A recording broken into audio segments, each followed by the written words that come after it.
Let us pray. In the name of the Father, and of the Son, and of the Holy Spirit. Amen. Amen.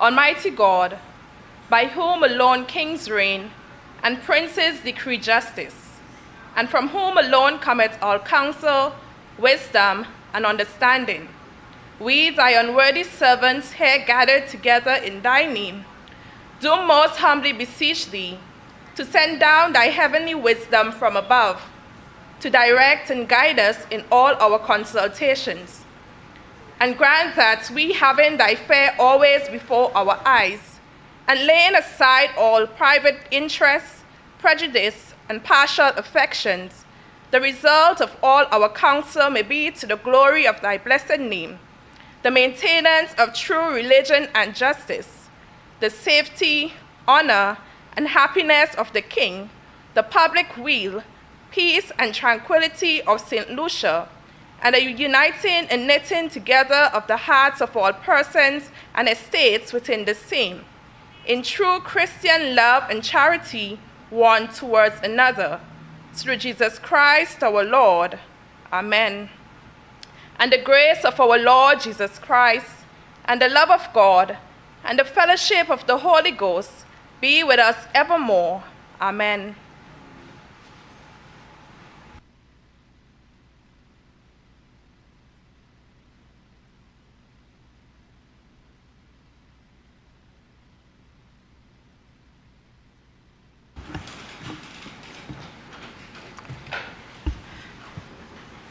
Madam Clerk, could we administer the oath to the new senators, please?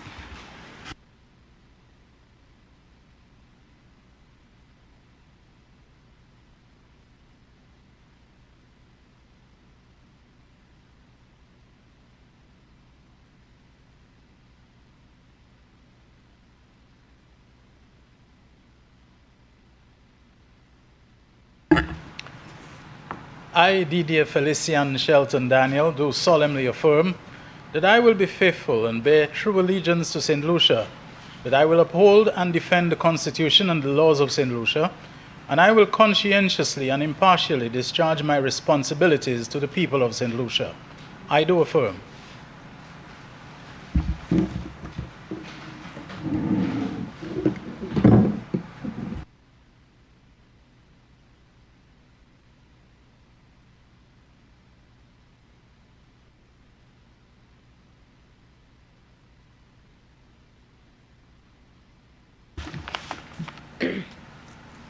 I, Nancy Charles. I, Nancy Charles, do solemnly affirm that I will be faithful and bear true allegiance to St. Lucia, that I will uphold and defend the Constitution and the laws of St. Lucia, and I will conscientiously and impartially discharge my responsibilities to the people of St. Lucia. I do affirm.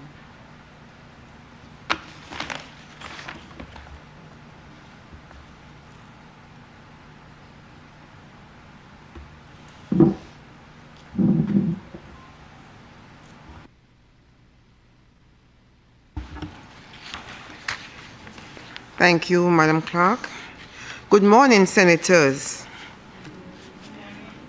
I have received correspondence from the Speaker of the House of Assembly advising that the following motion and bill were passed in the House of Assembly on Tuesday, September 12, 2023, and forwarded to the Senate for its concurrence. The motion being Public Finance Management Act, Resolution of Parliament to borrow for capital or current expenditure, reconstruction and rehabilitation of St. Jude Hospital project. Bill, Health and Citizen Security Levy Amendment Act. I beg to announce that His Excellency the Governor General has been pleased to assent the following bill. Income Tax Amendment Number 2.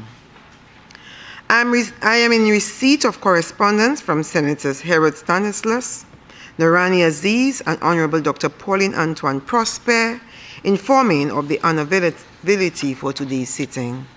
And thence I wish to welcome back Senators Shelton Daniel, and Nancy Charles. I would also like to welcome back and thank Reverend Smart, who is filling in for Reverend Glasgow.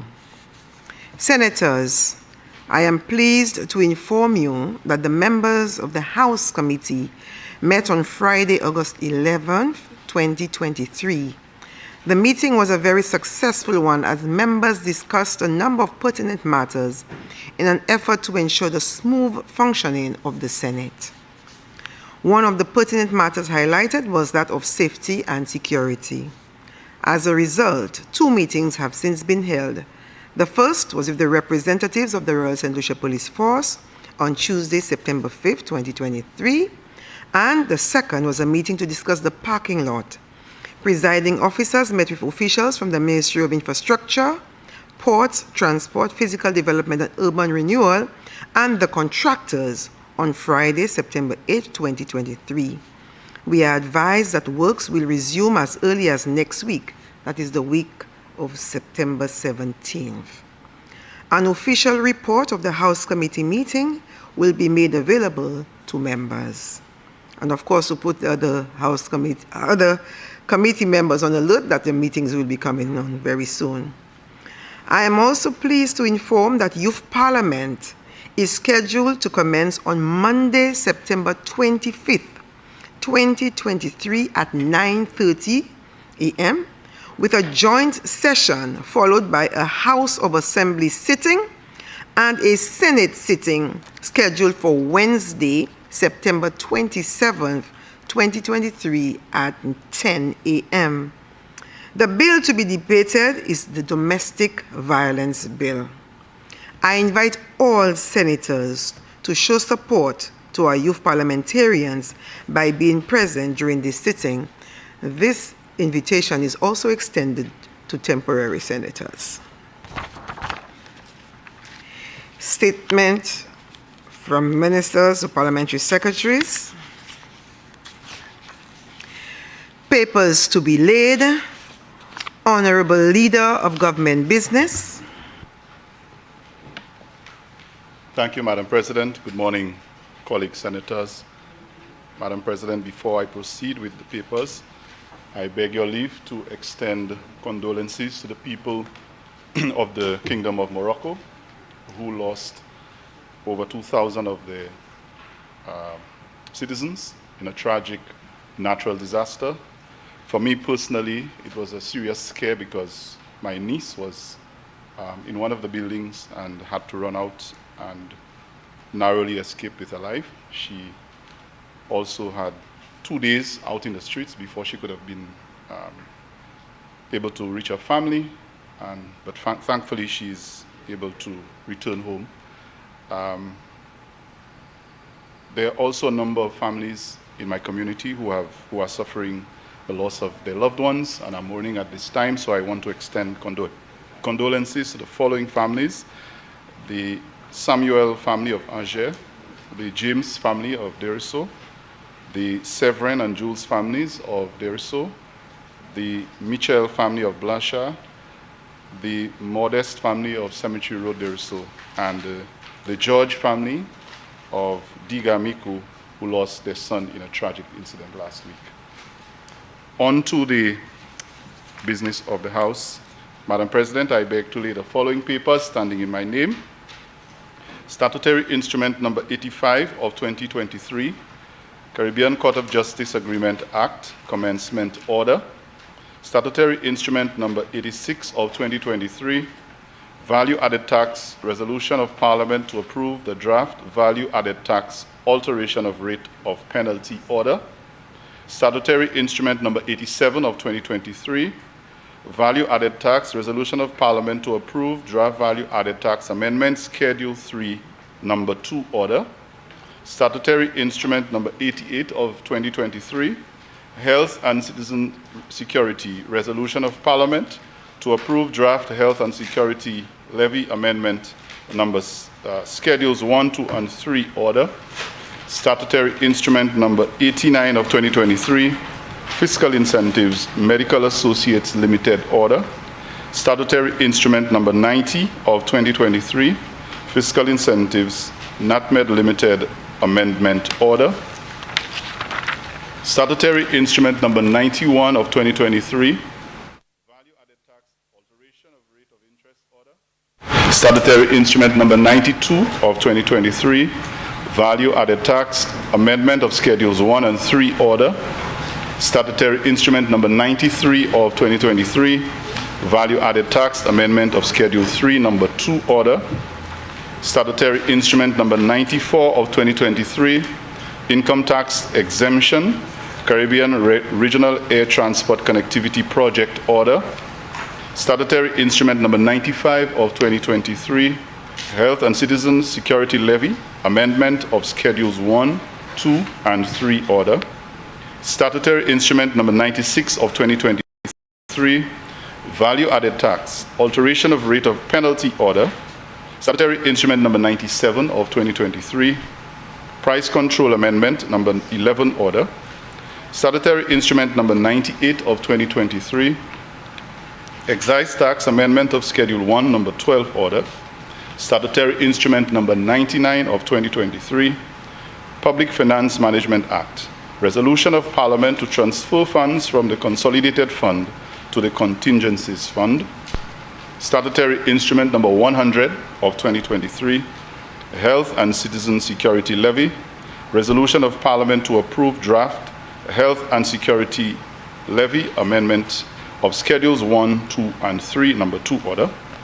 Statutory instrument number 101 of 2023, value-added tax, resolution of Parliament to approve draft value-added tax amendment of schedule 1 order.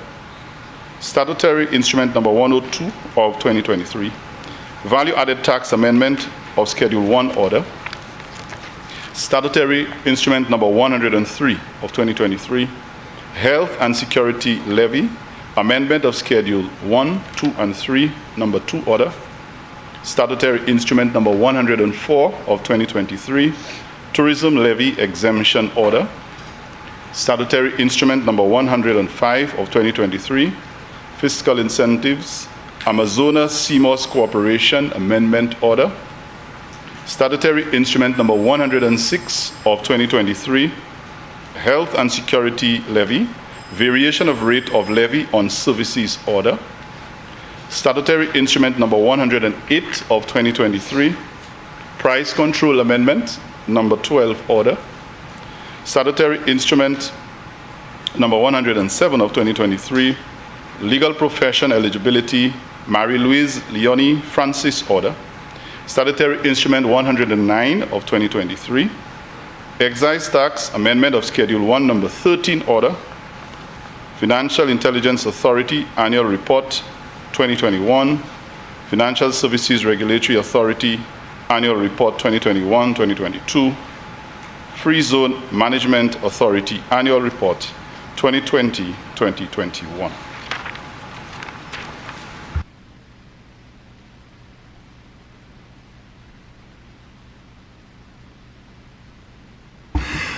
Motions.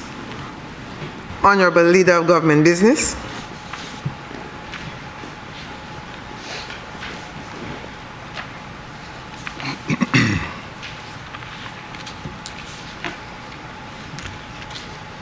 Madam President, I pause because I have to take a big breath after this long. I wish to present the following motion, standing in my name. Whereas it is provided under Section 63(1)(a) of the Public Finance Management Act, Cap 1501, the Act, that the Minister of Finance may, by an affirmative resolution of Parliament, borrow from a bank or other financial institution for the capital or current expenditure of government. And whereas it is further provided under Section 64 of the Act that money borrowed by the government must be paid into and form part of the consolidated fund. And whereas the Minister of Finance considered it necessary to borrow from the Saudi Fund for Development the sum of Saudi Riyals 281,250,000 to finance the reconstruction of rehabilitation of the St. Jude Hospital project. And whereas the loan is repayable in 20 years after the grace period of 5 years from the date of the loan agreement, commencing on the 15th day of May and the 15th day of November in each year after the grace period. And whereas interest at a rate of 2% per annum is payable semi-annually on the principal amount of the loan withdrawn and outstanding. Be it resolved that Parliament authorizes the Minister of Finance to borrow from the Saudi Fund for Development the sum of Saudi Riyals 281,250,000 to finance the reconstruction of and rehabilitation of the St. Jude Hospital project. Be it further resolved that A, the loan is repayable in 20 years after the grace period of 5 years from the date of the loan agreement, commencing on the 15th day of May and the 15th day of November in each year after the grace period. B, interest at a rate of 2% per annum is payable semi-annually on the principal amount of the loan withdrawn and outstanding.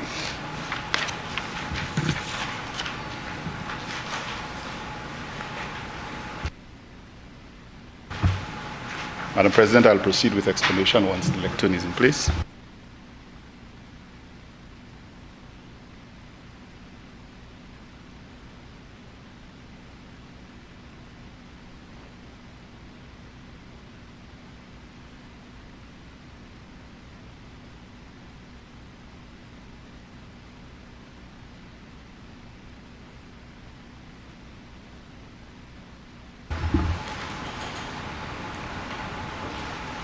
So, Madam President, I just read with quite a lot of relief and expectation the motion that we seek to present to this honorable chamber today to secure finance for a project that I believe every St. Lucian, every right-thinking St. Lucian will agree needs to be completed for the benefit of the people of this country. Madam President, we are here a few days after the 14th anniversary of the St. Jude Hospital fire. And I remember that period because my second son was born just a few months ahead of that fire at the maternity and was at the pediatric ward of the St. Jude Hospital. And it is also a hospital that my family, myself being from the south, have been going to for our medical services. Madam President, you will recall that after this fire, of course, the United Workers' Party government was then in office. There were efforts to mobilize support from all agencies, from schools. Children gave their lunch money. St. Lucians really saw a need to come together and provide support and reach out to make whatever contribution they could so that this facility could have been rebuilt for the benefit of our people. Madam President, that was back then around September 12, 2029. Some even tried to call it a 999, but it was a 1299. Because these days you have a lot of superstition and all kinds of things creeping in. And we have seen successive administrations attempting to complete this task. Our people, 14 years later, I believe, want to hear that there is a final resolution to this issue.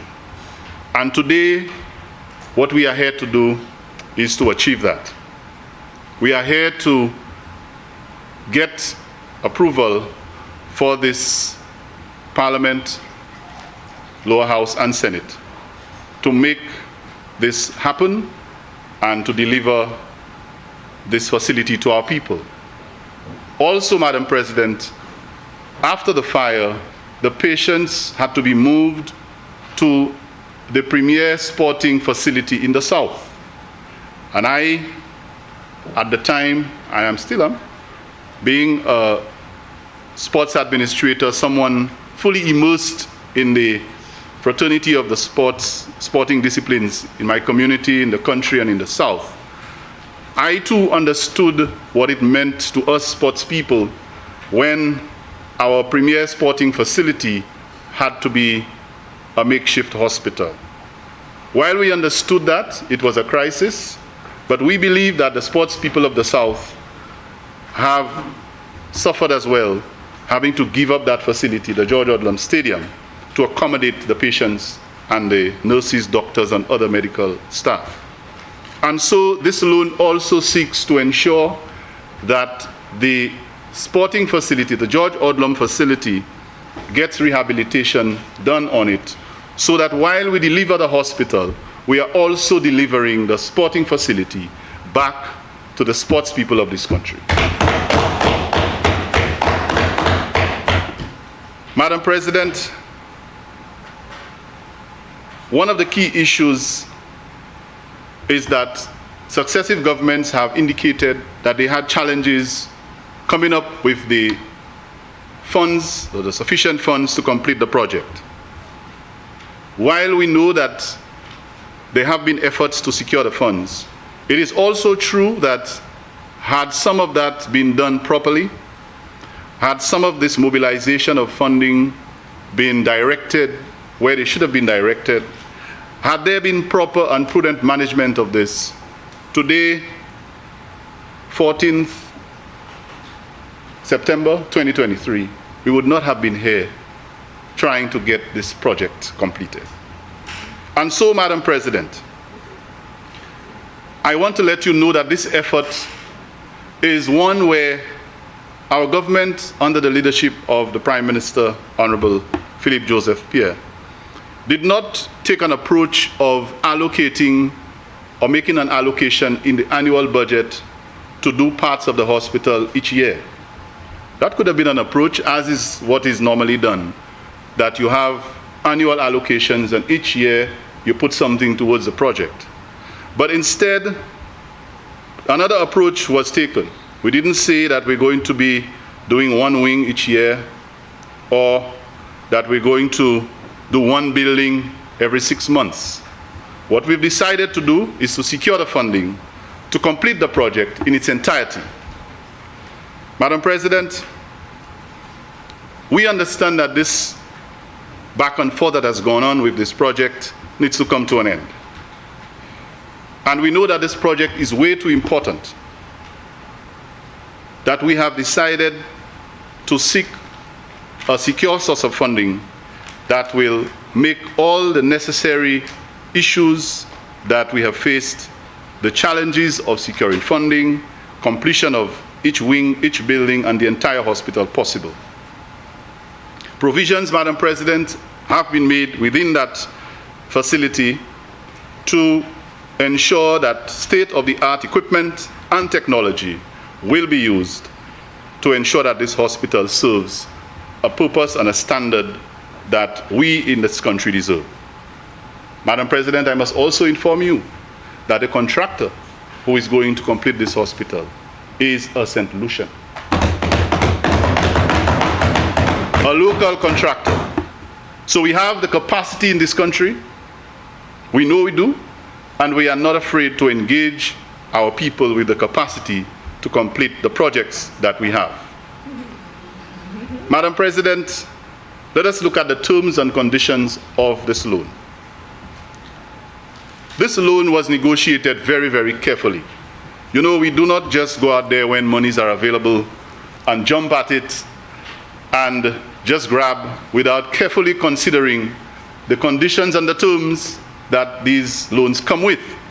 Because once these loans are secured, the taxpayers of this country, the average St. Lucian, you and I, Madam President, members of the opposition, the police officers, the farmers, everybody will have a responsibility to pay back. And so we ensured that we negotiated the terms and conditions of this loan in the most favorable way that we could for the people of this country. And so in this loan, we have a 5-year grace period. What it means, Madam President, is that we start paying the loan 5 years after the loan has been secured. And I will repeat that in Creole. Madam President, loan ça là nous ka parler di bon matin. Gouvernement pas aller acheter l'argent ça là vaille parce que l'argent là nous fait assurer qui l'argent ça là il y a 5 l'année avant le gouvernement commence à payer l'argent ça là. Madam President, by that time, I believe that the hospital would have been complete. We would have had a completed hospital before we even start paying back on that loan.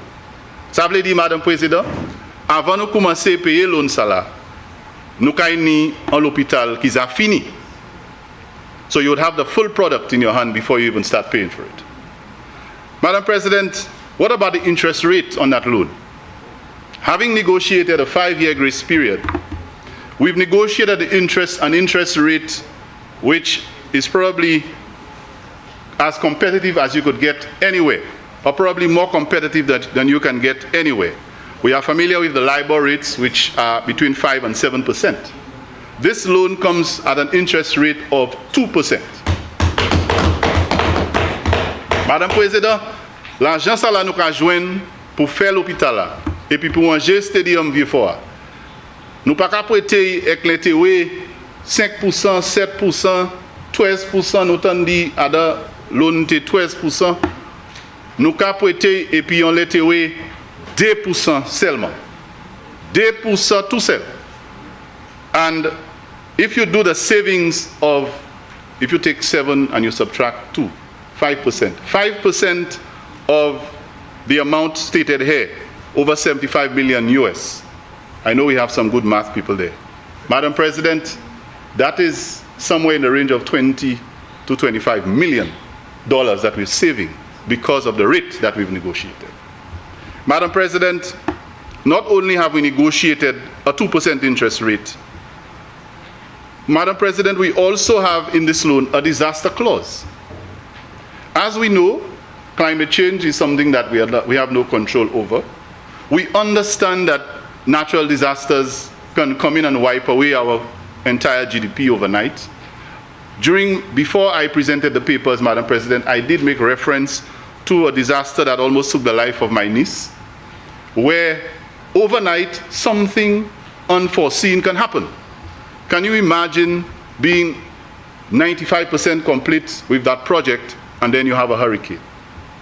Blows away everything, destroys everything, and you have to start from scratch.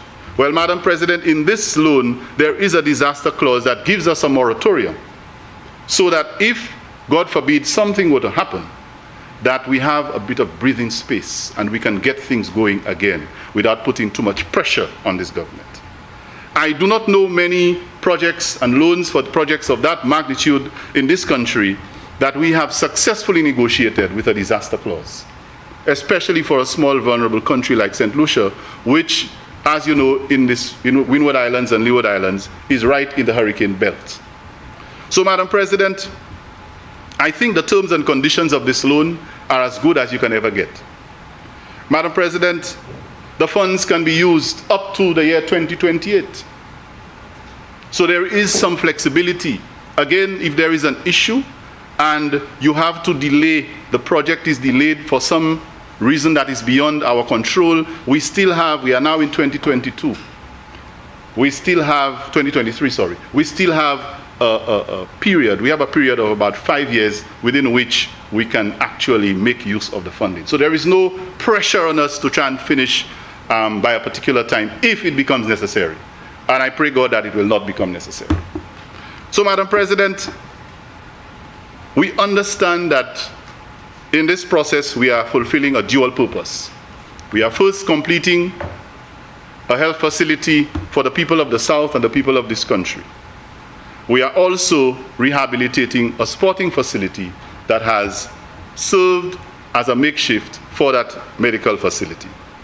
As we speak, the metal is being removed on the St. Jude Hospital, so the process is on. We are at the National Stadium, that is, the George Odlum Stadium, and we are doing so with the cooperation of the staff of the hospital. So I want to take the opportunity to thank the staff of the St. Jude Hospital and those in charge of the patients for the understanding as we try to deal with that situation. We are, of course, ensuring that it brings them minimal discomfort and inconvenience. Madam President, we know that St. Lucians have eagerly awaited this day. And above all that we do, above all the arguments that we present, I think that what all of us want most is to see the completion of this project. All of us. And if you ask any St. Lucian, big, small, anybody who has been listening to all the deliberations on this project for the last 14 years, they will tell you that what they want most is that the hospital is completed for their use. And so, Madam President, this motion seeks to do that. Madam President, ça nous ka fait aujourd'hui, c'est nous ka fait assurer, nous joindre l'argent pour pas faire morceau, pas faire yon dans ces buildings là, mais pour nous finir l'hôpital Saint-Jude. Yon fois, by Jean sous pays et puis by Jean Sainte-Lucie, et puis aussi pour finir et puis ranger stadium sports là pour ces jeunes monde là jouer un côté pour y faire affaires sportives. And so, Madam President, I look forward to the day very soon when we will be able to deliver the sporting facility and, most importantly, the St. Jude Hospital for the people of the South and the people of this country. I thank you, Madam President.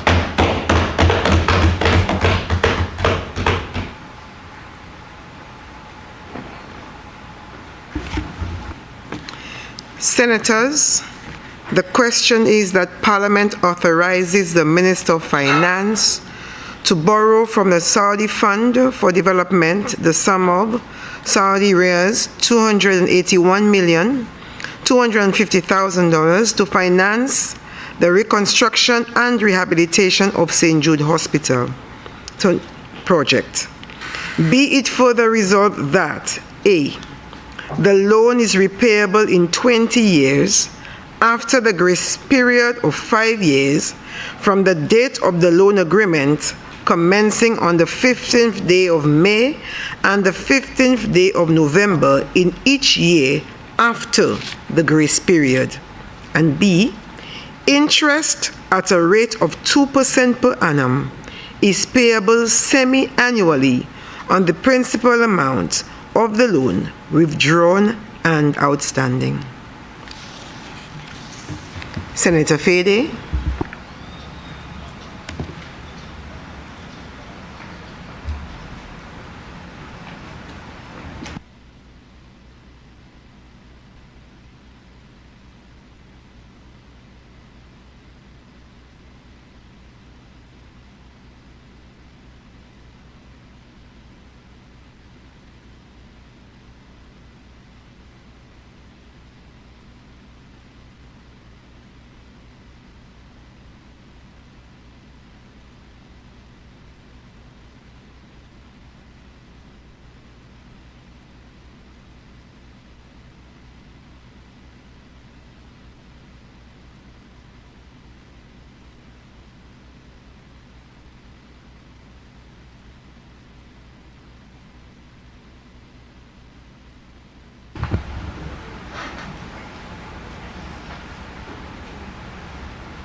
Good. I don't need that.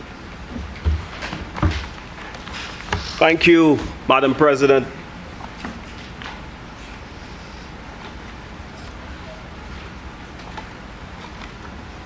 Madam President, I stand to make some comments on this motion that's before us today to borrow in the sum of about 75 million US dollars, approximately 200 million Eastern Caribbean dollars. Madam President, in fact, the Saudi government has been going around the Caribbean and have expanded their interests in the development of the Caribbean region. And so I'm very happy to see that the Saudis have found a new interest in the Caribbean, because sister islands, in Grenada, for example, they've received 100 million US in loans. In Guyana, they've signed a package for 150 million.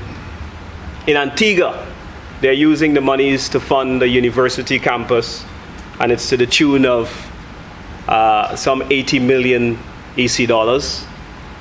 So I'm very happy to see that this government is able to profit from this coincidence of the Saudi government investing across the board in the Caribbean.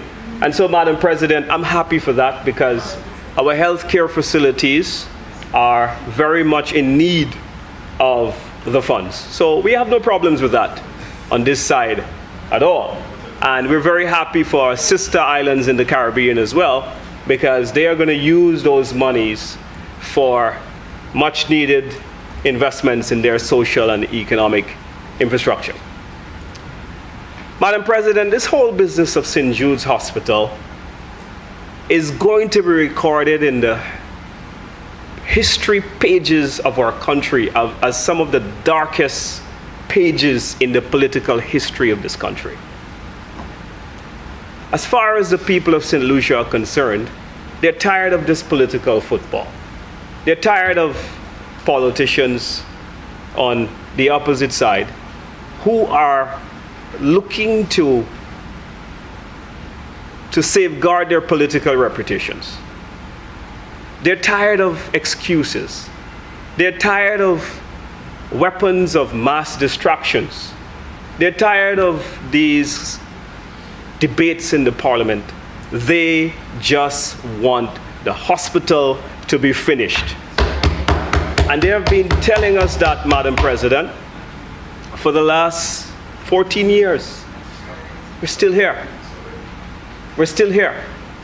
But what's sad about being here still is that we haven't learned any lessons from the past. We haven't learned any lessons from the past, because we continue to do the same old things that have gotten us into trouble. And it's important, Madam President, that as we debate this motion to borrow such an extensive sum of money, which is $200 million, that we have to look at some of the facts. We have to consider what the options are to us. There is a phase 1 St. Jude's Hospital. The building, Madam President, was built back in 1942 by the American Naval Base. And it was constructed with the Beanfield Airport. And that construction, Madam President, the hospital was first configured as a military hospital. It was abandoned for many years after the closing of that base. And in 1966, the St. Jude's Hospital, by the leadership of a nun from Canvas, I think her name was Mary Hilliger, sister of the Sorrowful Mothers, was the sister who pioneered the St. Jude's Hospital. And so, Madam President, there was an unfortunate event that happened in September of 2009. Very unfortunate. And, you know, such calamity could not be wished on any government, on any people, on any country, because it sets you back significantly. So, the history of this could be found in a very important document, the Shanti King Report. And we have to go back to see where we are going and what has happened over the years and what has gotten us into the problems that we have. So first of all, after the fire, Madam President, and I know that the opposition doesn't really like this report because, Madam President, the government,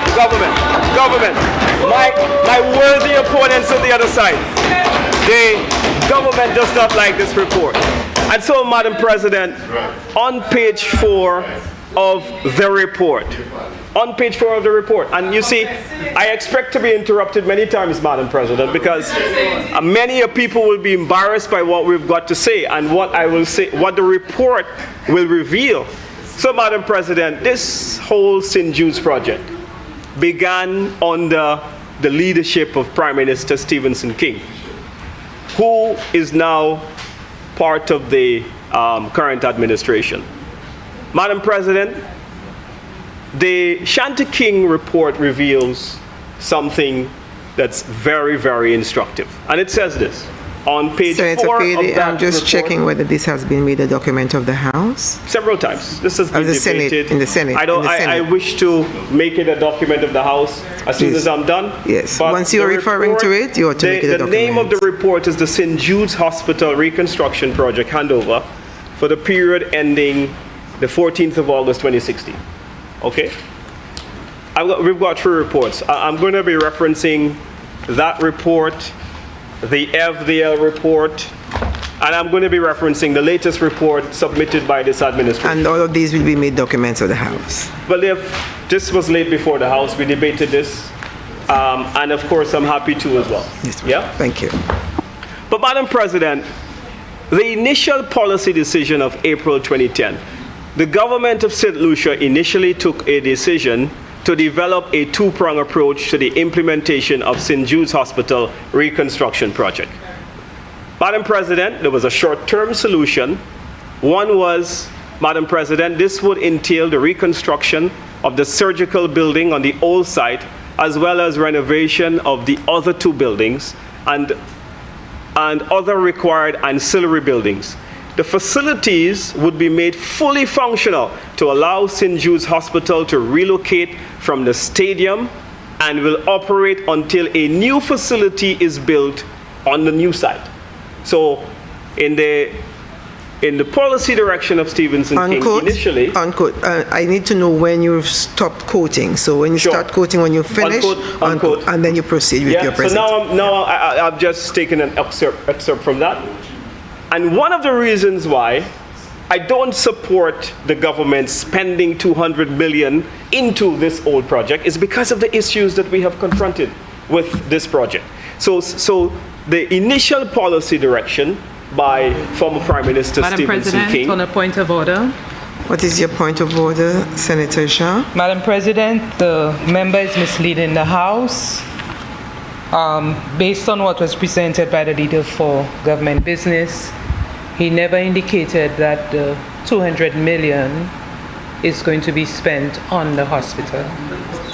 It has been made. Good question. Tell us it has been made clear. Do you know? Yes, Senator Fede, I hope I do not have to tell you that there must be order in this House. The Madam President. Senator Jean, Yes. please hold on. The senator is on her feet. There should be one person speaking at each given time. Please proceed, Senator Thank you, Jean. Madam President. It has been made clear that the loan is supposed to finance the completion of the St. Jude Hospital as well as the George Odlum Stadium. And so we need to be very clear about that, Madam President. Thank you. We should bring to your attention, yes, you did say government investing that amount of money to the hospital. So please be advised that the money is to continue the reconstruction or rehabilitation of the hospital as well as rehabilitation of the stadium. Proceed. So, Madam President, I thank the Senator for her intervention because what it does, it raises a very important question. How much is for the stadium? How much is for the hospital? But they don't know, Madam President. And that's why we cannot support the level that they're going to spend this money. The direction in which you're going is piecemeal. And the quicker you accept that it is piecemeal, the better off you will be. And the more you will save the people of St. Lucia. But don't try to come with weapons of mass destruction. The real point is you're borrowing $200 million. And you do not know how much for the hospital, how much for the stadium. But you want us to support you. You want us to put you on a pedestal to say, oh, hooray, you're doing a great thing. You are not doing a great thing. And so therefore, let me make it absolutely clear that the senators own ignorance of how much they are spending on the hospital, how much is the stadium, tells us in the direction that we're going. We would love to see the government come with a coherent plan to say, well, St. Jude's, you know, here are the plans. This is how much for the stadium. This is how much it is for equipment. But it tells us now, Madam President, the fact that we're here to borrow some 200 million tells us that chemical and bleach and tiles that the opposition, that opposition suggested is not going to get a hospital going, and it will not reopen the hospital. So, Madam President, I continue to give you more facts from the Shanta King report. And so, on page 4, there was also a medium-term strategy of the St. Jude's Hospital project. It says this would entail the planning, design, and construction of a new 90-bed healthcare facility for St. Jude's Hospital at the new site at Bossejou. So, quickly, the administration at the time, their plan was informed by a quadrant plan, a comprehensive plan for the south of St. Lucia. And St. Jude's Hospital, there was planning to have a new state-of-the-art facility in a new location, Madam President. This was how they envisioned it, because from then, they recognized, Madam President, that there were limitations with the St. Jude's Hospital at that time. And the fire would have only exacerbated a very bad situation. And so what they were doing was to say, look, let's take a comprehensive look at this. The report goes on to say, Madam President, and because the report points out these issues, that I cannot support this government and their piecemeal approach to it. Upon relocation of St. Jude's Hospital to this new facility, the old site buildings would be utilized for a medical-related purposes, such as medical research or medical schools. The rationale for constructing the new facility is as follows. It would facilitate a synergy with the National Vision Plan and act as a catalyst for the redevelopment of the South in general. Not my words, it's there, Madam President. It's there. It was a report that captures the Labour Party's administration, captures Stephenson King's administration. Stephenson King has changed his mind now because he's on the other side. And so for politics, he has changed his mind and he has conveniently abandoned everything that he has been thinking.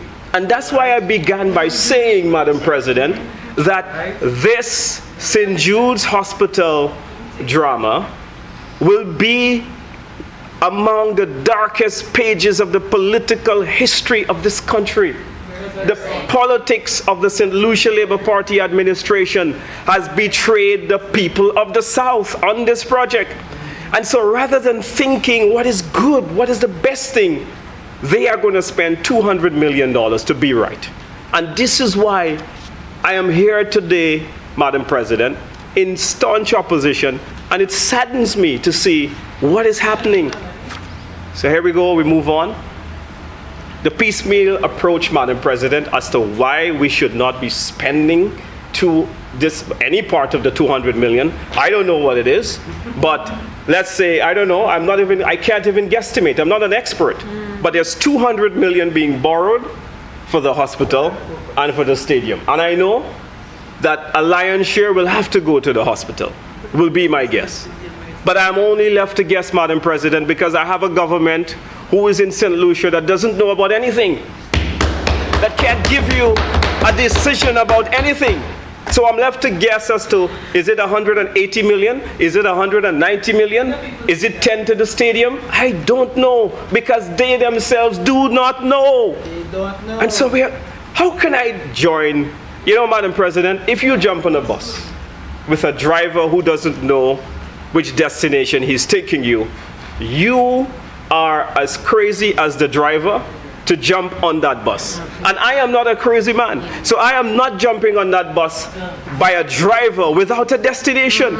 We need to know where we're going, and we still do not know where we're going. But yet we're borrowing 200 million.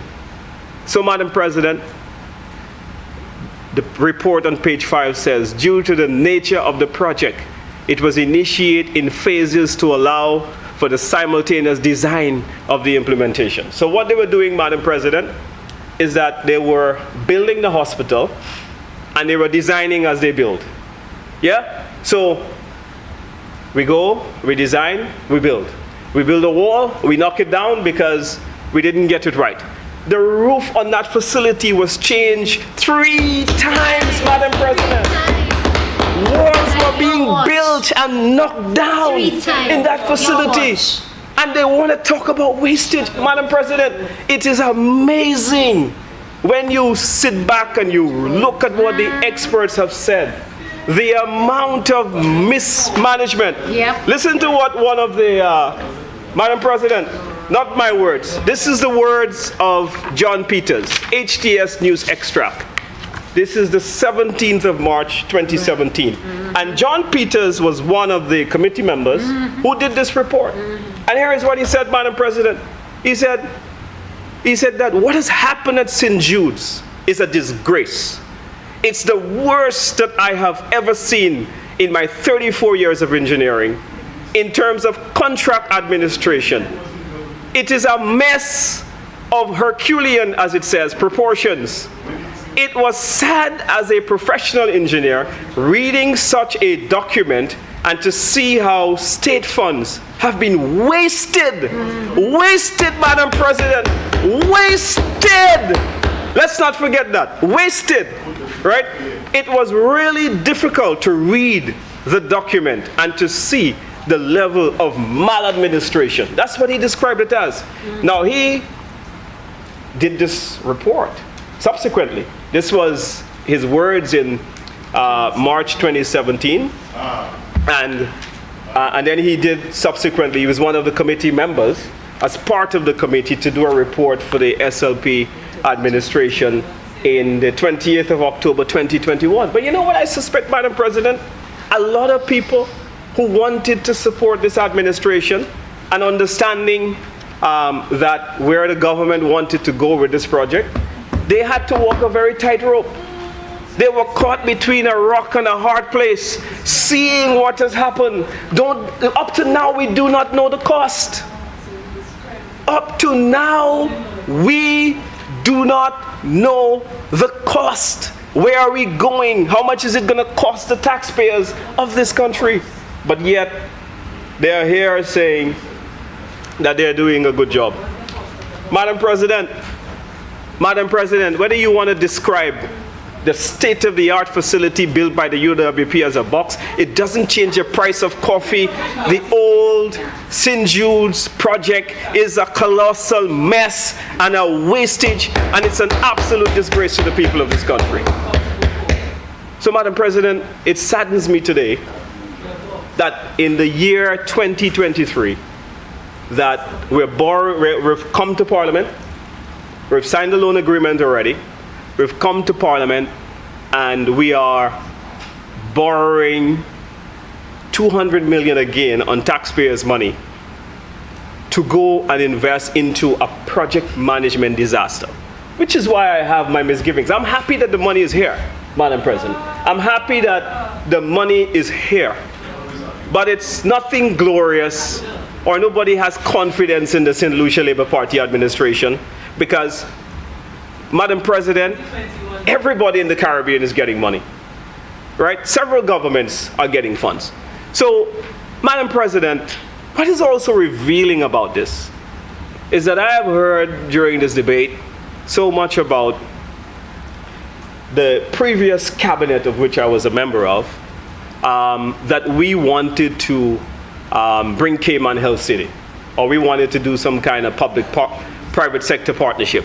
Madam President, here is what the plans were. Here is what the plans were. But before I do that, Madam President, I want to go to page 7 of the report to show that there was a revised policy direction by Stephenson King in 2011. Here is what it says. As a result of the change in scope of the associated costs, it was determined that the approach to the renovation of the existing facility and the construction of a new facility at Bossejou be revisited. In this regard, a new strategic approach had been approved by the former Prime Minister King in August of 2011. This new approach ought to, for the renovated facility to be retained and a smaller specialist hospital to be constructed at the new site. So always in Stephenson King's mind, there was always going to be two hospitals. Yes, in 2011, and we must remember there was an election in November of 2011, and now in August, he has now changed his mind to propose a new facility. Whether that had anything to do with the elections that were coming up in what is it, August to November? Is that 3-4 months' time? I don't know. It's for him to answer that question. But what is important, Madam President, is that even though there was a policy change, that he always had in mind that the South needed, one, to resuscitate the St. Jude's Hospital in its original site, but also to build a new hospital. So back to the conversation which I alluded to about the PPPs. On page 18 of the report, Madam President, and it really, I'm taking the time to let you know, Madam President, why I continue to have a lot of difficulty in the direction which this motion, and I want to repeat that, Madam President, the opposition is not against borrowing. We don't ascribe two positions.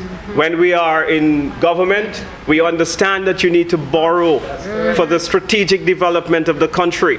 While we're in opposition, we maintain the same position. We don't take one position in opposition and another position in government. So we support the motion, and we're happy that St. Lucia is benefiting from what the rest of the Caribbean countries are getting, several other countries. However, Madam President, what we do not support is the direction in which the money is going to be spent. And here are some reasons why. On page 18 of that same report, Madam President, issues, challenges, and constraints of the project which this administration is going to launch us into. And here are some of the challenges. So back then, there wasn't a very steady flow of money.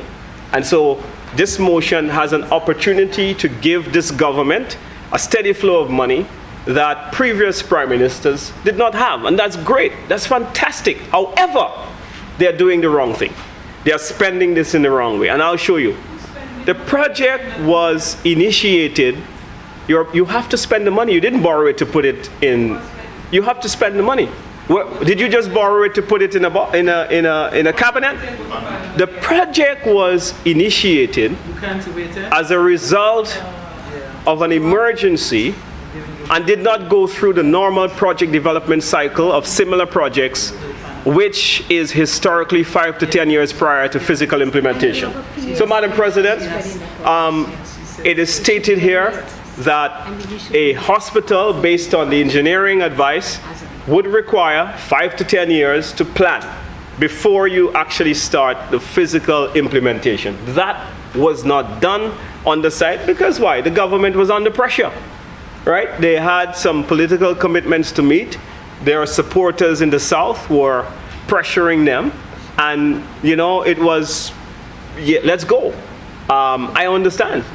And we were confronted with the same challenges as well. It's to move as quickly as possible to deliver a hospital to the people in the quickest possible time. So here we go. Up until August, this report is in August 14th, 2016, there was no coherent plan for the development of the hospital. This resulted in the initial policy direction of basic renovation on the old site and new development on the new site through a PPP, a public-private partnership. I'm going to repeat that again. Madam President, Madam President, remember they had so much to say about Cayman Hill City. But listen to what is written on the Shanti King report. It says, this resulted, because they weren't getting money, it's page 18 of the report.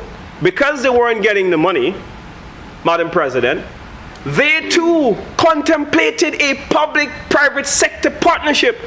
So they were talking to many private investors to come and help, Madam President, in the hospital. Why do we continue to spread mistruths about this project to make it appear to people as if some of the options that are available to governments from time to time are demonic options? That's all of a sudden PPP, when it's the UWP, PPP becomes obeah. And that, Madam President, needs to stop. Yes. When it's UWP in government, borrowing becomes the devil. Yes. But when the SLP is there, no, every country must borrow. This hypocrisy must stop, Madam President. Let's be consistent. And so public-private sector partnerships, well documented, which is why I'm saying, Madam President, before I vote today on this motion, I must give you the rationale, and I must let the people of St. Lucia know the rationale for my vote on this bill. And so, Madam President, the project implementation commenced on the original site in September 2010 with minimal funding to facilitate only the short-term solution. Planning, design, and construction had to be undertaken simultaneously by breaking up into subcomponents. So you had several crews, you had several contractors, and it was a disaster. It was a mess. I even see some former prime ministers are embarrassed in indicating that they were blaming the contractors. They were saying one particular contractor, God bless his soul, they said that he wasn't good, and they had to change him. Right? And if you look in the list of contractors here and the disbursements of monies, you will see, Madam President, I'm not in the business of bastardizing people's reputations. But, Madam President, what that was, it was an admission that this was a colossal project management mess. And we want to now go back and spend $200 million. I don't know what it is. Forgive me, Madam President. I don't know if it's $1 million to complete the stadium, right? Because the members on that side don't have a figure. And so I'm left to guess that maybe it's $199 million for the hospital and $1 million for the stadium. What is it? You cannot tell me. So I cannot go on a bus, Madam President, driven by a driver that has no idea as to where he is taking healthcare in this country, as to where they are taking the people of this country to. Madam President, let's get into some of the cost implications. The Shanti King report on page 15 is very instructive. Shanti King, page 15. Madam President, the report, and I want to quote it accurately, verbatim, says that the total project expenditure at this time, as of period ending July 31st, was $98 million. However, Madam President, it went on to say in bold and in black and white in the last sentence on page 15, it says that please note that all expenditure for all financial years confirmed by the PMU and Accounts Department, however, Accounts Department confirmation is pending for financial year 2016 to 2017. So it meant that as of August 2016, remember, Madam President, the financial year would have started in April 1. And so from April 1 to July 31st in 2016, they had not confirmed what was spent in those months on the project. But by then, they had exhausted $98 million. Senator, you have 15 minutes to complete your presentation. Sure. And so, Madam President, they had spent $98 million. However, Madam President, in the FDL report, we now know that the missing figures for that time had brought it up to the region of $130 million already spent on the same project that they want us to go back and spend that money into. Now, Madam President, Tracy Polius, the then permanent secretary in the Ministry of Economic Development at the time, wrote a letter in response to a request by the then Minister of Finance and the Prime Minister, stating that the total cost of the project was going to be as much as $178 million. What's the year of the letter? The year of the letter is March 30th, 2016. Yeah? So in a March 30th, 2016 letter, this is Tracy Polius writing to Honorable Prime Minister and Minister of Finance, Dr. Kenny Anthony, and stated that they would have, by the time they estimated at that time that the project would have come to an end, it would have cost $178 million. Right? Now, Madam President, today we are borrowing $200 million. We're borrowing $200 million, and we don't know how much is going to be spent on the hospital, how much is going to be spent on the stadium. Now, if I guess $199 million is going to be spent on the hospital, it means, therefore, Madam President, that we are going to be spending $330 million on this project. Colossal mess. This is a bad financial decision. And that's what we're trying to say to the members of the opposite side. We support you tapping concessionary funds from Saudi Arabia, no problem, right? But when it comes to the people's money now, you cannot spend $200 million just to be right politically. That is not fair to the taxpayers of this country. You cannot spend $200 million just to safeguard the reputation of your government that has taken us down a road of a mess. Right? Now, Madam President, I want to go and compare what this report has said. And this report is done on the 28th of October. And this was done, commissioned by the current St. Lucia Labour Party administration. The report was submitted by the St. Jude's Hospital Reconstruction Committee, and it's October 28th, 2021. We actually debated that. It's already made a document of the House. We all know this pink document, which, Madam President, is the smallest of all the reports on St. Jude's. This is Shanta King, very extensive. This one is the one commissioned by the St. Lucia Labour Party administration. It's like a quick fix. And this is the FDL report commissioned by the UWP. And so we see, Madam President, that we have a clear difference. Here they are, Madam President. Look at the approach. One government do a quick fix. Another government, Madam President, took its time,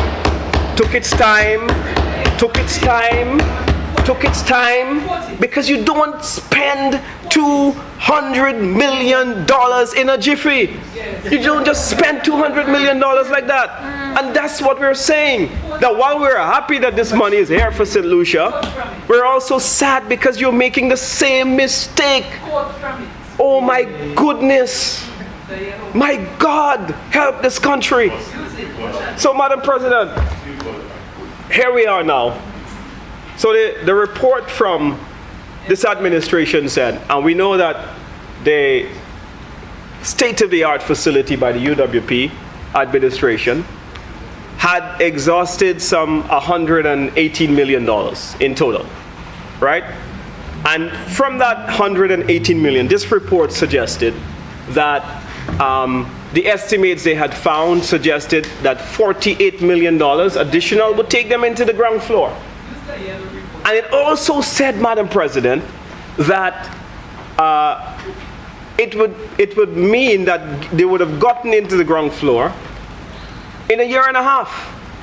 So if they had taken the committee's advice, the people would have been out of the stadium not for $200 million, but for $48 million already. It says so in your report.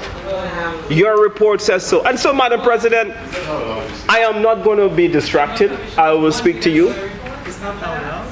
And so, Madam President, I cannot understand Why would you go?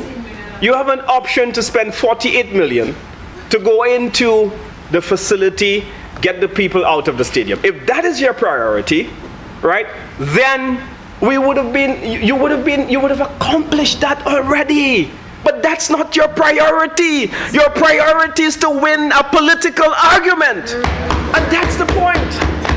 My God. And so, we're going back into this. We don't know how long it will take. The people in the stadium will have to go through more sufferation. They have to stay there. Families have to endure the less than desirable circumstances, Madam President, in the health sector. And for 48 million, they could be in a state-of-the-art facility. And they have tried everything they can, Madam President, to disgrace and to undermine the facility by calling it a box. Which hospital in the world that doesn't look like a box? Where are you all living? Which hospital in the world that doesn't look like a box? Good Lord, why do you want to go back into an 80-year-old building? Why is it you want to do this to the people of St. Lucia? For 48 million and 18 months, the people would have been out of the stadium already. Now you come to borrow 200 million to go back to spend on a project where we do not know, just to pour chemical on the facility. Just to pour chemical. They've already spent $10 million to put up a fence and pour chemical. $10 million. And they talk about tendering. There's no tendering, Madam President. All throughout Chanta King's report, there was zero tendering done by the St. Lucia Labour Party administration to date on the hospital. None of those arguments does not hold. You are making a mistake. And admit that you are making a mistake. You cannot do that to the people of St. Lucia. 200 million, and you've already spent 130 million. So by the time you're finished to reconstruct the statement and the hospital, you're telling me that the people of St. Lucia must pay a $330 million price tag. That's unfair. And that's why they're fed up, Madam President. That's why they've lost interest in these debates. That's why when they see the government speak on television, they have no confidence, they have no hope in anything that they're saying, because they have read through the protecting the victory statements, and they have read through, Madam President, all of the distractions. Their latest distraction is to talk about Panama. I mean, really? I mean, where is the money for the Millennium Highway Road? It's with the Caribbean. It's not with the Consolidated Fund. It went from the British government, it went to the Caribbean Development Bank. Right? The OCC, I mean, this administration is so desperate. Right? Madam President, the OECC has constructed an entire airport in St. Vincent and the Grenadines for several $1 million. There's no scandal. Senator Fede, you have 5 minutes to complete. No problem. But all of a sudden, they have to drop a little scare in the people's mind. Because you know why, Madam President? They're under pressure. They're under pressure. They know that they're not performing. They know that the people of St. Lucia, Madam President, are not impressed with their direction on St. Jude's. They know, Madam President, that what they're doing is all about politics. But politics should not cost the taxpayers $200 million, man. Come on. Let's be real now. 48 million? Okay. 48 million and 18 months have already passed. The people would have been in the stadium, and you would have had the 48 million. So, Madam President, this has become so sad that the current regime has lost all of its ability to think rationally and to make wise and sound decisions as it relates to the sustainable development of this country. And so, while we are here, Madam President, the people of St. Lucia are frustrated. They don't want to hear anything about St. Jude's again. They just want to get the people out of the stadium. Yep. And the government has squandered that opportunity. They have wasted 2 years, they still do not have complete drawings on the project. Madam President, they are better off starting from scratch and building a new hospital. If you don't want to go into the if you want to, I mean, which is sad that you would see the state-of-the-art facility as a UWP project. It's not a UWP project. It's a project for the people of St. Lucia. But even if you don't want to go into that project, Madam President, even if they don't want to go into that project, at least, Madam President, do the right thing. Accept that you have failed in the colossal mess. John Peters said he has never seen maladministration. Madam President, if you go through these reports, time wouldn't permit me. You see that there were several off-site locations, over a dozen off-site locations. In this own report, Madam President, they said they can't even tell you whether equipment which was purchased had come to St. Lucia or not. Customs could not verify whether those equipment had come through. In fact, there was one situation that we had to deal with, Madam President, that equipment was left on the wharf and it accumulated over $150,000 just on demurrage charges alone, right? And it was there for 2 years. By the time you open the container, Madam President, a lot of the equipment spoiled. This is what we want to put $200 million into. We cannot do that, Madam President. That's a colossal mess. Please do not do that to the people of St. Lucia. It is wrong. It is unconscionable. It is sad. You cannot do that to the people of St. Lucia. And so, Madam President, every second that you will allow me, I will open my mouth and tell them, it is wrong. It is not right to go in that direction. Right? The figures don't make business sense. Forget the politics. My God, allow your conscience for 1 second to appeal to you. Please, don't do this to the people. This is wrong. This is very wrong, Madam President. Very wrong. Not right. You cannot take $200 million. You've already spent $130. You don't know what the final cost will be. You don't know. You don't know when it will finish. You don't have complete DCA drawings. You don't know. Yeah? And Madam President, I heard the leader of government business spoke of a St. Lucian contractor. I haven't seen any tendering out for St. Jude's. Have you seen any tendering out for St. Jude's, Madam President? No. But he said that a local contractor have already been chosen. A local contractor has already been chosen. So you see, look, I don't have a problem with any St. Lucian contractors. But if you're going to talk about tendering, make sure that you give the people of St. Lucia every opportunity so that they can get the best possible price on a lot of the works that you are about to do. Sadly, at St. Jude's, it's your discretionary decision to make as a government. But the opposition, Madam President, finds this to be a very, very sad day and one of the darkest pages in the annals of our political history. There are too many people who are frankly embarrassed by this project, and what they're seeking to do, Madam President, is to repair their injured reputations on this. People have seen them as incompetent, they have seen them as failures, and so, Madam President, I have no confidence in putting the $200 million back into this project. Thank you very much.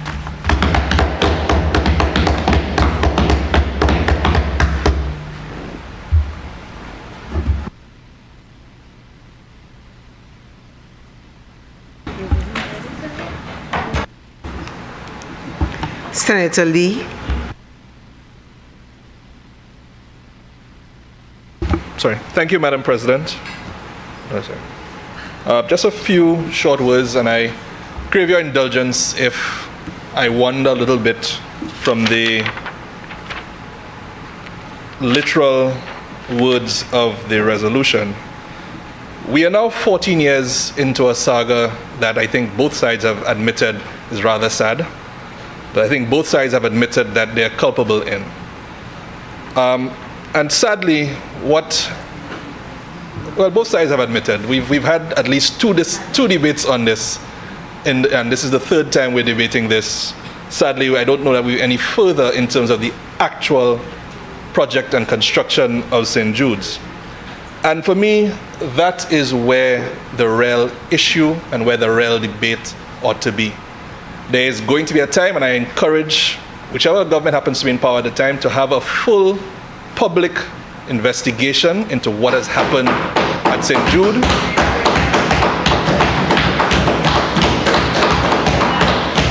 That being said, though, I don't believe that is the purpose of this particular debate.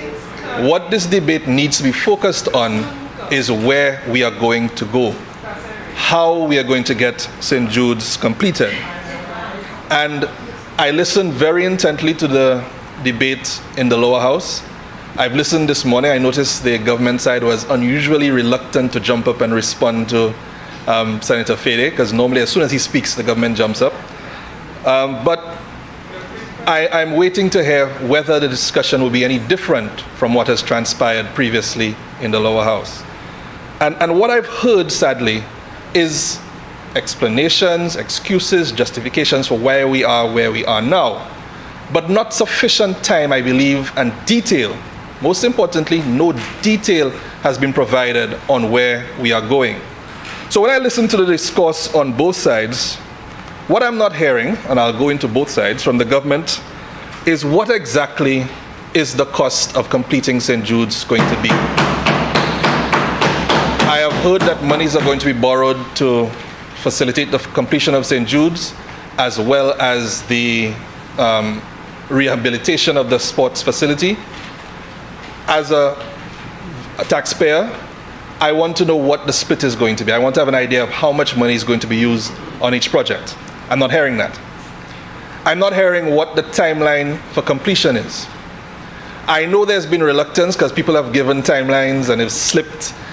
And I think rather than looking at that as a challenge or a pitfall, I would like to encourage the government to look at this as an opportunity to adopt a new method of project management and show this to be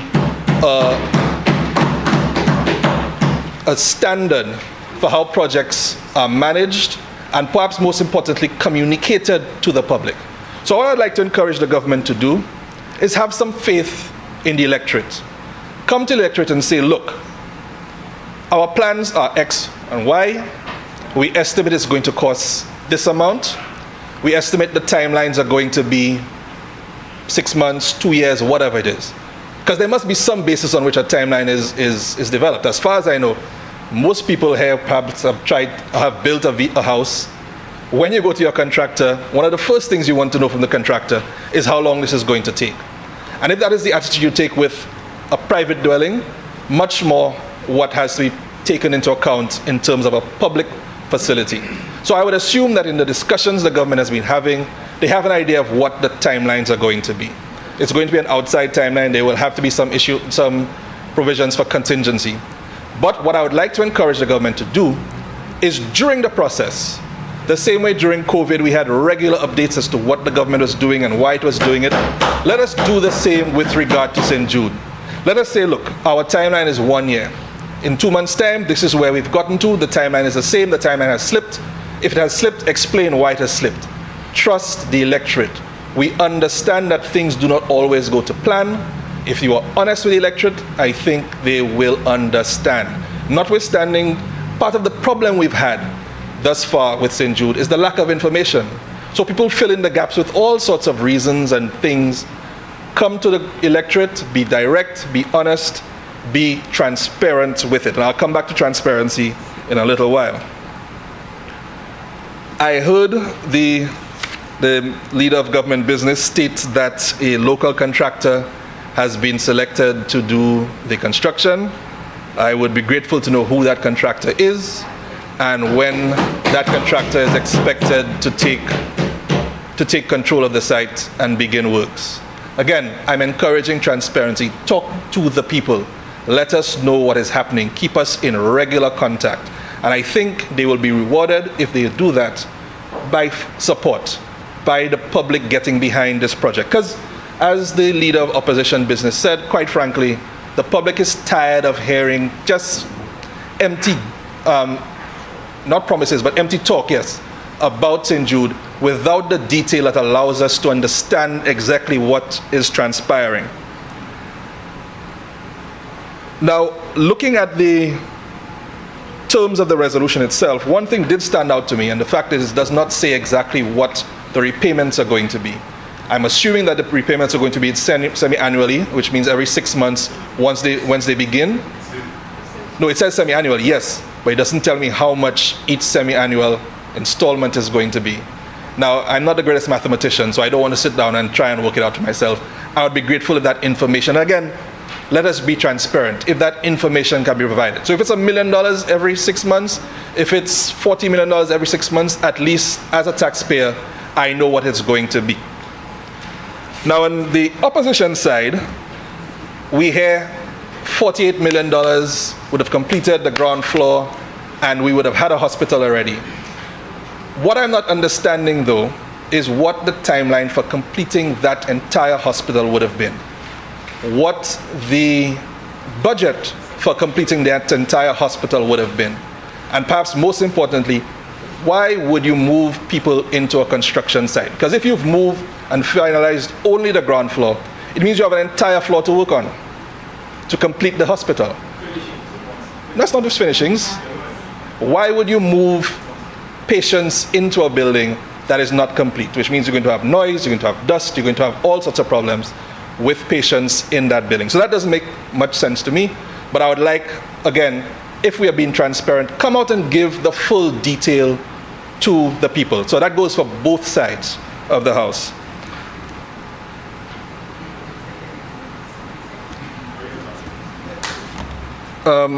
Going back to the issue of transparency, and this is something I've raised before, and it continues to be a concern to me. The leader of opposition business quoted extensively from a number of documents, which he has said he's going to make documents of the House. My concern is that these documents have existed for quite a while, but yet they have not been made publicly available in the public domain. They are floating around, yes, but there's been no proper official tendering of these documents to the public where persons can read for themselves. And this is my concern, because both sides cherry pick the information that they put forward. And they try to choose the information that casts them in the best light and casts the other side in the worst light. But at the end of the day, you are as an independent person, you are none the wiser as to what exactly has happened and is happening with St. Jude. I would like to encourage the government to seriously consider a Freedom of Information Act, which would make it possible for officious busybodies, as they call them, journalists, just curious persons, any man who has an interest in information that is held by the government, to access that information so that they can understand the things that perhaps the government does not necessarily want us to understand, and similarly that the opposition does not necessarily want us to understand, so that we can make proper, independent determinations of where the facts really lie. So I would like to encourage the government to consider that we look very seriously at a Freedom of Information Act, which would encourage, as I said, the transparency. If we are serious about good governance, and I'm encouraging the government again, this is an opportunity to change the trajectory of the way things have been done in St. Lucia, particularly with regard to public projects. Let us be fully transparent with the electorate. Let us let people know where a project is along the timelines, how much money is being expended, who are the persons who are involved, and give regular updates so that we can understand exactly where the project is. Right now, the only thing that people in St. Lucia want to hear about St. Jude is when it's completed. They're tired. They're tired of the rhetoric. They're tired of the, to be honest, empty discourse that we're having. They want to know when, how and when the hospital will be completed. And quite frankly, it's only really going to be in the doing that people are going to be satisfied. But if you give regular updates in the meantime, it will let people understand what is happening with regard to the doing. So with those few observations, Madam President, I thank you.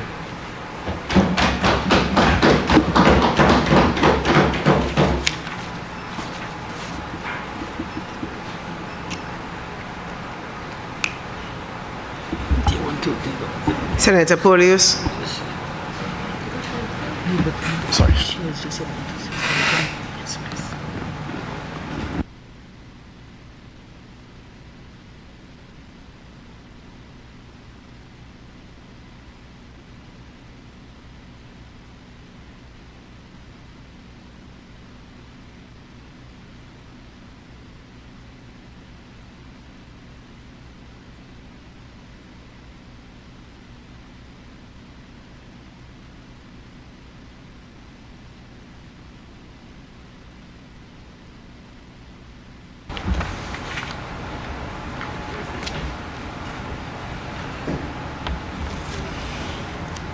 Thank you, Madam President.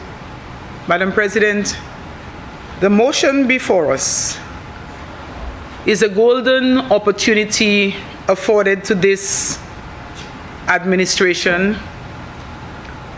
including the minister with responsibility for infrastructure, to prove to the citizens of this country that they do deserve the best, and that the EC $200 million to be borrowed from the Saudi fund will be utilized in the implementation and delivery of nothing short of a state-of-the-art hospital. This is the time we need to do right by the citizens of this country where health care is concerned. So, Madam President, I want to make my submission on this motion. However, before delving into the core of my presentation, please permit me, Madam President, some leave from my allowable time to offer my heartfelt condolences to a few people, a few families that are grieving at the moment, Madam President, due to the loss of their loved ones. And among these include the family of the young man from Miku, who met his untimely and brutal demise. I must also single out the William family from Denny Riviere, the Gustave family from Tigadet, and the Paul family of Tamazo Grand Riviere. On behalf of the United Workers' Party and the Dennery North constituency branch, I want to express my deepest condolences for your loss, the loss of these family members. Madam President, if anyone or anything has gotten used to death, it is death itself. So whether it is through natural or supernatural cause, accident, or crime and violence, death at some point comes knocking at our door. And it is for those of us who are still in the land of the living, Madam President, to openly demonstrate our gratitude to life and to show a deep concern for the fellow men and women of this country. Not just by our words and deeds, Madam President, but by the policy decisions we make that impact their lives and the lives of the future generation. For when they are gone, Madam President, our well-intended, well-articulated eulogy or words of comfort means nothing, absolutely nothing, if we didn't listen to their plight, if we failed to address their concerns while they were here with us. So having said that, Madam President, I segue to the real substance of the debate today. Your indulgence is much appreciated. Madam President, I'm a little bit confused because I see here on this document that the sum of money to be borrowed is to finance the reconstruction and rehabilitation of St. Jude Hospital project. But I'm also hearing to help in the financing of the stadium. I'm not sure what I should believe, or I'm not sure what I should speak to. But I go by what I see on this document, Madam President. Madam President,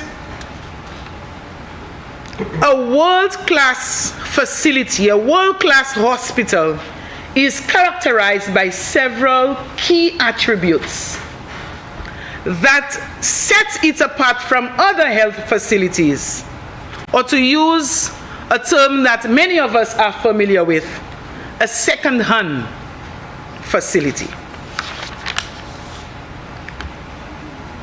And so, Madam President, I want to highlight just two of these attributes with the view to juxtapose the new hospital, what members have often referred to as the box, with the old hospital, which in my view resembles a chicken coop in this modern day.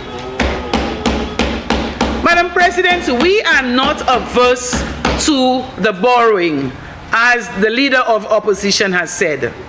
Unlike the members opposite who demonized government borrowings when they were in opposition. We do recognize that governments must borrow, and that the provision of high quality and affordable health care is a costly undertaking. So they must borrow. The intention here, Madam President, is to prove to St. Lucians why the $200 million from the Saudis should be spent on a health facility that is of top-notch, nothing mediocre or substandard. After all, the increasing demands for quality health care globally, regionally, and right here in this country requires nothing but the best. Yes. So as I said, Madam President, I will focus on two of these attributes. The first one, and that has to do with infrastructure and facilities. Madam President, state-of-the-art hospitals are typically newly constructed with modern and purpose-built infrastructure. They are designed to meet the latest or the modern-day healthcare standards. They have spacious, well-designed patient rooms for efficient patient care, comfort, and healing. Madam President, just think of the two and put them side by side. The first set of buildings at the St. Jude site are as old as the hills, Madam President, and we know this. They are over 80 years old, and they were not originally designed for healthcare purposes, like what is required today. What is required, what is demanded of patients today. Moreover, Madam President, these are outdated. Yes. They have outdated layouts that can potentially pose challenges for the safety of patients. So to put it succinctly, Madam President, these hospitals or these buildings in the old St. Jude do not meet modern health care standards, and this is a fact. The second attribute that I want to focus on, Madam President, is comprehensive services. The old buildings are limited in the capacity, Madam President, to provide a range of medical services and may not even attract top professionals and specialists to this country. Contrastingly, Madam President, a state-of-the-art facility offers a range of medical specialties and services St. Lucians need a facility, Madam President, where they can access a full spectrum of services right here under one roof. Our people spend thousands of dollars traveling to Barbados, Miami, Martinique, and many other countries to access healthcare services that are not accessible in our hospitals locally. And this is the intention of the state-of-the-art hospital that the former UWP administration started. So the question that we need to ask, Madam President, is why spend $200 million, or in the absence of details, I am not quite sure what the figure is, but I have to quote the figure as is presented. Why spend $200 million on an old building, a building that was not, or a few buildings that were not purpose-built, have very little space, made no provisions for a range of specialized medical services, made no provisions for cutting-edge medical technology and equipment, and to make it worse, Madam President, buildings that have no approved plans at this point. Madam President, you know what I've come to realize? And I'm sure that many will agree as well, that every time the United Workers' Party plants a seed that seeks to advance healthcare in St. Lucia, Labour says, kill it.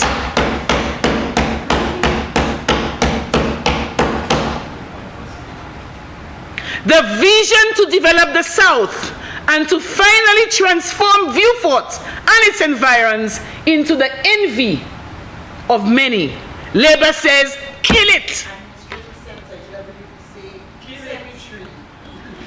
A world-class hospital which formed part and parcel of the vision for the South and St. Lucia by extension to provide better quality health care for the people of this country. What are they saying? Kill it!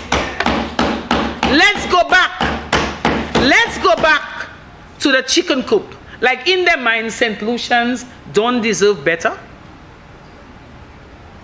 So, Madam President, while a second-hand or repurposed hospital can be used to provide some healthcare services, they face a myriad of challenges in providing the same level of care, comfort, and efficiency that a state-of-the-art hospital like the one built by the former UWP administration.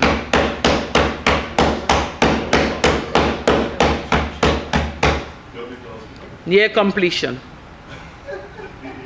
Madam President, they can try as they may, but this repurposing being done to the old hospital can never be equated to a new state-of-the-art hospital. It cannot happen. It cannot happen. Madam President, it is really a bit worrisome that this Labour Party administration continues to ignore the calls of citizens and healthcare professionals for the provision of a modern-day facility that meets international standards. It is worrisome that this administration continues to display political chauvinism, Madam President, and this is what I see. It's us versus them. If Labour did not do it, it's of no good. Reluctance to consider suggestions and recommendations made by the opposition in matters of national significance, such as crime and health care, or even to engage in constructive discourse with the opposition, it's of no good. We continue to display this chauvinistic attitude.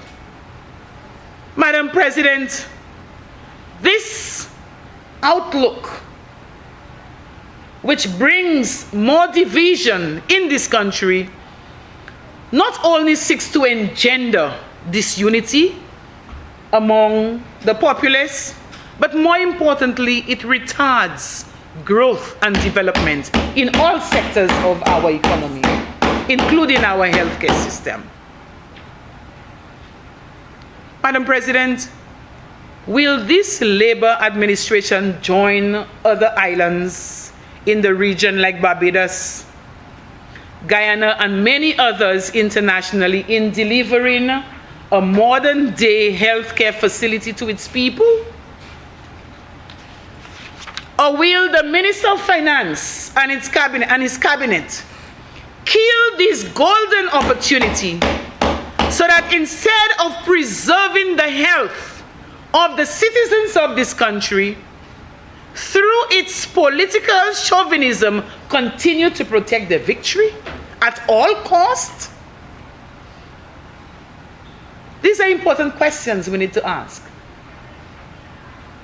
And I want to agree with the members who have gone before me when they've said that St. Lucians are really tired of this. They don't want to have this anymore. They just want their facility. But they want something. They want a hospital that will provide them with a broad range of services that they don't have to fly over to Martinique and neighboring islands to seek medical care. And so, why spend 200 million on a building that is as old as the hills when an approximate 50 million is needed to finish the modern health facility? And I agree with the leader of opposition when he said that if only the Labour Party had not stopped the project, by now we would have a facility. It only needed about 6 months for completion, at least the ground floor. Madam President, I hope that this administration does right by the people. Use this money to finish. Use this money to finish the almost completed state-of-the-art health facility for the people of the South and the rest of St. Lucians. This is what St. Lucians deserve. Not something mediocre, not something substandard. They want something that will provide them with a range of services that they can access. And this is not possible. It is not possible, Madam President, with this chicken coop that is being repurposed. I thank you.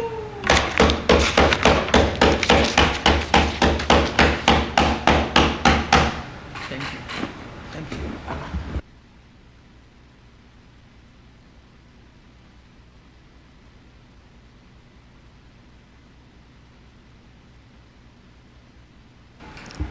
I see no light. Leader of Government Business. Leader of Government Business. Thank you, Madam President. Madam President, this morning,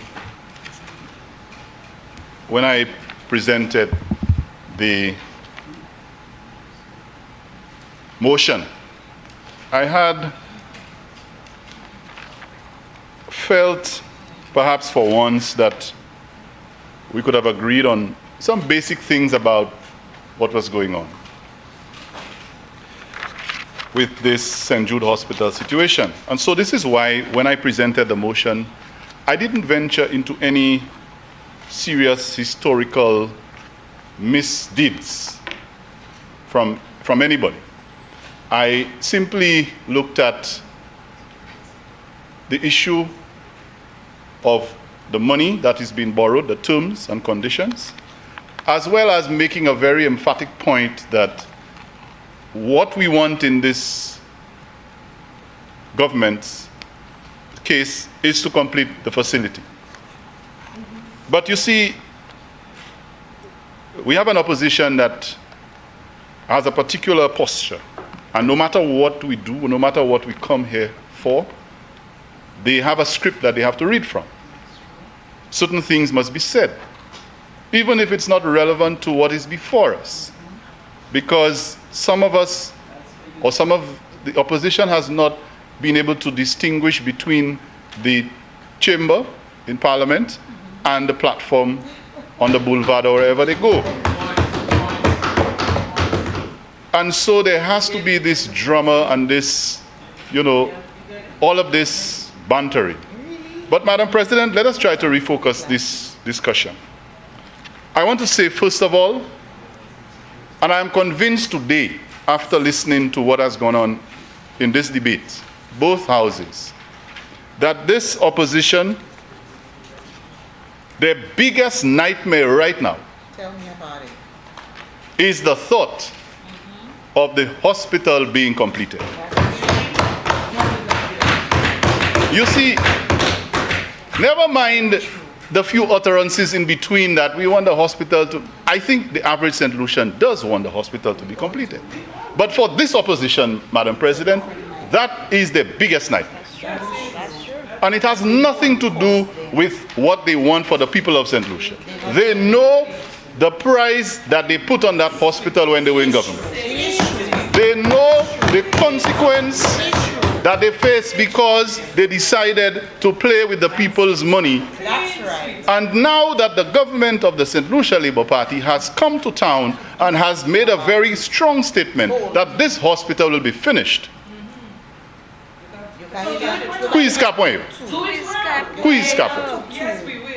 But anyway, let me get back to focus. Madam President, you see, when you try to bluff, sometimes the truth comes out of a certain corner of your mouth, inevitably. And so the leader of opposition business, in his attempt to mimic and copy his other leaders' approach, decided to quote extensively from a particular document which he refers to or has been referred to as the Shanta King Report. And in his own words, Madam President, and I quote, he said that the opposition is not happy with the Shanta King Report. When we realized he had said that, he tried to, take it back, but he had said it. And I'll tell you what I deduced from that, Madam President. There are two things I deduce. One, it's either the leader of opposition business was speaking one word of, or one statement of truth after all, or secondly, that he has not realized that he is in opposition. So he's referring to us as the opposition when he has, and I believe the latter might be the case. Because every time they come to this chamber, they behave as if they have the right to govern. But the St. Lucians gave this opposition the right to govern for 5 years.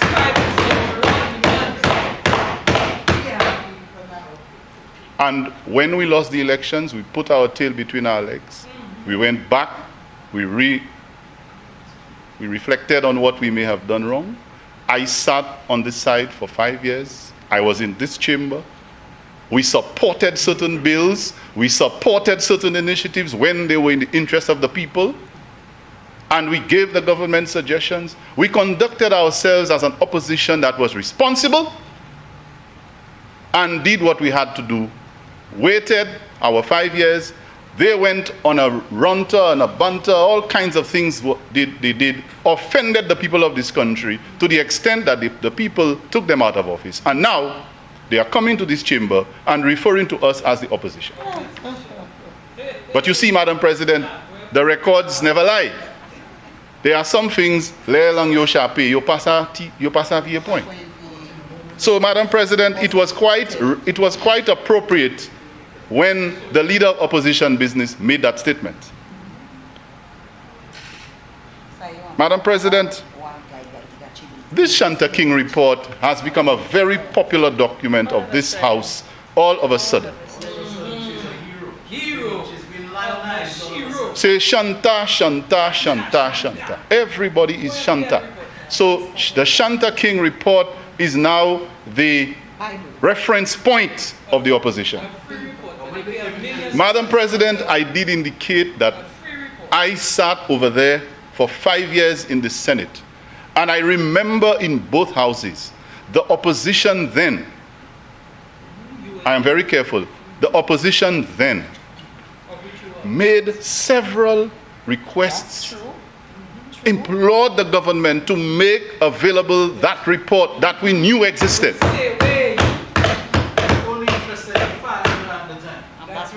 Having fired the young lady, who is now their hero, they refused to make this document public. Instead, the opposition, the then government, went out and conducted what they called an audit. Spent $1 million or so of our taxpayers' money and threatened to send people to jail and all of those things. Up to this day, we have not gotten any information on the contents of that audit. And so, we kept asking about that report. But today, for 5 years, no report. Because they knew that in this report, there were things that were very serious and could have implicated them. But it's the same report, Madam President, that today, both houses and both opposition leaders in both houses have found it convenient to almost read it verbatim. And so when I come here and I present a motion, stayed away from the politics of it, stuck to the contents of the motion and how it is going to benefit the people of St. Lucia, how well negotiated the terms and the conditions of the loan were, couldn't help themselves but take it down a road that they have more carbuncles to deal with than anyone else. And so, Madam President, this had to be put into context. You see, in the effort of the leader of opposition business to quote from the report, he referenced a gentleman named John Peters. And he was using that gentleman's statement in 2017 to make a point about wastage. Madam President, où kwe an moun pe vini ici ya?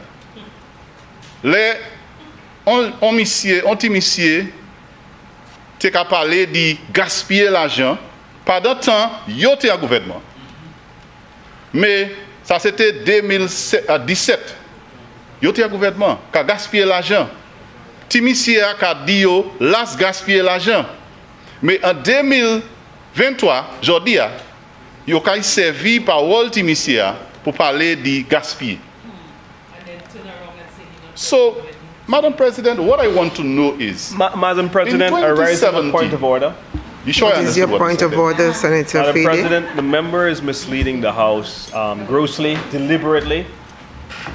Madam President, I quoted Mr. John Peters, who made this statement back in 2017.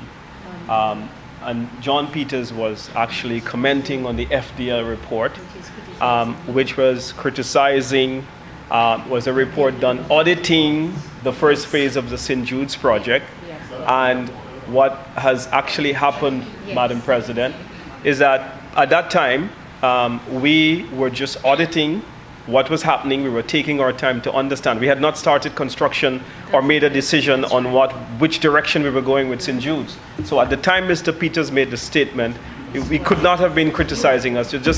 You're grossly misleading the House, please. So just correct that statement. Proceed. Thank you, Madam President. I know I made the statement in Creole, so I excuse my colleague if he had difficulty interpreting what I just said. Madam President, I'm moving on with the John Peters issue. You see, in referencing John Peters and wastage, I think the leader of opposition business was giving us further clarity on who was wasting and what was wasted.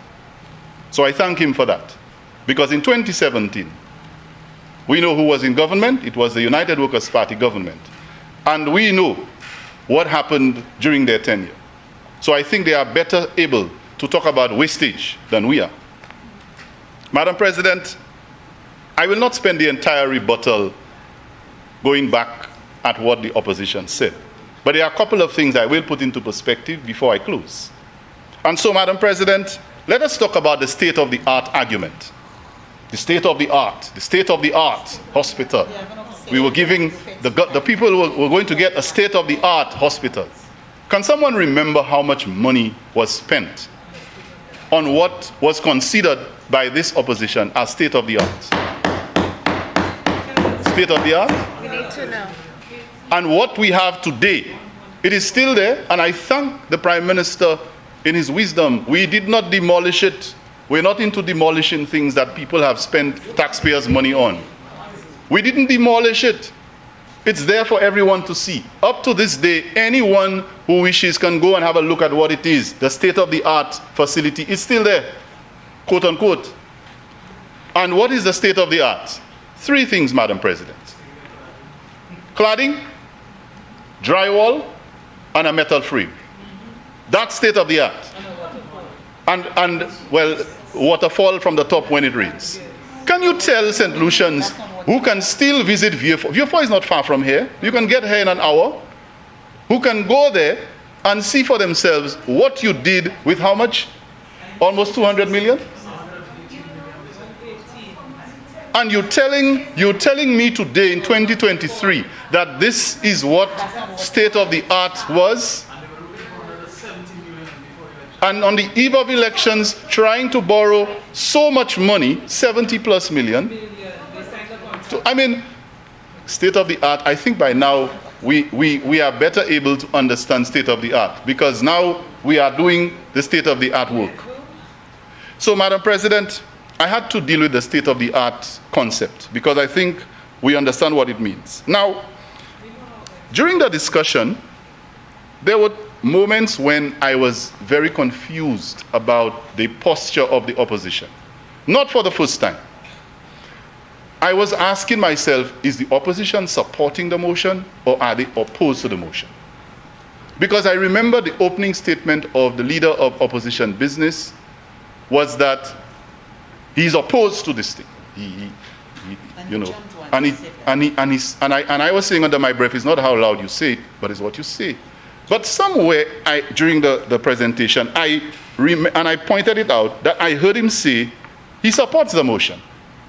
So again, I am not sure what the opposition's position is. Not for the first time that I have heard one of them say I support and the other one says I don't. Today, the same person took 2 positions. So I'm not sure how they flip on the same issue. Now, Madam President, another issue that was raised was the idea of PPP, public-private partnership. It appears that the opposition has finally come to appreciate the importance of PPP. Because I remember previously, again, I have the benefit of hindsight because I want to remind my colleagues that I did sit over there for 5 years. And it did me a whole lot of good, Madam President, because I sat there and I absorbed a lot of information. I absorbed a lot from the government and from my experience in the Senate. So there are certain things I know happened and I can make reference to them today. That PPP idea didn't seem very popular then. Because I remembered us having an issue with the Neuronora International Airport, where there was about 400 plus million US that had to be borrowed for some reason, where the government then decided to abandon a PPP and take a loan to put on the backs of our St. Lucians to do the airport, because the reasons I don't want to go into, because it'll take me to another debate. But that was a PPP arrangement with a reputable firm that had built airports around the world. And we begged the government not to go there. Leave the PPP agreement alone and allow the airport to be built without costing St. Lucians a cent. And these are the examples of wastage that I tell you, Madam President, this opposition is much better at describing than we are. So I heard reference to OBIA. I mean, how could you come to the Senate and talk about those things? I'm not going into this OBIA thing. That's not my line. So, Madam President, PPP now is the best thing since sliced bread because you are in opposition. But you take a 400 plus million, almost $1 billion EC dollars worth project, and you don't see the wisdom in allowing a PPP. And give a direct purchase, a direct award. A direct award, Madam President. And I'm sure I heard the leader of opposition business talk about tendering, didn't he? He stood in this chamber talking about tendering.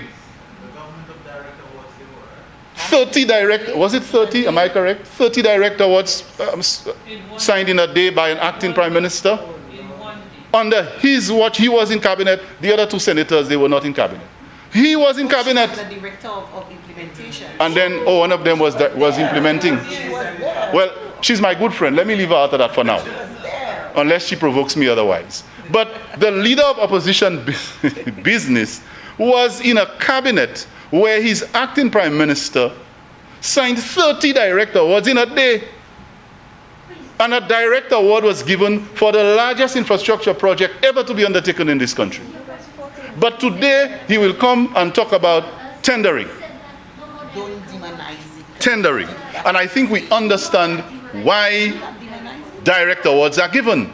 And I must say, this government is not afraid to say that we can justify our decisions, you know. We know that direct awards are not necessarily the best approach to procuring and to deal with projects. But I think everybody in St. Lucia now knows that this hospital is a matter of urgency. It is a matter of urgency. And if the best possible route to get it completed within the best possible time is to go that way, then we will. But you see, I suspect they know more about the contractor. They asked about the contractor. But I suspect, and I will also tell Senator Lee, who also mentioned it, that I think the opposition senator knows a lot more about the contractor than we do, or you do. Because they had already published that he was fired and he was going out and had photos all over the social media about the contractor leaving the site. You understand? So it seems that they had perhaps hoped that it was someone else. And so they were posting on social media about the contractor leaving the site. And today they come and ask, who's the contractor? It's the same contractor you posted about leaving the site. That's the contractor. So, Madam President, you might find my posture this morning a little bit confrontational. But again, I always say that when provoked, I will not sit here or stand here and allow this opposition to get away. And I think this morning, the leader of opposition business has sufficiently provoked the argument. Now, it's not personal, I must say. It's not personal. Because afterward, I can go and bowl a few bouncers to him outside. Right? So it's not personal. But it is very serious when these statements are made in this chamber that, first of all, are unfounded, untrue, and should be pointing directly at the opposition. Madam President, when the leader of opposition business had no more arguments, in his 40 minutes that I think he completely wasted. What an opportunity wasted. Here was your final opportunity to give some value and support to something that the government is doing, and you have agreed that it is needed by the country. by the people of this country. But then you waste almost all of your argument, and then towards the end, talking about comparing the size of reports. I'm seeing him holding a report and saying this one is bigger, look at the size of this one. One yellow, one. Madam President, I am not sure that the leader of opposition business is the best person to be making fun of size. To suggest that anything that's smaller or shorter is of less significance than something that is bigger and tall.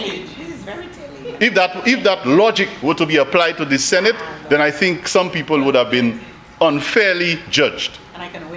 So I will not go down on the you come into the Senate to debate borrowing money to finish a hospital. Your argument is so shallow that you take documents and you look at how thick they are and how small they are, and you're comparing which one is bigger and which one is smaller. But quoting from the smaller one. And quoting extensively from the smaller one. Those are too narrow. Madam President, I would not go down that line if I was the leader of the opposition, comparing size and relevance. There is no, I hope I am correct, there is no correlation between the size of documents and the importance or relevance. So I think you should stay away from the size argument. Madam President,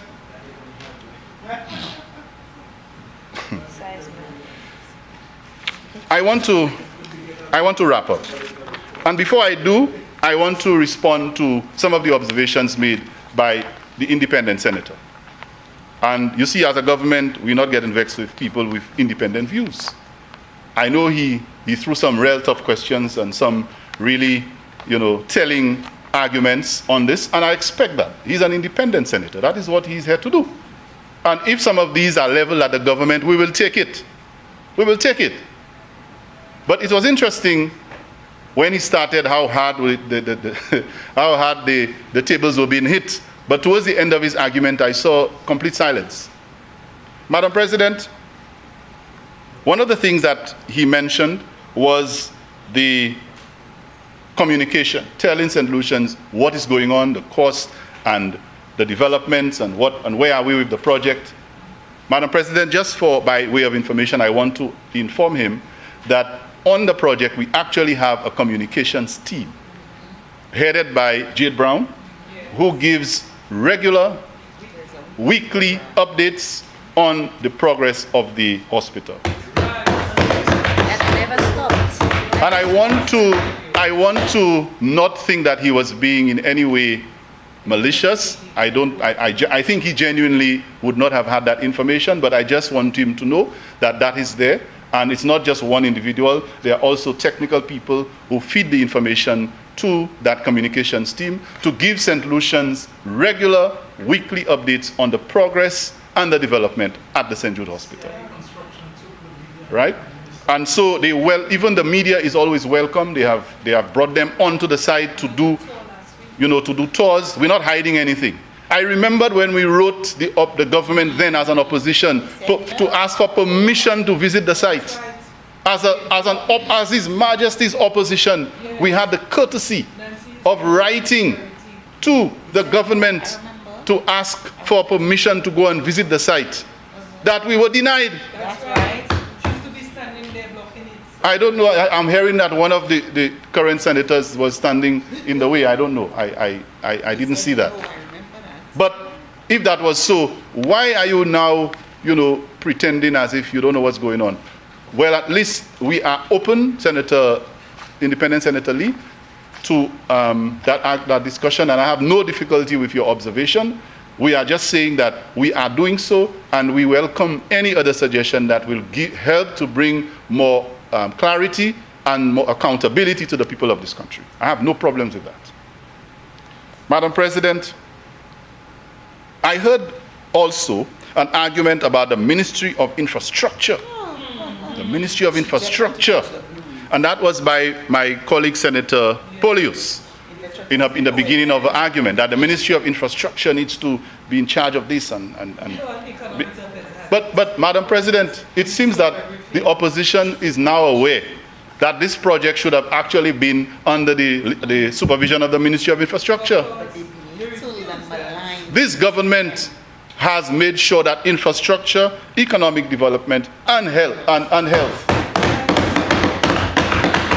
all three are collaborating to ensure that this project goes on. But let's examine what was happening under the nose of, where's my colleague? He left? Under his nose then in government, that the Ministry of Economic Development, under the auspices of a certain minister, who apparently was in charge of everything, was the one providing oversight on a project, which is a major infrastructure project. Trying to marginalize his own colleague who headed the infrastructure ministry. I mean, and you know what happened as a result, Madam President? The result is here for all of us to see. The then Minister for Infrastructure was completely alienated. Right. But you see, today, he has found the right place on the side of the St. Lucia Labour Party government. Because perhaps it's the right side in this chamber and it's the right side full stop. Because I suspect that if the project, and this one is for St. Lucians to take seriously, if the project had been allowed to be supervised by the Ministry of Infrastructure, where the technocrats and all the technical experts were, that we would not have been where we were today. You see? So, Madam President, it is interesting now that the opposition is talking about the Ministry of Infrastructure with reference to the St. Jude Hospital. The Ministry of Infrastructure was always there. It was there in 2016 to 2021. It was there. But a certain, you know, totality, they call it, totalitarian individual decided that it has to be under Ministry of Economic Development. And when he was finally beaten, he said that he cannot complete it. So, Madam President, St. Lucians did what the then minister asked, that if they couldn't complete the hospital, vote them out. St. Lucians did that. So he got one thing right. He gave St. Lucians good advice, and they followed it.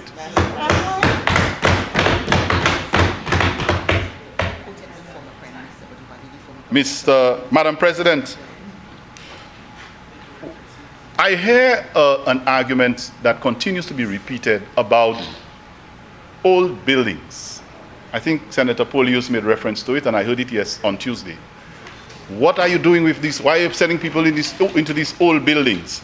So there is this attempt to compare the original site of St. Jude, which was built for military purposes, telling you about the resilience and the strength of the structures. It has sentimental value because I remembered in the opening argument of the leader of opposition business, he spoke about Sister of the Sorrowful Mothers and all of those things attaching sentimental value to the building. But then his colleague will stand up and say, oh, old buildings, 80-year-old buildings.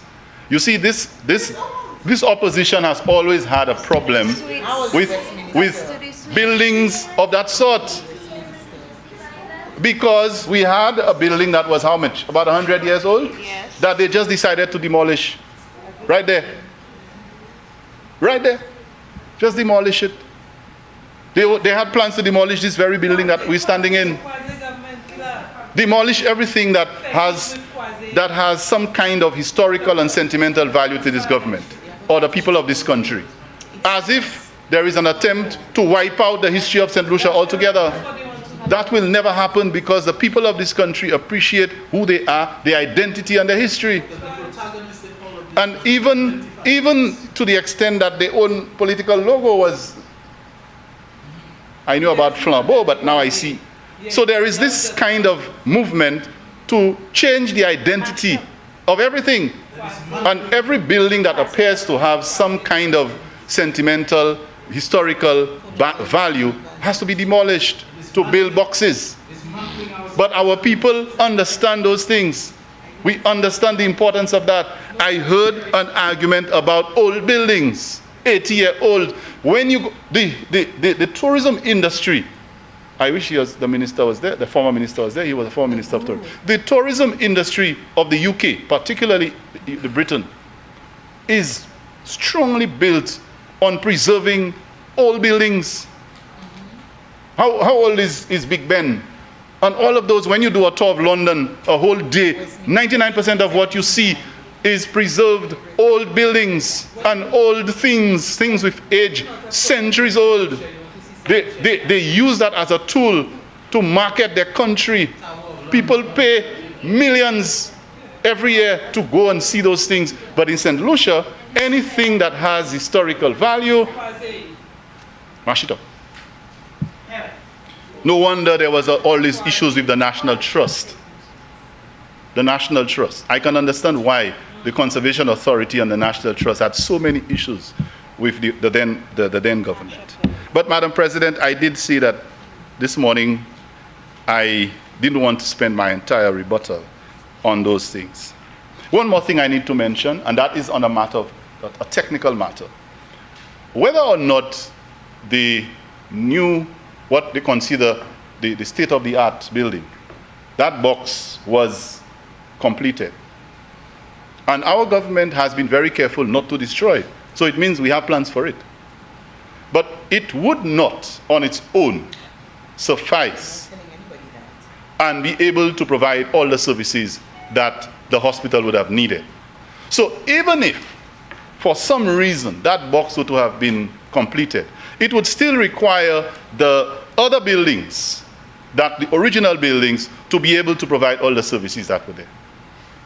And so, in going forward, our government, when we have completed, by the grace of God, when we would have completed the St. Jude facility on the original site, we will ensure that this structure, this building, this box, is not just thrown away as if it didn't have any, that no money was spent on it. We will find a very appropriate way to utilize it. Just like we will do with the piles on the airport. So, Madam President, I want to thank my colleagues, particularly the independent senator, for raising some very pertinent issues that we will not ignore.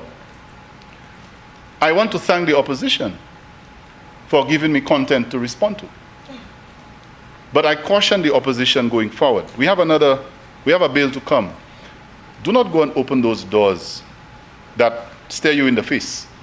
Just because you believe that you have an argument that can sound popular among your supporters on a platform, it doesn't mean that it holds any weight on the stage of proper deliberations where ideas contend. This is a stage here, Madam President, where ideas contend. Ideas may differ, but you need to allow ideas to contend. But it's not a stage to come and posture with untruths, grandstand on things that you are guilty of, and then you find yourself making statements like the opposition is not happy with Shantaki. So, Madam President, once again, I reiterate the support of myself and my colleagues for this motion. I congratulate and commend the Prime Minister for his ability to negotiate such a wonderful package. I assure St. Lucians that we could continue to work on this hospital and as well as the sports stadium to deliver to the people something that they have waited 14 years plus for, and that we will do so in the quickest possible time. I thank you, Madam President.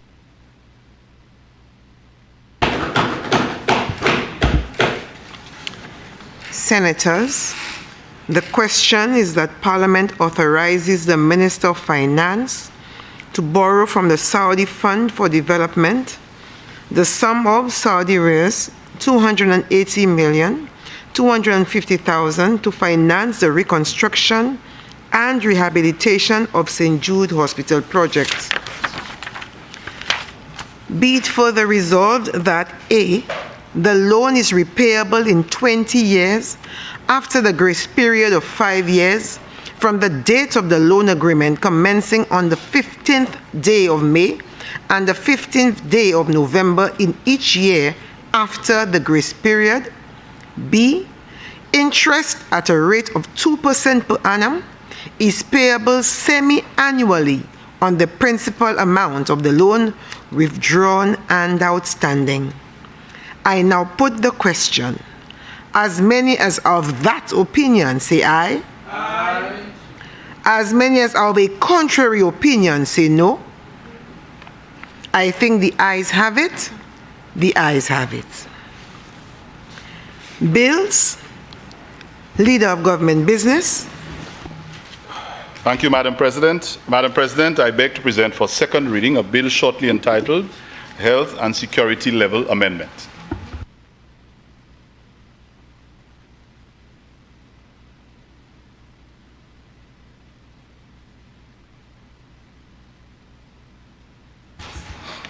Right, second reading, so I can proceed. Thank you. Madam President, the Health and Security Citizen Security Act number 16 of 2023, which is the one I make reference to here. We have come to this Senate before to make an amendment or amendments too. But we remain a government that is listening, and we will do at any opportunity that we are given what we have to do when the people of this country speak to us. Madam President, you would recall that the levy would be on certain goods and services, and the 2.5% is, or for consideration here, for services was noted. However, the definition of consideration in that regard excluded VAT, and it means that it would not include VAT in the definition of consideration, and then to impose VAT on the value of services or of the service. So the same logic, Madam President, can be applied to one of the services that we sometimes receive from our attorneys most of the time, and there's an attorney in this chamber, so he would know about those, some of those. It includes stamp duty, and that would not be appropriate if you apply the VAT to the stamp duty and then the levy. So I think after having reconsidered or in discussion with these stakeholders, we find it necessary to make that amendment. Now, Madam President, we do not want to allow a certain set of, I don't know what you call it, rumors or ideas to go unchallenged when it comes to what the levy is on. I think there are certain goods that the levy has been placed on, and we want to make it remind St. Lucians that the levy does not apply to the goods that are zero rated for VAT. They are not. And I think there has been an attempt, I don't want to cast any aspersions on anyone, but there's been an attempt or attempts to suggest that the levy will be applied or has been applied to items that are not VATable. And that is not the case. As was stated in the budget speech, the Prime Minister's budget speech, this levy will be on specific goods and services, and I think in previous debates we actually identified what these goods and services were, and today we are essentially looking to remove it on stamp duty for certain services. Madam President, the piece of legislation really is in its infancy stage. It is relatively new, and we will find challenges from time to time. I don't think we can find it completely perfect, and we may very well down the road have to make additional amendments. In fact, most of the legislation that comes to this chamber is not new legislation, but it's amendment to legislation. So it is not unusual that you will find need for amendments. The levy is now in its implementation phase, and I think so far we find that it has been working okay in terms of the collection. But since that was flagged for a particular service, we believe that we had to return and make that amendment so that it can satisfy and alleviate some of the anxieties of some of our service providers. And so I trust that it will receive favorable support in this chamber and that we can make the amendment that is necessary. I thank you, Madam President. Senators, the question is that the Health and Citizen Security Levy Amendment Bill be read a second time. Senator Fede. Madam President, thank you. I stand and I rise in very staunch opposition to this motion. I have been, Madam President, against this levy from its inception. And that is because, Madam President, I believe that this is a colossal mistake again by this administration. And I don't think that they have really taken the time to understand how this is going to impact the people of St. Lucia in very meaningful ways. Madam President, the reality for many St. Lucians as we debate this motion is one of economic hardship. You go, you speak to people, you talk to them about the cost of living generally in this country. Now is not the time to put more taxes on the back of the people. Now is not the time to do that. Madam President, we're also debating this bill while the government has picked up record taxes the estimates will show for the last financial year. It baffles me as to why the government will need this additional revenue while people are confronting the many hardships in our country. So, Madam President, let's go through those hardships. The price of bread, Madam President, which is a staple for many families. Every morning, bread, an important item for breakfast. People have got to face increased prices in the price of bread. And this is before that tax, right? So now that the government is going to put on this tax on certain goods that bakeries need, it is going to affect the price of bread again. So, Madam President, this is very sad. The price of bus fares have increased. People needing transportation to get to work, to go from one part of the country, whether it's for recreation, school children traveling up and down. It means that just the basic cost of a parent trying to send their child to school, the transportation costs has now gone up. And when you add the school books to that, because this government has decided that laptops are the best things and Madam e-books President, are not on a good. point of order. What is your point of order, Senator Jean? Do you stand? Thank you very much, Madam President. The member is continuously misleading the House, Madam President. It has been known, it has been stated that the health and security levy does not apply to food items.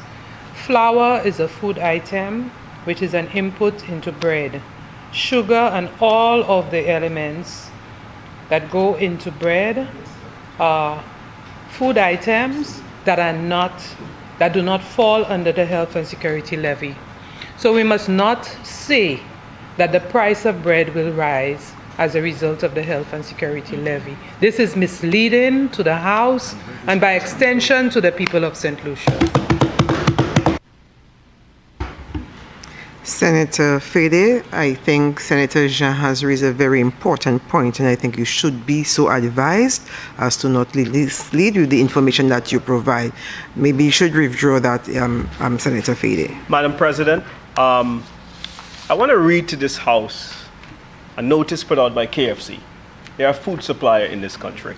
Senator Fede, we were speaking about bread. Senator Fede, when the president is speaking, the president shall be heard in silence. Yeah. You indicated that flour and bread, the price of bread will be increased. The price of bread has already been increased. Because of the levy. And the price of levy. Senator Fede, I am still speaking. Would you take your seat, please? In his presentation, the leader of government business indicated that the levy does not apply to items that are zero rated, etc. Senator Jean has brought that to the House's attention again. I implore you to be guided accordingly. Madam President, I want to submit to you very humbly that the packaging for bread will be affected by this levy. Madam President, there's a general principle in this argument in that the government stated that food will not be affected, right? Now, if the government states that food, why is KFC, a food supplier, giving out a notice to its suppliers that because of the levy and because of the tax, Madam President, on a point there of will be order. an increase in their prices for food items? What is your This is point of general order, principle. Senator? Madam Shawahir? President, the member again is misleading the House. The Prime Minister has been absolutely clear and specific that the health and security levy will not be incurred on food items. As to any other discussion on whatever organization decide to put levy on this, that, and the other is besides the point. The member needs to accept what is before the House, that the health and security levy is not on food items. The member continues to mislead the House, Madam President.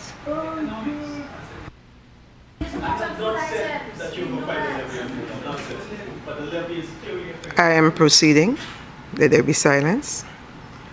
Your point is noted, Senator Shawahir. However, I shall allow the member to read the notice that he has obtained from the organization. However, we want to make it clear that the levy is not applied to any food items and items that are zero rated. Again, I implore you to please be advised.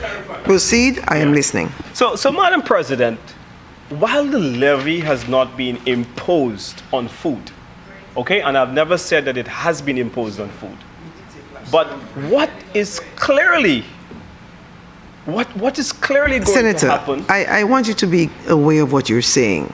You just indicated that you have never said it's not been imposed on food, but you clearly indicated flour and bread, and that is food. So be careful how you speak. Be specific. Be guided accordingly. Proceed. Madam President, thank you. So while the levy has not been imposed on food directly, but the levy is clearly having an implication on the cost of food to people in this country. Yes. And there's a clear evidence that's here. So a notice from KFC to all of its customers. KFC would like to inform its valued customers that as a result of the health and security levy introduced by the government of St. Lucia, as well as the continued rise in the cost of inputs, KFC has found it necessary to implement price increases in menu items. Now, is KFC a hardware store? No. Is KFC a jewelry store? No. Is KFC selling fuel? No. Right? So here we have one of the biggest food suppliers in the country. So even though the government has not imposed a levy, Madam President, if the senators on the other side would just allow me to establish the point, what we are saying is that the levy has already begun to affect the cost of food in the country. That's clear. That's very, very clear. And whoever that doesn't want to accept that does not understand economics. It's very clear. Look at here. Here is the evidence. KFC sends out a notice to the public saying, we are raising our prices, and directly because of the government levy. So while you haven't imposed Madam President, an item, on a point of, I would like to say clarification, but it is indeed a point of order. That notice has Which is it, Mr. order, a point of order. It What is is your point of misleading order? because that notice has since been recalled from the organization that is being mentioned. If you go on their social media pages or any of their pages, that notice is not there. It has since been recalled. I think the House needs to know that. Okay. Thank you, Senator Shawahir. Madam President, I am not aware that this has been recalled. If the senator has the information, please present it to the House. Yep. And I am willing, if the facts change, I am willing to change my opinion. But as of now, I have a document in front of me. Madam President. Your point of order, Leader of Government Business. Madam President, is that the Leader of Opposition Business is grossly misleading the House. And besides that, I do not have the benefit of the document that he's quoting from.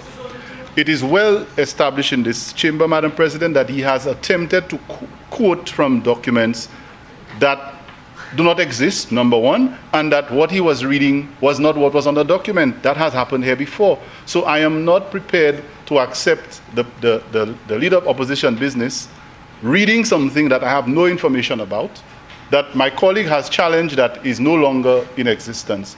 He reads from it and I do not have a copy, I have no benefit. So I cannot take what he's saying at face value, Madam President.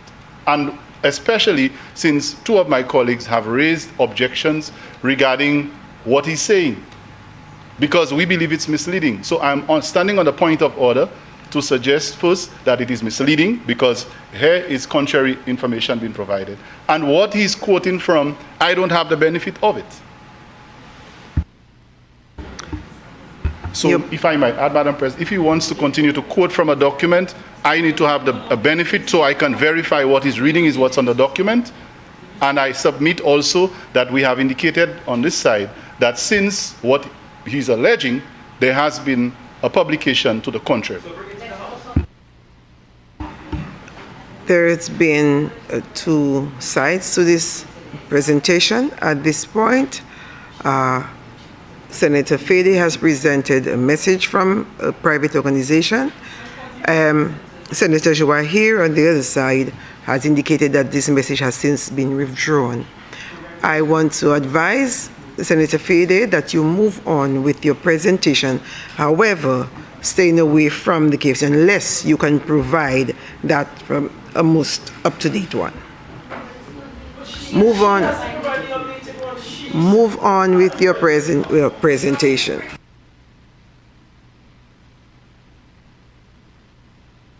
So anyway, Madam President, so we're seeing that clearly that not just one company has issued such documents, because there are others. So there are other companies, Senator? There are members in this House.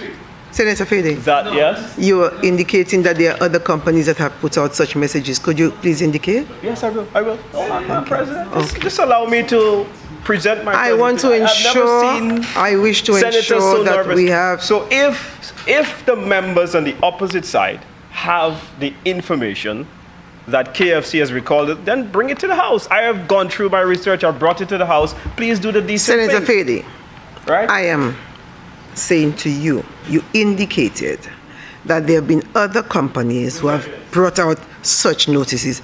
I'm asking you whether you have that information with you here present. Yes or no? I absolutely do. Thank you. So if you would allow me, Madam President, yes, I will give you all the facts. And I will make all of these documents documents of the House. Okay? So just allow me some time, some space. So Madam President, it's clear that not only is this 2.5% levy, whether it's applied on food or it's not applied in other areas, but there are so many other inputs. If we think of a company like KFC, they have electricity, they have computers to be serviced, which, by the way, the computers that they have to service attract the levy. They have legal fees attract the levy. If we think of Massey as a supermarket, this 2.5% levy will definitely affect the cost of Massey stores. And that's the point that we're trying to make. I brought KFC as an example, but Massey stores doesn't just sell food, and buying of food is not just their only cost that they have, but Massey has a lot of services that they require. Every single cashier you go to, there's a computer that needs servicing. And if we look at Schedule 2, it does attract the servicing of computers, for example. Massey has lawyers. They have a lot of services that they have got to provide in order to open up their stores and sell to us. So the food is just one component. And that's the problem that I have with the Labour administration, is that they look at things in isolation and they're always looking at things in a vacuum. And they never could take a proper look at the economy and to assess properly how one policy is going to have a far-reaching implication on the people of this country. And so whether the 2.5% levy is applied on food directly, whether KFC has reduced or recalled the notice, I haven't seen the evidence of that. What is being established here, Madam President, is that the 2.5% levy is affecting the cost of businesses, and businesses are going to carry that cost on to the consumer, whether they're selling food, whether they're selling cable, whether they are selling whatever their business is, they are going to have increased costs, and that cost will be carried on to the consumer. There's no doubt about that. Now, what I was trying to say about bread has increased long time as a result of the global inflation crisis. And so the members can try to mix up my statement and try to misquote me, but the price of bread has increased, and we are debating this bill while the price of bread has already been increased, while the price of bus fares have already been increased, while the price of gas at the pumps have gone skyrocketed on the backs of the people of this country, while the price of LPG cooking gas is now among the highest it has been in our history, while St. Lucia stands as the third highest, our social economic review says, as the third highest in the OECS. Right? While the electricity bills of ordinary consumers have gone up 30% based on your own social economic review. That's what it has said. Food in the supermarket. You go now and there are more baskets and trolleys. And whenever you see that, Madam President, you know that people are in a budget. People are having to nickel and dime. People are having to choose whether they buy a certain item today and a certain item tomorrow. People have got to juggle bills. So this is a serious situation in this country. People are suffering in this country, and this government is out of touch with what's happening. And the sad reality is that the 2.5% levy, whether it's on services, whether it's on goods, that levy is an ill-fated decision by this administration, and I do not support it. That's the point that I'm making here today. So, Madam President, it is not well advised that while the salaries of individuals have not gone up with any significant number, inflation and the cost of living, and this 2.5% levy is going to make all of those matters worse for the ordinary person in St. Lucia to afford the cost of living that has brought about, the inflation crisis, and that was very, very tough on people. It's a global problem, it's a regional problem, but we are making our local situation worse in the country. We are making our local situation worse. There's no income support to ordinary citizens. The government promised 1,500.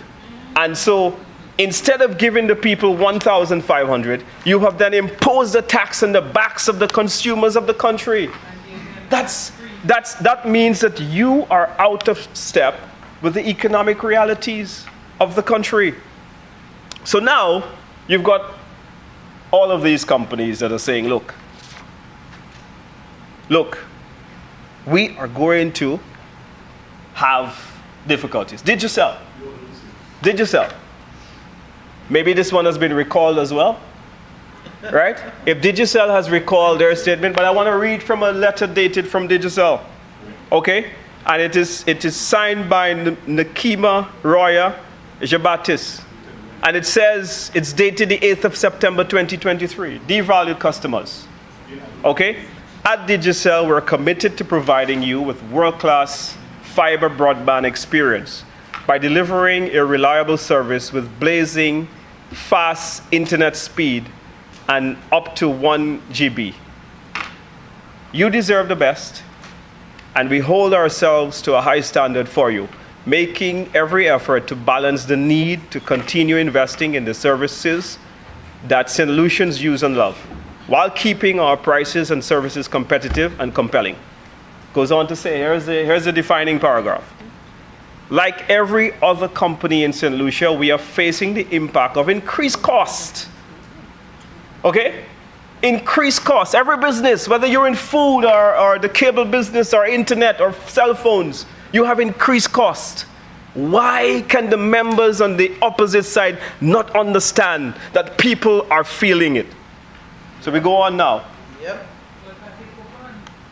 It says, increased costs of doing business as a result of the government of St. Lucia's recent implementation of the health and security levy of 2.5% on goods at the port of entry and 2.5% on in-market services. So Digicel has made it clear, not only is the 2.5% levy affecting it at customs, but also when Digicel goes for other services.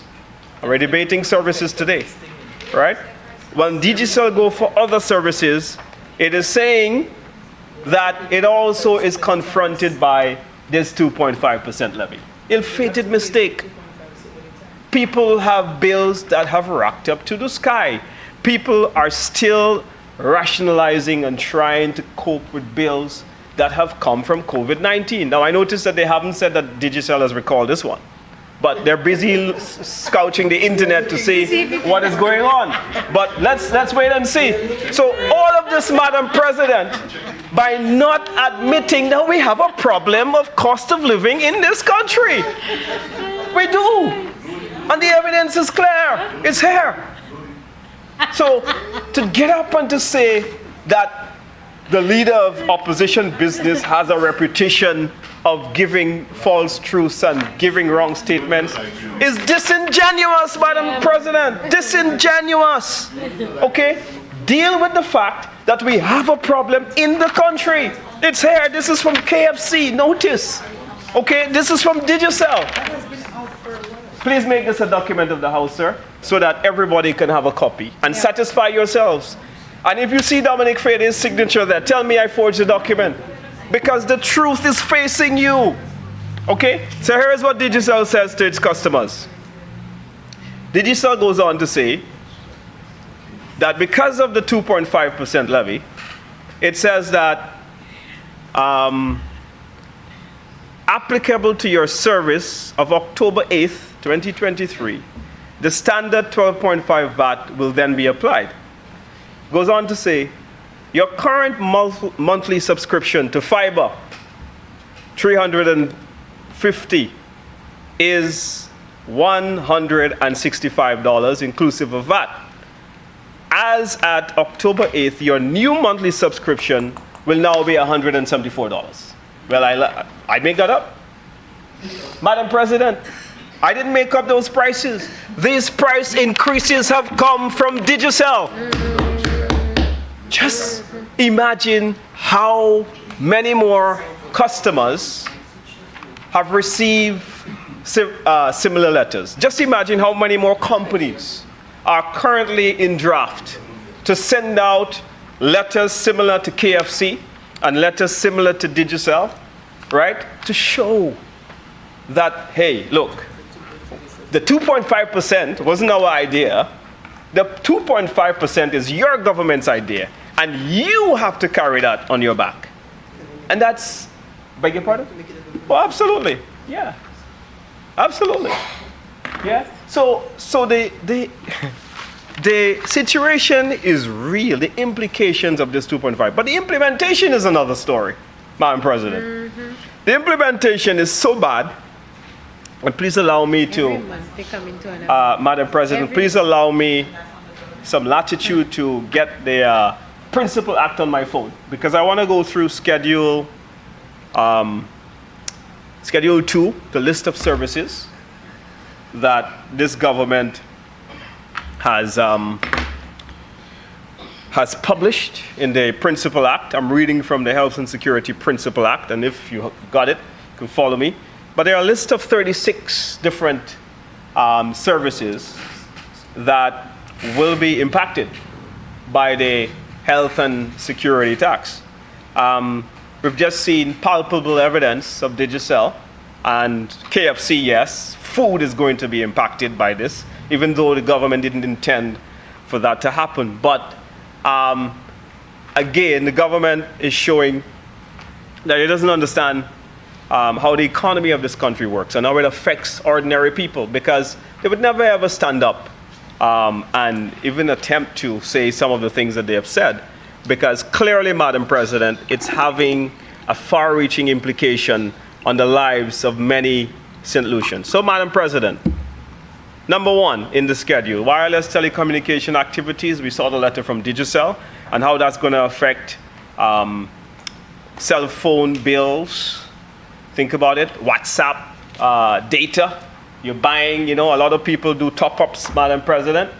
That service is now going to stand the risk of being increased because of the 2.5%. People trying to talk to their families. People trying to communicate. This wireless service, internet, Wi-Fi in the homes are going to be affected under this heading. Real estate activities on a fee or a contract basis. It means, Madam President, the real estate companies now have to pay this. Those that are registered for VAT. God forbid if you're buying a piece of real estate from them, you're buying land or you're buying a house from them, then you're going to have to carry the burden of the cost of these real estate transactions. Many people trying to build their homes. So on the one hand, the government came to the House and said, look, we're giving you a little discount on building materials, but yet they're taking it back on the 2.5% levy. So as you try to construct your home, you have to pay 2.5. And if I go to the home, right, you're paying 2.5 on the real estate. When you go to the lawyer for him to construct the documents for you, you have to pay 2.5%. And so the government doesn't understand, Madam President, how this compounded 2.5% is affecting the ordinary lives of small St. Lucians, small businesses. It is having a far-reaching implication on people's lives. Because it's not like VAT where, you can net it off. No, this is not designed in that way. This is designed that every time, it could be one transaction. You take a guy who's buying a motor vehicle from Beachcomber, okay? He's gonna have to pay the automobile supplier the 2.5%, as well as he's gonna have to now, if the bill of sale is drafted by someone in the legal profession, he's gonna have to pay that as well. Same transaction, yeah? So how much do you wanna add that up to? Okay, if he's gonna get that vehicle evaluated, he's gonna have to pay the garage when he's registering that vehicle. So that's another 2.5. So it is not just 2.5% on a single transaction. It is a compounded amount on many different transactions that a consumer will have to confront, which is why, Madam President, I just don't support this ill-conceived idea in a time when people are feeling the pinch. I mean, now we're in the low season. Could you imagine a single mother working in the hotel industry and she's on rotation? There are hundreds of tourism employees, Madam President, who don't have a job because there are hotels that are now closed for construction. 0 cruise ships in the harbor. The taxi drivers don't have the trips. The vendors are not getting as much sales, okay? The farmers are selling less produce, so their income is affected significantly, right?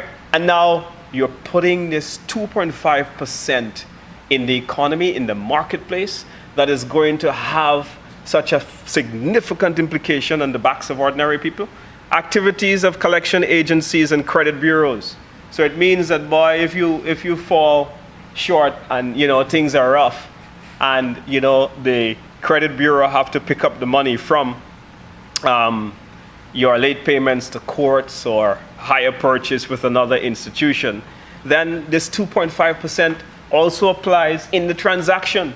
And that is a significant increase all around. So if you are one individual and all of these aspects of your life is being affected in the manner that this legislation is suggesting, then you are not just confronted with 2.5%, you have many 2.5% to pay in a single day. And that is the argument. That is why this is so dangerous to the people of St. Lucia. Other building and industrial cleaning activities, so cleaning services as well, is going to be affected. Motion picture, video, and television program production. So it means that if you go to the cinema now, you have to pay 2.5%. So if you would have had some extra for the popcorn and to buy a soda for the kids and nice them up, now you've got to worry about paying government this tax, because government is reaching far into your pockets that you can't even now watch a movie in peace. That even the movie now that they want to tax, Madam President. And so this is ridiculous, Madam President. There's only one word to describe it: computer programming activities, right? So the sale of motor vehicles, we've already touched on that. Other business support service activities. Now that one is dangerous, because it would mean that other business support activities could mean so many things. What is meant by that? Does the members on the opposite side understand what is meant by other business activities? General cleaning of buildings. So even the cleaning companies now are going to be confronted with this 2.5%. This is additional costs for them. Real estate activities with own or leased property. So you have a small business and you want to rent a building now, or you want to rent a facility. Once that landlord is vatable, it means that your small business now have to pay increased rates of rent. Yeah? Increased rates of rent. So who are you actually helping when you impose these very draconian measures on the backs of small businesses, on the backs of ordinary people? It goes on to say as well, Madam President, other transportation support activities. So I'm not sure what is meant by other transportation support activities, but it's for the government to clarify to the people how deeply that they are placing their hands into the pockets of the poor people of this country. And you know the thing about this, Madam President, it doesn't matter whether you're rich or poor, you know. It doesn't matter whether you're well-to-do or not. There's no discrimination. This is not escaping anybody. This tax does not differentiate between whether your income is $600 a month or whether your income is $600,000 a year. Yeah? So this is the sad reality of what we're facing. Service activities, incidental, and land transportation.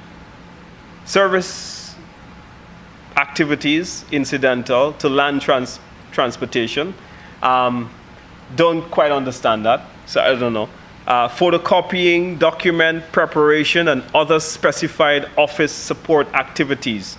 So what I take this to mean is that you go at one of our facilities in St. Lucia where you can photocopy, and they prepare a document for you, and once that establishment is vatable, then you're paying the 2.5%.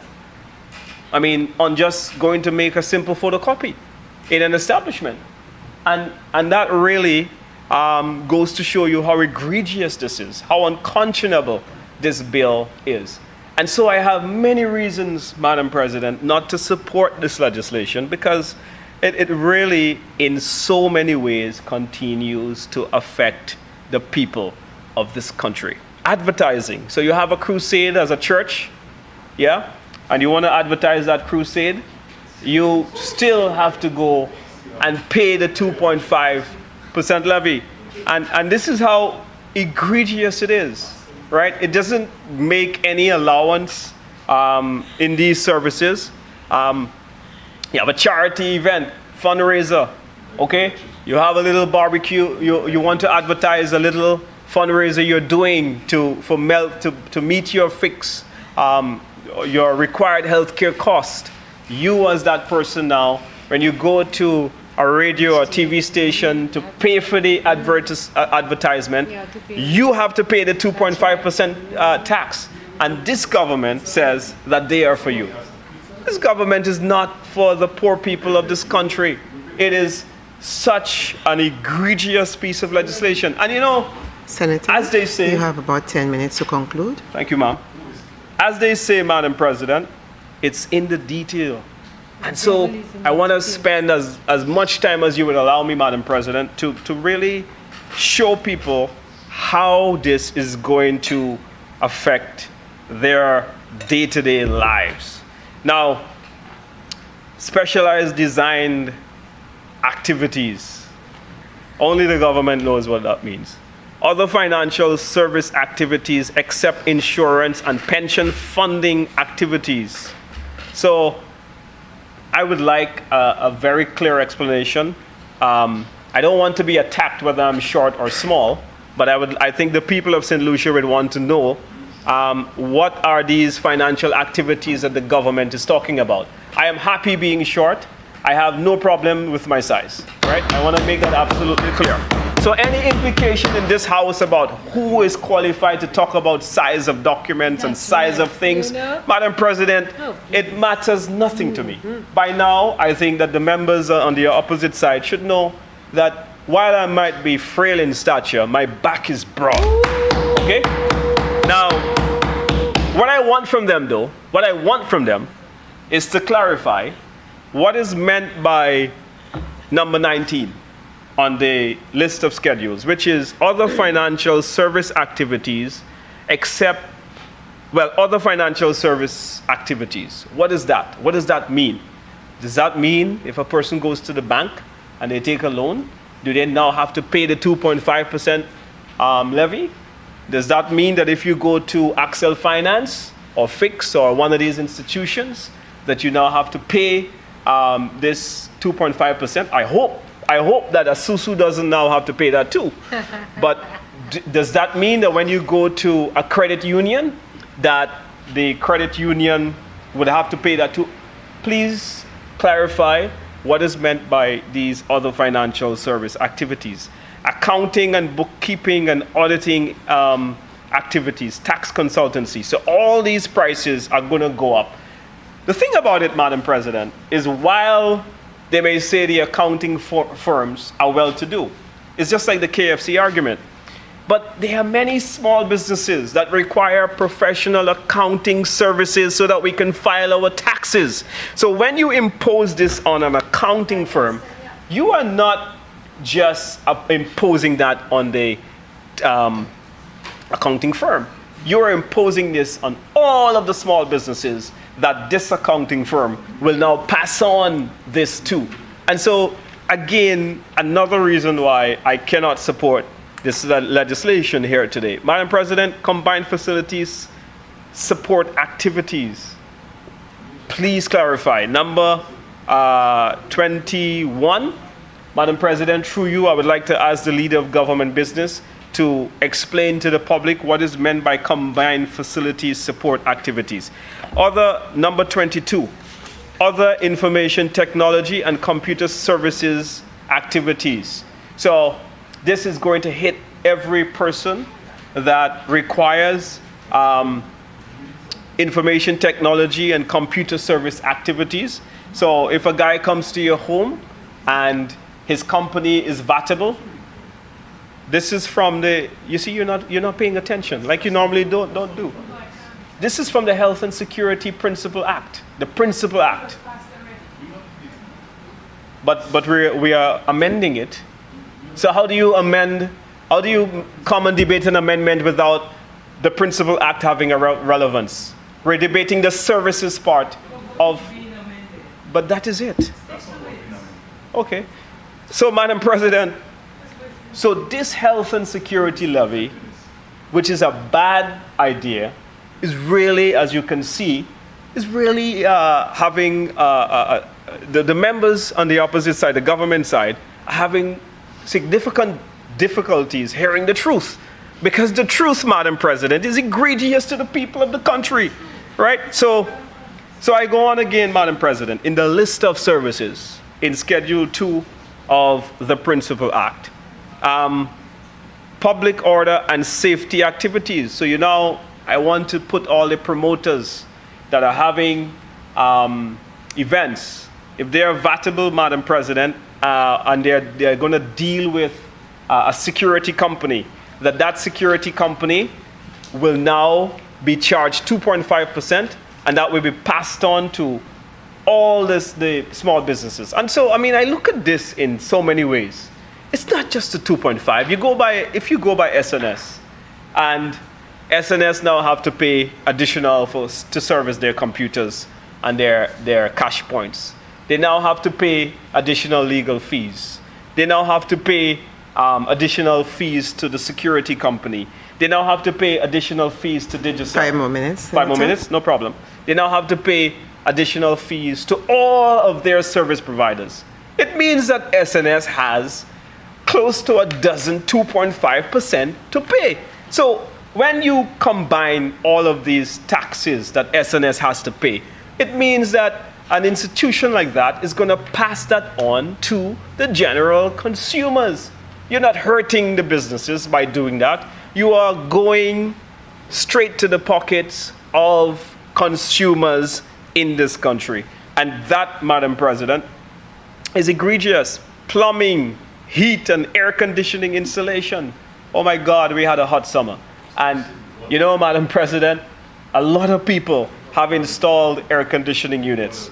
Now, if the next summer that's coming, after this government votes on this bill today, is anything like this one, I am so sorry for those people who will need installation of air conditioning services. Madam President, you're building a house now, and if the architectural company is vatable, that architectural company is now required to pay 2.5% service. What do you think is going to happen? So here you are with the house. The legal fees have gone up. The architectural fees have gone up. Everything surrounding the construction of that house has gone up, Madam President. So what do you think is going to happen? Madam President, landscaping and maintenance services activities, wholesale of construction materials. Yeah? Wholesale of construction materials. Hardware, plumbing. So when the government removes their VAT exemption, the construction materials are going to go up significantly.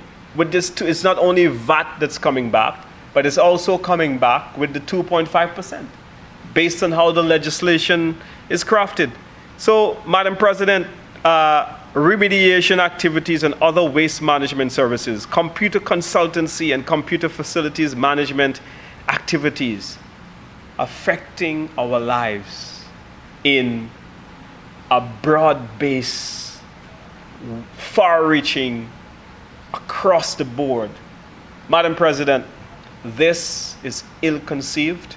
This is a bad idea.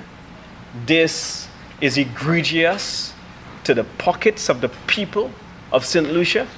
Madam President, this is going to make an already bad situation worse. The cost of living in this country is sky high. I want to use my time here left to implore this government to rethink this legislation, Madam President, because this legislation is a ridiculous piece of legislation that is going to impose hardship on the backs of the people of this country. With these words, Madam President, I want to thank you very much.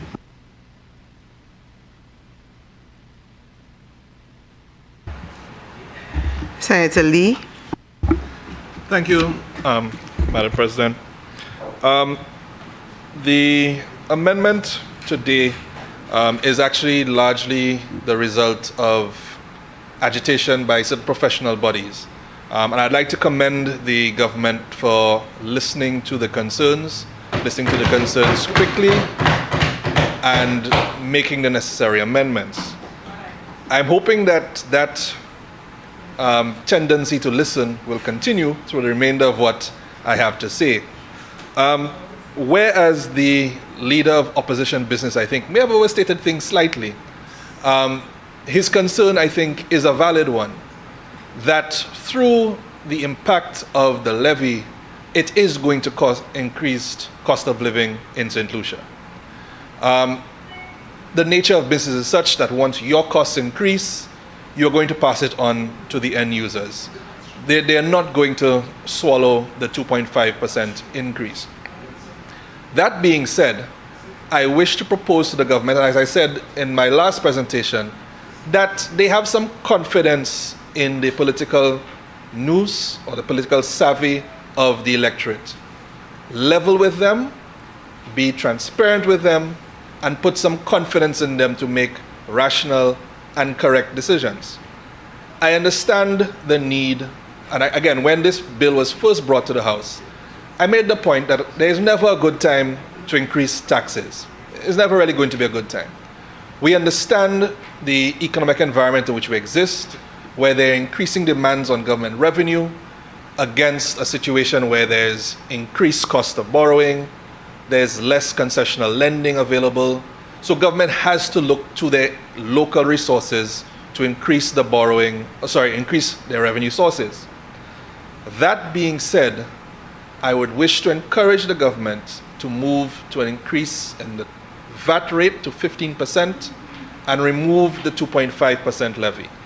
I know it does not sound popular on the face of it, but the impact, the economic impact of an increase in VAT is going to be less than the 2.5% levy directly. The simple fact is, and there are a number of reasons for this. One, with VAT, you do have, as the leader of the opposition business stated, you have the input and output VAT, which causes persons, you're actually paying the net impact rather than in a flat rate on every occasion. So the knock-on effect through the economy is going to be less because businesses have the ability to recover the monies that they would have expended themselves on their own VAT payments. We have had VAT in place now, I think, for almost 10 years. The system works. Persons understand it. There's no need to change your accounting systems. There's no need for additional reporting. The difficulty with this, again, and one of the reasons why the industry professionals lobbied the government for some changes, was because this requires an additional set of administration. It requires new accounting. It requires new reporting. It's going to require as well, from the government side, additional regulation and supervision. I listened to the Minister for Consumer Affairs, Commerce, and Consumer Affairs, etc., when she made the point that the reduction in VAT, particularly on sanitary napkins and other feminine supplies, has not been felt in the economy because it's not been passed on. And the requirement that the consumer affairs inspectors have to go out and police it. So could you imagine now, on top of VAT accounting, you now have the Inland Revenue officers having to go in and audit and inspect the 2.5 levy payments. It's adding to the cost of government operations as well as adding to the cost of business operations. So changing the VAT rate, where you have one set of reporting, where you have one set of accounting, where you have a system, as I pointed out, that has been in place now for over 10 years, that persons are familiar with, are comfortable with, they understand how it works, is actually going to be more beneficial than us continuing with this 2.5% levy. I pointed out, I understand the need for government to increase and look to its local resources for increasing its revenue to meet its increasing expenditure. We are constantly making demands on government. We want better roads, we want better healthcare, we want better education, which has to be paid for somewhere. I've also made the point that expenditure-based taxation in a way, is the fairest form of taxation that you can get. Everybody who is taking from the government resources has to contribute in some manner. I'd also like to put out a plug, as I always do, for the government to consider a complete review of personal income tax, business tax, corporation tax, etc. But since we are focused now on the health and citizen security levy, I believe that it is going to be a fairer, it's going to be a more cost-effective, it's going to be a more beneficial system if we merely increase the VAT rate as opposed to this whole new rate of tax. So with that, that is my submission on this amendment. Thank you, Madam President.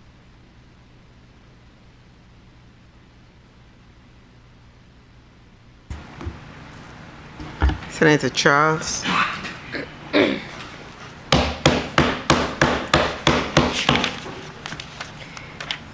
Madam Speaker, let me take this opportunity.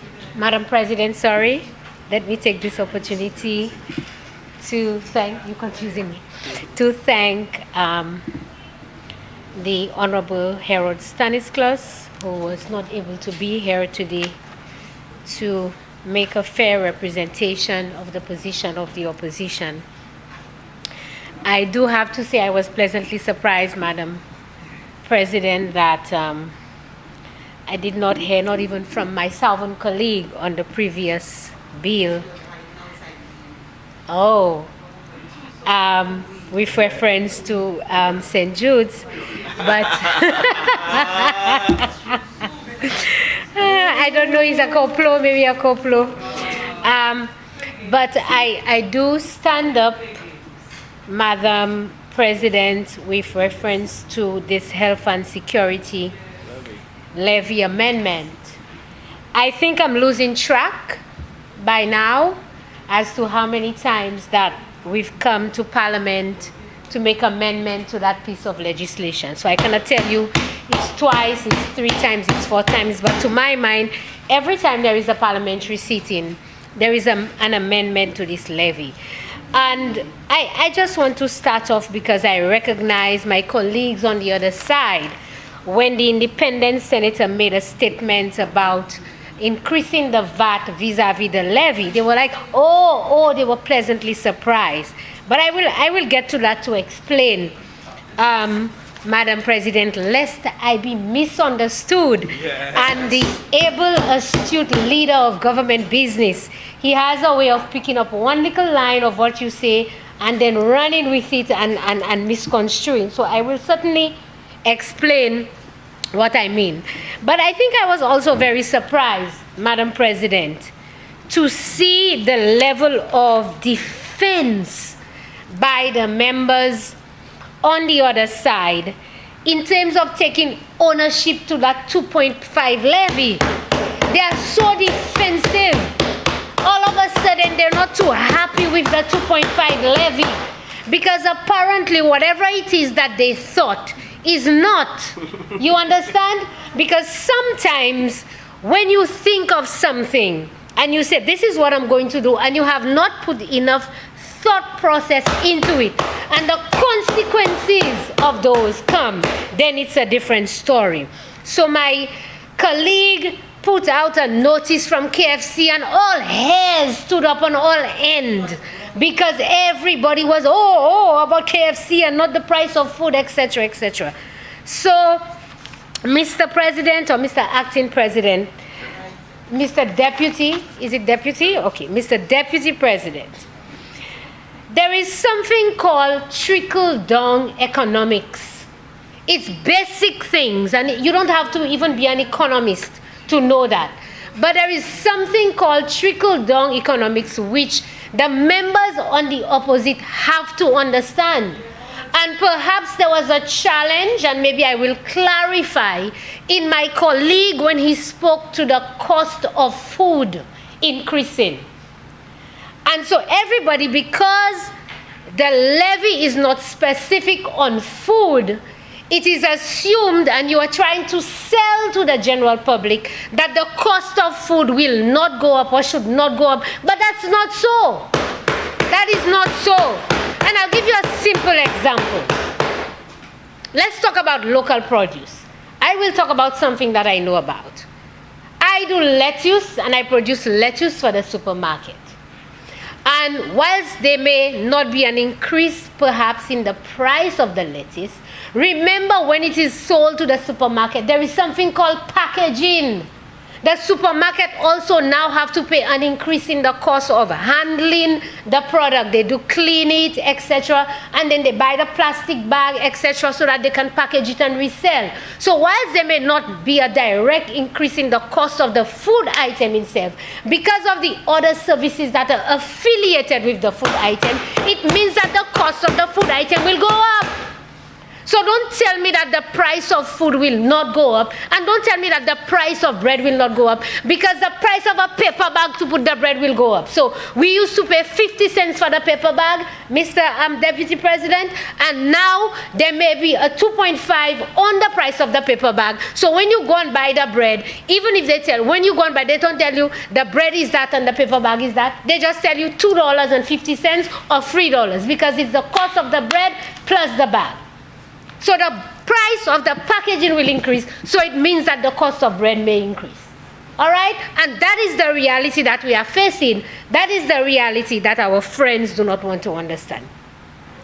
I will give you, because I worked for a distribution company, I manage a distribution company, and I can certainly tell you that when you look at, I sat down and I decided to say, if I had a container of goods, because when you bring in a container of goods, it's not only food that is in the container. Especially if you're a distributor or a supplier, in that container you will have food items, non-food items, you have various items in that container. And so, if the cost of transporting the container, because it's a service, if the cost of transportation from the port to the place of your warehouse has increased, it means that you now put the increase on the entire container. That's number one. If the cost of the brokerage fee that you have to pay, that you have to clear that container, there is a 2.5 on it, then you now add that to the cost of the container. If the cost of any other activities, maybe your accounting fees, and you rightly said it, your accounting fees would go up, because every single company is required by law to have audited financial statements, so you don't do that yourself. You have to pay an auditing firm to audit your financials, and the cost of that has increased by 2.5, so it goes on to the cost of the container. And every other fee, and so even the packaging that you would have purchased to repackage your product and package your product, these costs would have increased. And so automatically it means that the cost of those items would increase. And so the reality for St. Lucian is that the price of goods would increase. I have to tell you, Mr. Acting President, I got a call over the weekend. It was Saturday, actually. It wasn't a call, it was a voice note. I saw a missed call from the individual, and then it was a voice note. A non-Labour, strong Labour Party supporter in my community sent me a voice note. It's a he, not my mother. It's a he sent a note to me and said to me, Nancy, what is going on? You're not talking about that 2.5 levy. It was a surprise to the individual. It's like all of a sudden, certain prices have increased, and all of a sudden he was all up in arms. You're not saying anything about that health and security levy. I'm not hearing anything from y'all about that health and security levy. And I said, but where have you been? We've had press conferences, we have town halls, we have this, we've sent out flyers and information. And then you go on social media, and that is the confusing thing about this thing. You go on social media and you see people are up in arms because they do not even understand how that levy works. They do not understand how that levy works. So when we say that it is a compounded tax, basically people do not even understand what you're talking. Moi vle di set lisye that nou ka paye VAT an le tax set lisi jodi jou. Today, in St. Lucia, we are paying VAT on tax. Can you imagine? Yes, you're looking confusing because you'll come to Parliament, you'll take these bills and these things, and you sit there as senators and do not understand the responsibility that you have given, because the levy is calculated on the CIF price of the good. So when something is imported, Mr. Deputy President, you have the cost, the insurance, and the freight. Then you have the 2.5 levy, which is the second tax that is added, and then you calculate the VAT, which is the 12.5%. So you pay 12.5% on the 2.5%, and that is clearly clarified even by the Inland Revenue Department. And that is clarified, and that is why people do not understand the calculation of the levy. That is how the levy is calculated. So now you are paying 12.5% on the 2.5%. So you expect the price of good to remain at, and people were saying, oh, yes, it is, sir. Just, you can quickly go outside, you can make a call to the Department of Inland Revenue, and she will clarify for you and you will come back. But that is correct, because I've done my research and I've done everything to do with this tax. So St. Lucians, I want you to understand, you are not paying 2.5. You are paying 2.5 plus 12.5 on the 2.5 because of the way the levy is being calculated. And so, when my colleague, the independent senator, stood up and made a recommendation that you reconsider, because you see, we see time, let me tell you something. You see, time, that is a learner. This government came and they lambasted the previous administration for removing the VAT, for reducing the VAT. They made all kinds of allegations as to what was going to happen and what was going to transpire.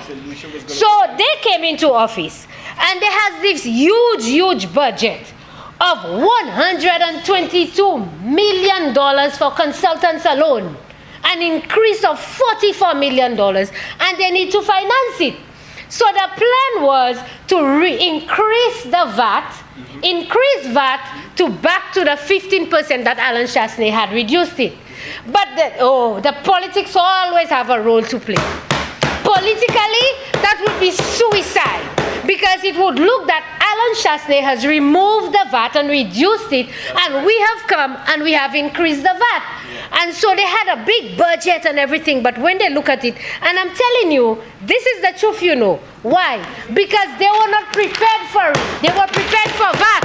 So every week they come into Parliament to make an amendment to a legislation that they were never prepared for. They did not put anything in place for it. There were no discussions, and so now they were running helter-skelter. They even had to delay the one on the services because they were not ready. Why? It was always constituted to be an increase in VAT. All right? But they did not want to use the word VAT. They did not want to say to people they're increasing VAT. So they came up with a creative way and say they are instituting a health and security levy. And we caught them in it. Because when they said it was for health and security, when you looked at the budget and the estimates, it did not correspond. There was no increase in it. And so there were no programmings. There was nothing put in place for this health and security levy. It was just say, oh, crime is only increased and health is unimportant, so we'll call it that so that people will contribute to it, thinking that we will do something about health and security. I ask you, Mr. Deputy President, to date, since you've been in this house, have you seen one piece of legislation or have you heard anything from this government that speaks to one new program with reference to health and security on a tax that we are collecting that will increase it or improve it? Not one. But they are collecting it under the name of health and security. No new program in anything. But anyway, I digress. So you have a VAT that they did not want to implement, so they call it a health and security levy. And so I support your recommendation, because if an item was $100 and then you increase the VAT on that item back to the 15% that it was, it is much cheaper. The item turns out to be much cheaper than that same item. It's $100. Write it down, Shelton. I see you looking at me. $100. You charge 2.5, Senator, Honorable Senator, 2.5, you add the 2.5 to that $100, and then you calculate 12.5% VAT on that amount. So obviously the cost is higher. And so the service charge. oh well, let's forget about that. But the recommendation from the independent senator, on that basis I support it, because it works out to be cheaper for the item. And that's basic maths. Basic maths is if you have an item and you charge 15% vis-a-vis an item, you charge 2.5% to that item, and then you charge 12.5% to that item. And again, as we speak about administering the tax, that's why you've had so many delays in administering, you've had delays in administering the service aspect, and every week it seems we come to Parliament to make an amendment. Oh, the Manufacturing Association sent a letter, oh, we forgot them, so we now have to do an exemption. Now the the Lawyers Association send a letter, we have to exempt it on that. And this one send a letter, we have to. So every week we come to Parliament and we just keep taking out a piece, taking out a piece, taking out a piece, taking out a piece. But I am saying to you, Mr. Deputy President, this opposition, we were opposed to the tax and we are still opposed to this tax on the backs of St. Lucia. We will never support this tax on the backs of St. Lucia. Why? Because we say to you, things are hard. Things are really hard in this country. And this government has not created not one new initiative in creating jobs and employment for the people of this country. Not one. Okay? Creating jobs for the people. The same Ojo Labs and ITEL BPO that they were quarreling and talking about all the time. That is the savior in the South, you know. And I am from the South. Hundreds of young people employed because of those initiatives by the previous administration. And so, even Cabot, I mean, when I saw this, when I see this thing, I laugh, you know. I laugh. And I'll tell you something, Mr. Deputy President. I am very careful and mindful. And I've said that to my colleagues, they can tell you that. And I've already admonished them as well. We need to be careful, and you can say that we have learned. I hear my colleagues say he spent 5 years there and he learned a lot, and maybe it's our 5 years for us to learn, and we are learning. Be very careful what you oppose when you're in opposition, because when you come back into government, you have to be like a dog that go back and eat your vomit. That's right. You understand? These people made a mockery, Mr. Deputy President, about direct awards every day. But yeah, that was the worst thing ever in this country. Every single day. Today, they have no issues and no problem because they are now in government, and it is okay for them to give a hypocrisy. Hypocrisy.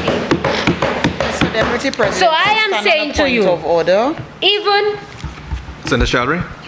Mr. Deputy President, the bill before us speaks to the modification to the health and safety, health and security levy. I'm just trying to make a correlation between the issue that the senator raised with regards to the direct awards and its relation to the bill before us. Because I think she's just trying to do a missed opportunity thing there. Yes. It's not going to pass. Yes. You would have done the same if Thank you. The point is taken. It's not directly relevant. And I know we've had a lot of leeway in the debate thus far, but let's try to keep related to the amendment to the Health and Security Act. Thank you. Thank you, Mr. Deputy President. So as I was saying, when you look at how things are difficult in this country, and one of the things I think that sustains a lot of families in this country are persons who have relatives and friends, family overseas, and who send down a little barrel. I mean, let's just talk about that.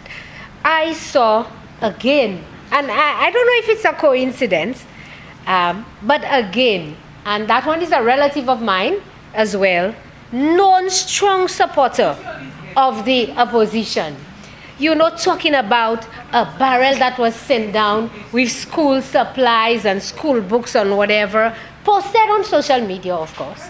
But, and how they charged the person $800 and that person was cursing here and there. I said, really?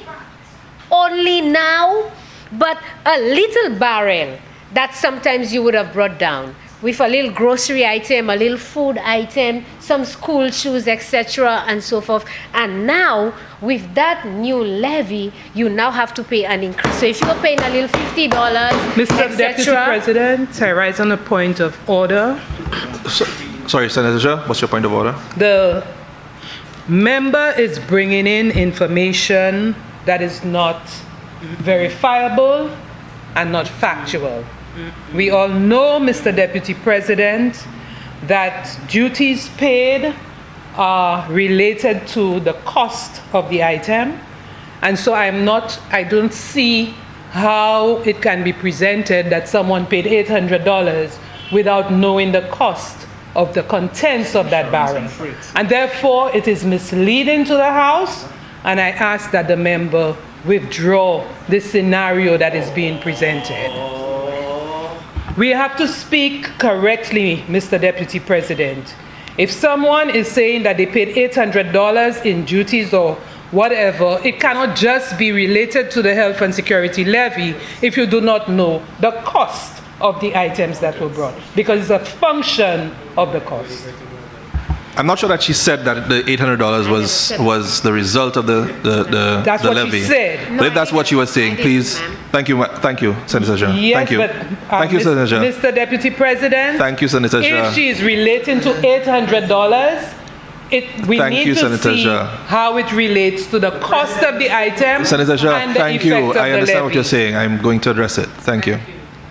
So, Senator Charles, you can proceed, but just make it clear what you are saying as relates to the health and citizen security levy. Thank you. Thank you, Mr. Deputy President. So as I was saying, things are already so bad in this country. And you have your little barrels coming down. And now, in addition to whatever cost that would be associated when you go to customs to be able to clear this, you now have to pay an extra 2.5. And so every single day, as St. Lucians go about their normal business, and I think from the perspective of the ordinary St. Lucian, we understand that whilst there is an increase in cost to operations of government, and certainly perhaps that there is an expectation that as members of the public that certain costs and certain new measures may be implemented. But you see, a caring, compassionate government thinks about the time and look at the circumstances and see what is happening, and we are just recovering from 2 years after COVID. You still have persons who are still unemployed, and you come with a health and security levy, a 2.5% tax to burden the already burdened St. Lucia under the guise of health and security, just to make life more difficult for people. And that individual that I spoke about earlier who sent me the voice note, we had a discussion because I called him back. And then we spoke about the basket of goods, because that is something that is being spoken about as well. That the basket of goods is not affected and it's not impacted. Especially most of the items in the basket of goods are either zero rated, exempted, because some of them are food items. And the question he asked to me, he says to me, when you look at some of the items in the basket of goods, is the chicken back and the tuna fish, etc., the things that are considered to be poor people item. And he says to me, and I didn't think of it that way, and said, aren't the poor people allowed to desire the finer things in life and better foods and stuff like that in life? So when we always make a case and say, oh, well, the price of good is not going up and we have goods in the basket of goods, it always remains the same, always remains the same as food just for the poor people. So they're not supposed to eat the high-end products as well. You understand? So at the end of the day, what we need to be able to do is to ensure, and I think I've said that in previous debates, if you make sure that there is an economy that is running sufficiently, that persons are employed and they have money in their front pocket or their back pocket, nobody cares about the tax because they can afford it. But the issue at hand is affordability. The fact that people are not working, the fact that people are unemployed, and they now have to pay extra tax. And I mean, you have to pay your extra tax on internet, basic services. For your school children, the school kids need it. We now give them a laptop. So when they go home, although it's empty, I don't know what they're doing on it when they go home, but when they go home, they need internet to go on the empty laptop. They need to, you're going to now pay it on lawyers' fees. God forbid.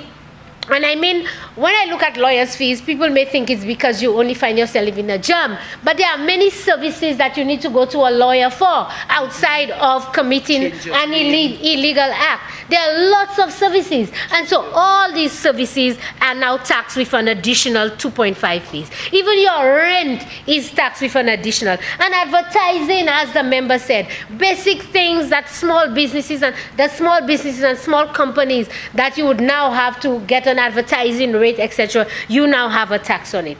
I did a calculation in terms of the levy, and I looked at all the transactions involved, perhaps in somebody importing a car or a vehicle, which is that's the biggest loan portfolio we have on this island. I think that's the biggest thing most people desire, because I suppose of the port transportation sector that we have, or maybe because of the independence that it gives them. But most people want to bring in a little car. And so upon importation, on the CIF, you now pay a 2.5. Let's just suppose that you now have to go to a financial institution to get a loan so that you can purchase the car. Then there is a possibility that you may have a 2.5 on any service fees. I don't think the levy is on the loan amount, but service fees that the institution may charge you, you have another 2.5. Then when the vehicle gets here, and then you have to clear the vehicle, you now have to pay 2.5 on the brokerage fee for clearing the vehicle. And then once you've gone to the financial institution, you have to do something called a bill of sale that will assign the vehicle to the financial institution. If you took a loan, then there's a 2.5 on the legal fees for the bill of sale. And then I am assuming, in terms of the license plate, the garage services, etc., that you go to the garage because you can't move the vehicle from the port until you get your license plate, your registration, your insurance, etc. There's another 2.5. Even for the inspection of the vehicle, there's another 2.5. And then maybe it came in with some bad tires. You know how those used vehicles are. You need to buy some tires to put under the vehicle, another 2.5. So at every single point, every single transaction in getting this vehicle operable, you have another 2.5. So it is compounded and compounded and compounded to the point that because toute l'argent ça est pour payer pour ti motoka hour.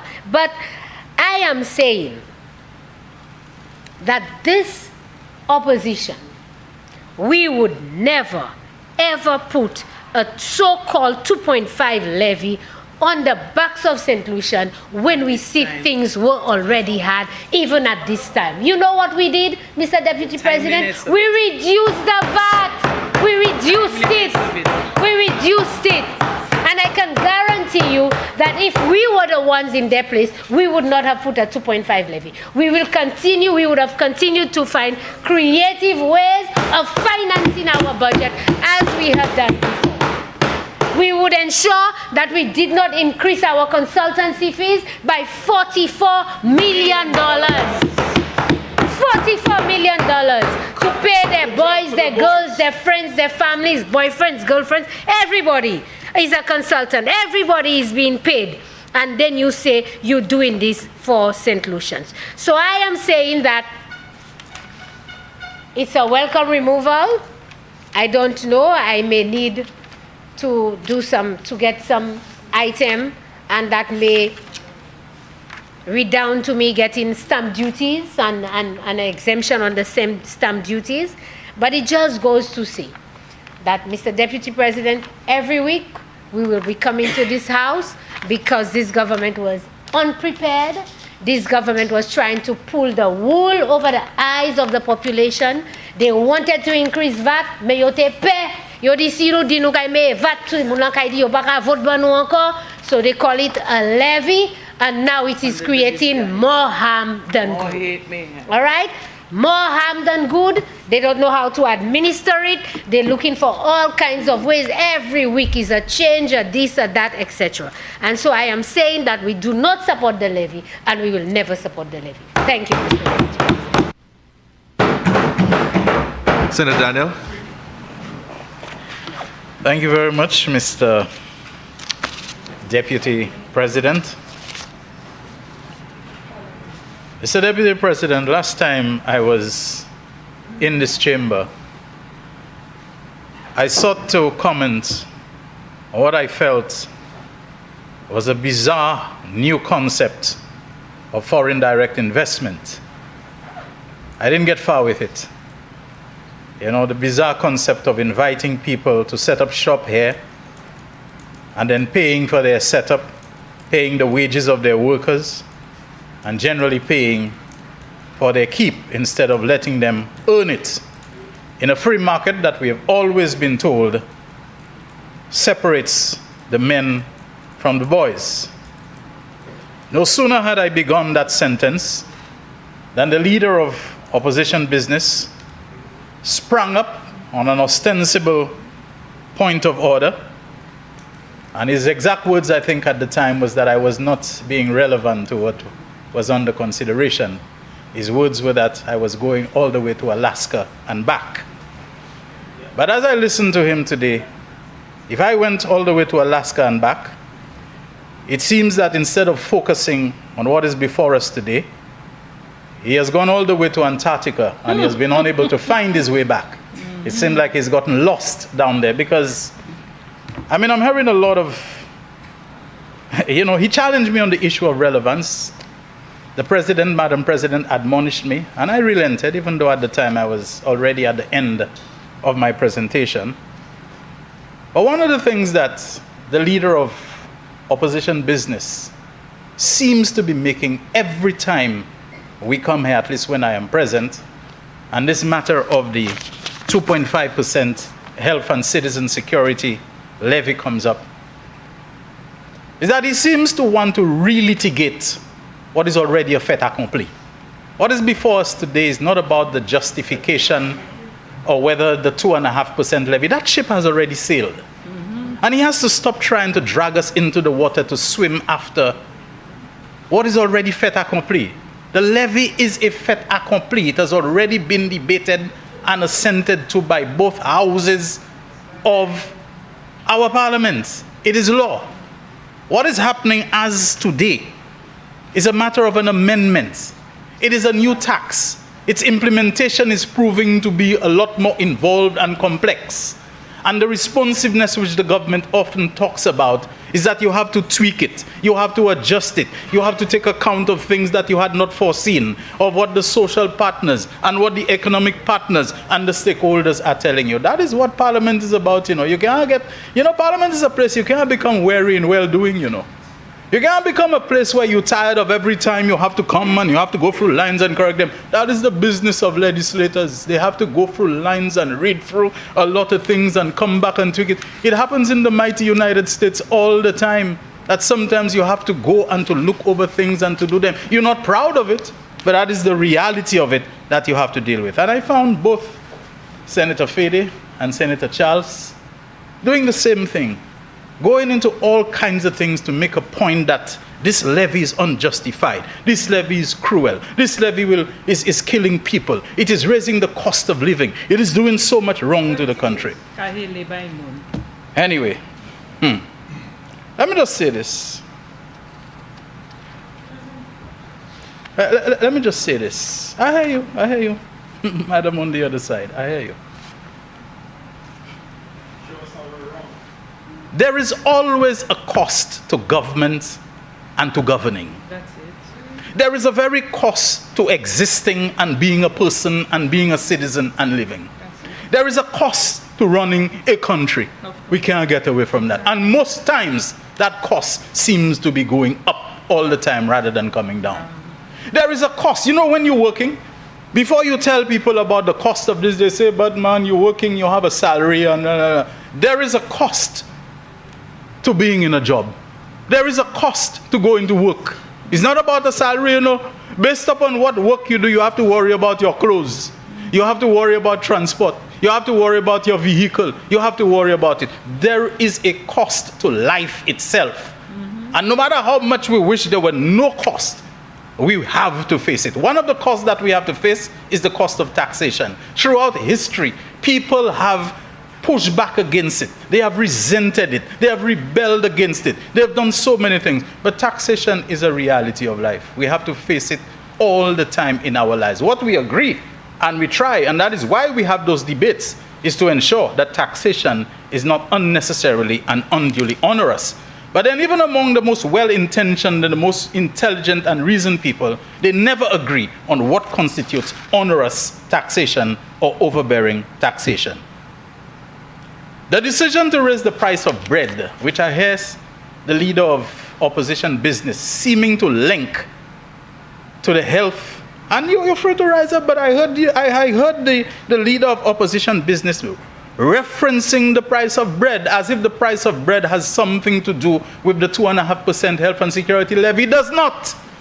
The announcement that there would be an increase in the price of bread was made in December, early December last year.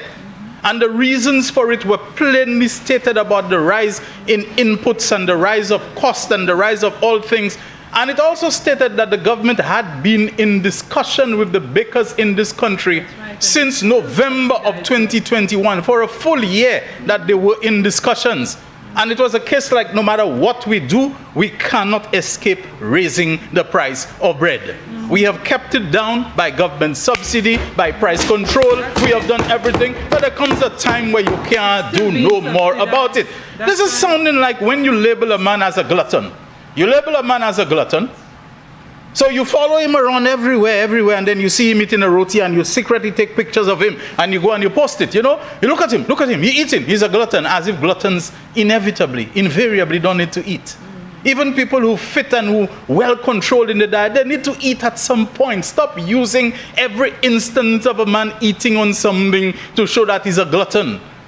Or you call a man lazy, and then you call him at 2:30 in the morning on the phone, and then he answer the phone and he's bugoning in a kind of a, sleepy mumble and so on. And you say, you see what I tell you, lazy? He called and answer the phone, he takes so long to answer it, and because you say he lazy, you don't need to sleep at some point. Even fit and unlazy people and hardworking people, they don't need it. So what is this thing about a tax that it is now being referenced as it is responsible for every ill and every evil in this country? But one good thing that's coming out of it, I heard a lot of reference about hypocrisy. For once, it looks like this levy, which is not what we're debating about the justifiability of it. It is a reality. It is a functioning and operational reality. It is a fact of life. It is a fait accompli. It is a ship that has already sailed. But for once, I'm hearing the opposition talking about it would have been better to have the 15% VAT. Yes. You have been brought to the table of concession that this reduction in the VAT was misguided and mistaken, because now we heard it would have been better. And you know why? Yes. You know why? This removal of the VAT and the financing gap, the fiscal gap that it left that needs to be filled, they cannot divorce their minds from the fact that the 2.5% is not the same, as a value-added tax. It is not the same. It's not calculated the way. But what it is true, you're right, you have two taxes now. So you have to administer and calculate and do a lot of things. Who caused that unnecessary complexity in the system? 12.5% is way below the VAT anywhere within the OECS space and so on. But I'm not going down that side again. What we are looking at now is the amendment to tweak and to target the exact areas. Anyway, let me move on to a couple other things. There seems to be some confusion about how you control prices between what is price controlled and what is zero rated or what is VAT exempt. We have price-controlled items, and then we have items where the government is foregoing revenue by having them zero-rated, not collecting VAT on them. They are not one and the same.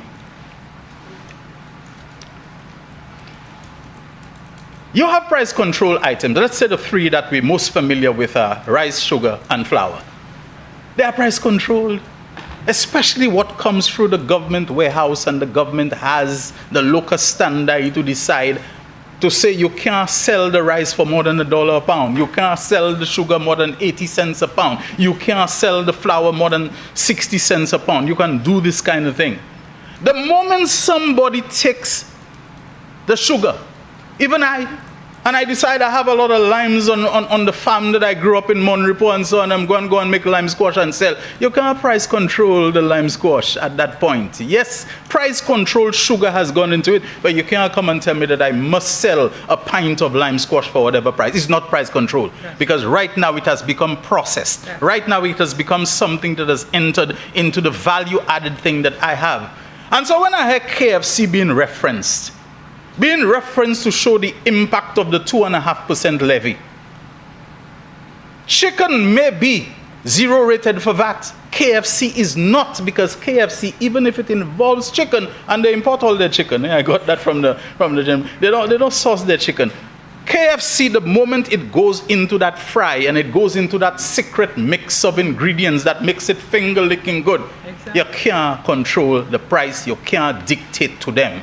Government has done what it is supposed to do by zero-rating the chicken, price controlling the sugar, but the moment someone takes it and they bring it into the value-added chain of the frying and the service and all the forks that they give you, the plastic and the tissue and the packaging and so on, you can't come. So to come and use KFC, a restaurant, an establishment that goes through its own value-added processing and manufacturing, that is a very poor example to use. And let me tell you this.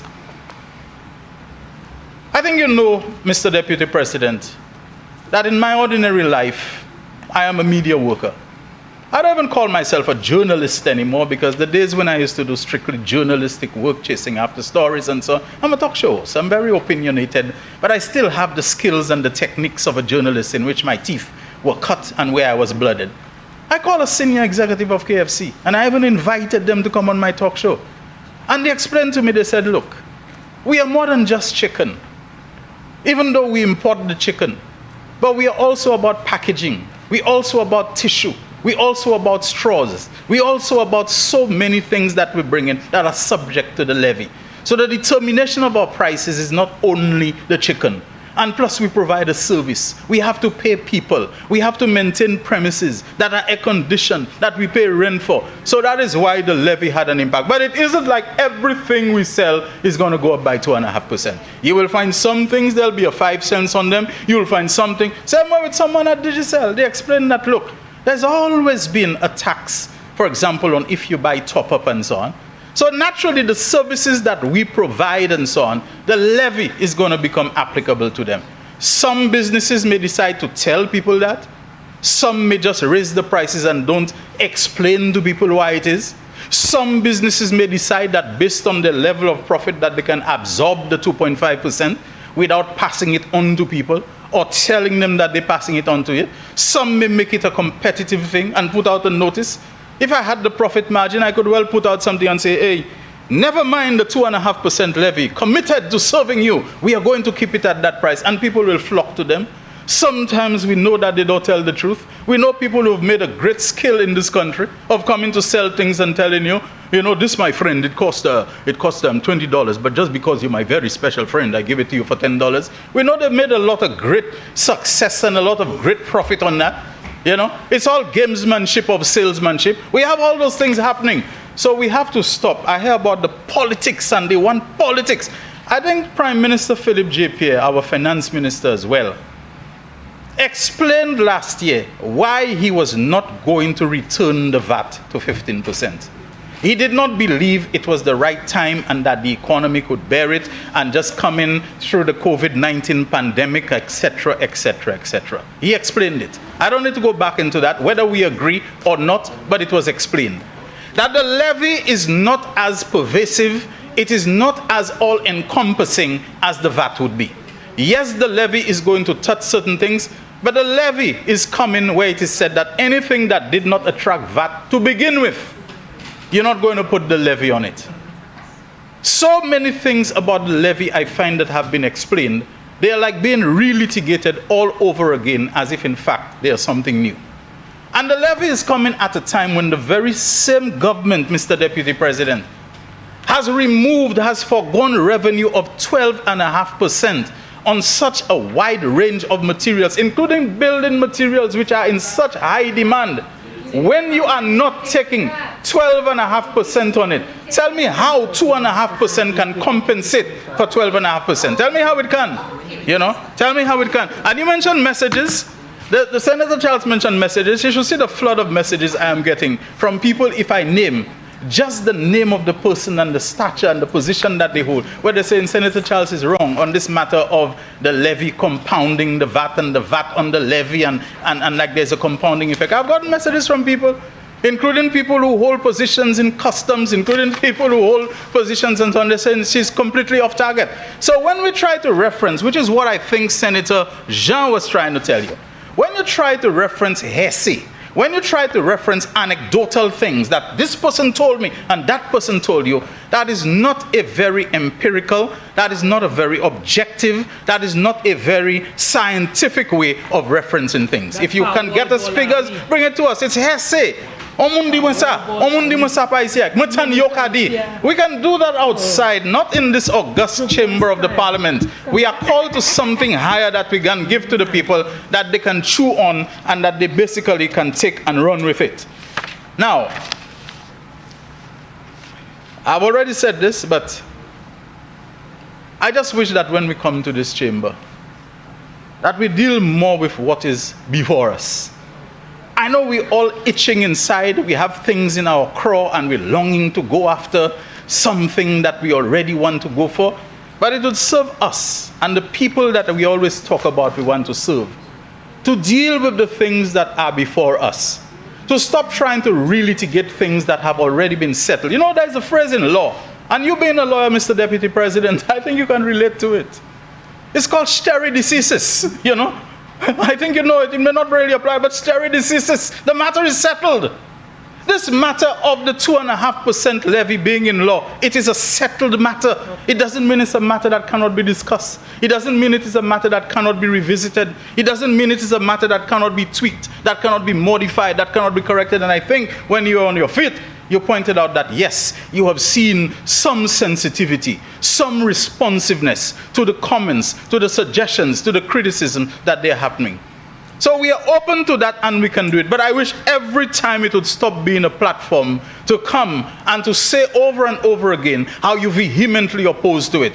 There is the policy privilege of the government. And one notorious ex-prime minister said that as far as he was concerned, when a previous party was voted out of office, they lost their right to speak. I'm not going to take that line. All I'm going to say is that when this present government won overwhelmingly, decisively, in January 2021, they gained the right to have the policy preeminence and paramountcy to chart the course for the fiscal management of this country. And if they have got it wrong, if they're off target, the next time the bell is rung, they will pay for it and pay for it dearly. Until then, we have to recognize the standing, we have to recognize the legitimacy of the government to chart this course within the law and to accept when things, especially the will of the people, have become stare decisis. Thank you very much, Mr. Deputy President. Senator Shallery. Thank you, Mr. Deputy President.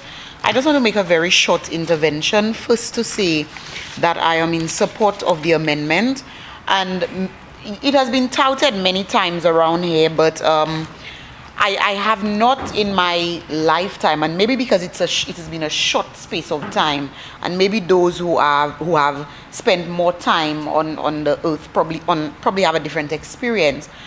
But it has not been my experience that almost anything that you do, that you actually get it right in just one go. From the simplest things, from learning to tie your shoelace I don't think any of us got it right the first time. But what the opposition has failed to recognize in that situation, that they constantly say, they don't know what they're doing, so they constantly come here and change this and change that and make amendments.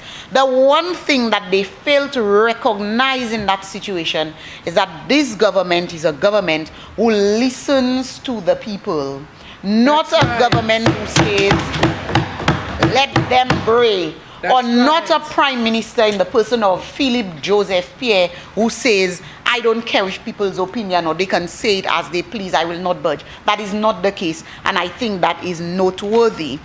One thing, Mr. Deputy President, that I seem to have recognized is the echo around the House today, is that there seems to me to be an aversion to the provision of proper health care to every single person in this country, right, Mr. Deputy President. And I reflect a bit, and when I remember when the health and security levy, when we just started talking about it and when it was first introduced to the House, I spoke to a very close relative of mine, and we seem to be using a lot of anecdotal experiences here, so I shall follow the train. I spoke with a cousin, a very close cousin of mine who resides in the United States. And I remember him saying to me, and I don't remember the figures specifically here, but he indicated to me how much he pays on a monthly basis from his salary as his contribution to healthcare in the United States, both he and his partner. But he went on further, Mr. Deputy President, to say to me that he cannot claim medical because of the scale of his salary. And so to me, the situation that he presented to me is a situation where somebody has to pay for somebody. And to me, that is the bottom line of it. We have to find the mechanisms in order for us to raise revenue for the things that are much needed. And so here is why I'm saying that I feel that there is an aversion from the other side when it comes to the provision of health care. Because it seems that every avenue that the government has presented in order to get to the goal of ensuring that health care is available and accessible to every person in this country, they're opposing it. Why are they doing that? The reality is there are some of us, and I do not remove myself from the category, Mr. Deputy President, because I do not believe that I have been elevated to a position where I can afford all of it. So I fall in the category of those, and I can relate to those who cannot. But there has to be mechanism and measures put in place to ensure that we're able to provide proper health care. Mr. Deputy President, you know, as I sit across here, I've heard a few things touted that has really provoked some emotions. And I do not even want to speak of what the emotions are, Mr. Deputy President. First of all, I need to comment on the fact that when the issue of an idea, instead of what we consider to be what is an introduction of a new tax, and it can be simplified, and we understand that it may be onerous in its measure of implementation and calculation and understanding, and I tend to agree that it is. But I remember the same thing when VAT was introduced. I remember even me having to deal with VAT at my workplace, and it was difficult for us at first. It was difficult for us, but eventually we got into it, and we do it with the snap of our finger. Even I remember maybe 2 years ago when I had a total crash of my point of sale system. We had to actually calculate VAT manually. But by that time, because we had gotten a hang of it, we were able to do it even manually without an automated system. But when you see the members opposite now ready to jump on the table to a suggestion to let's increase the rate of VAT back to where it was rather than the 2.5. And don't get me wrong, I agree. I felt at the time when it was removed, and I remember on the campaign trail in 2021, the elections of 2021, when that idea was brought about by the then leader of the opposition who became the prime minister, that one of the 5-point plans was the reduction and eventual elimination of VAT. As somebody who understands government income and collection of an income from a government standpoint, I wondered about it. I wondered, but when you reduce it, because in my mind, I remember all the arguments of 15% was high and so on, and I remember saying, I will not comment on it until I actually see the fruits. So charge me 15% or 20% at the supermarket. But it means when I go to the hospital, that's where I want to see the reduction. I want to see that I don't have to pay exorbitant fees for healthcare if I'm already paying 20% VAT.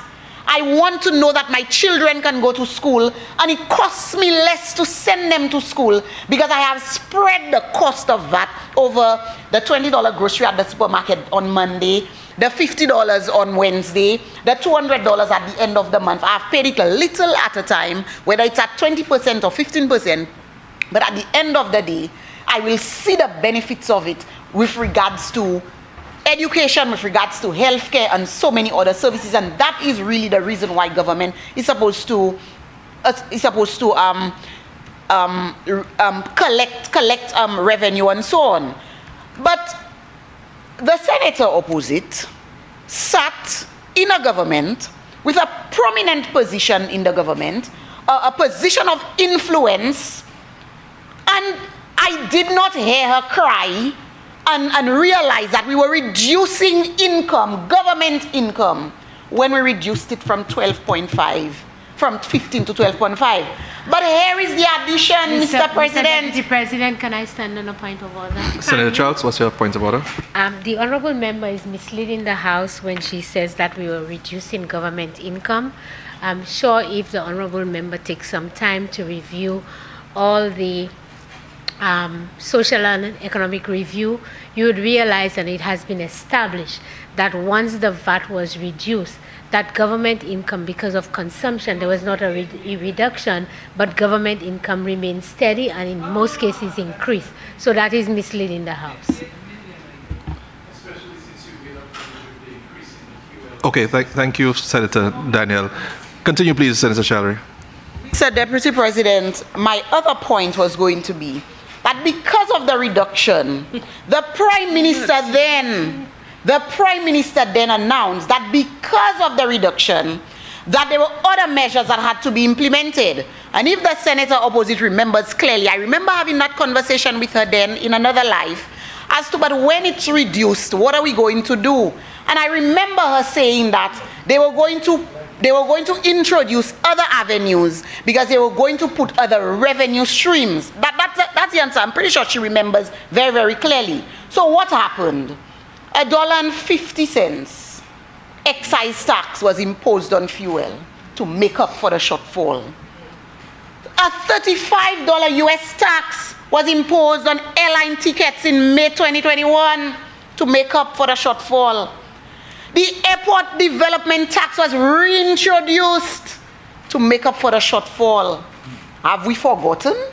Have we forgotten?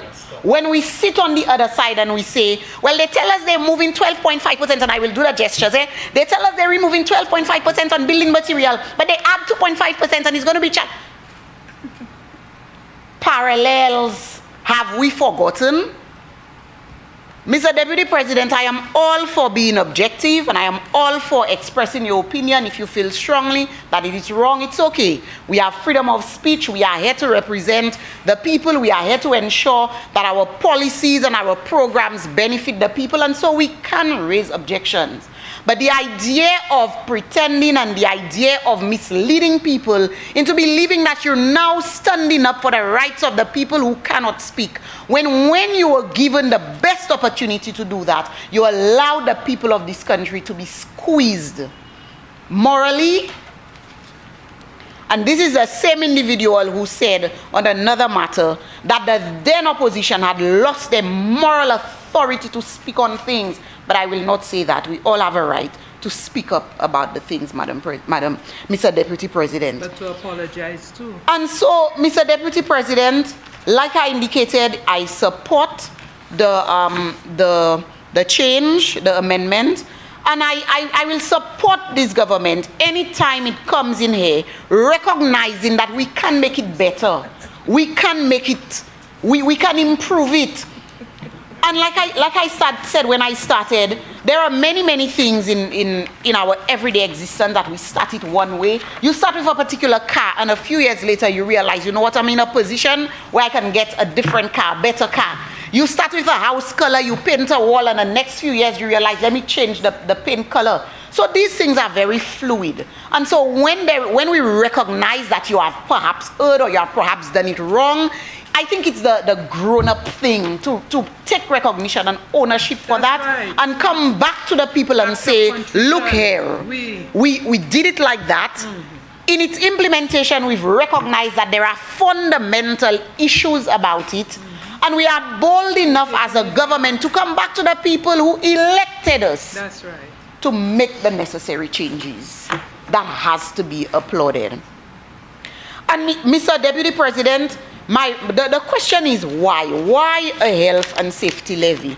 Why the need to raise revenue for issues of health, for example? And we've seen the implementation, whereas we've been told, oh, we don't know what they were going to do with the money.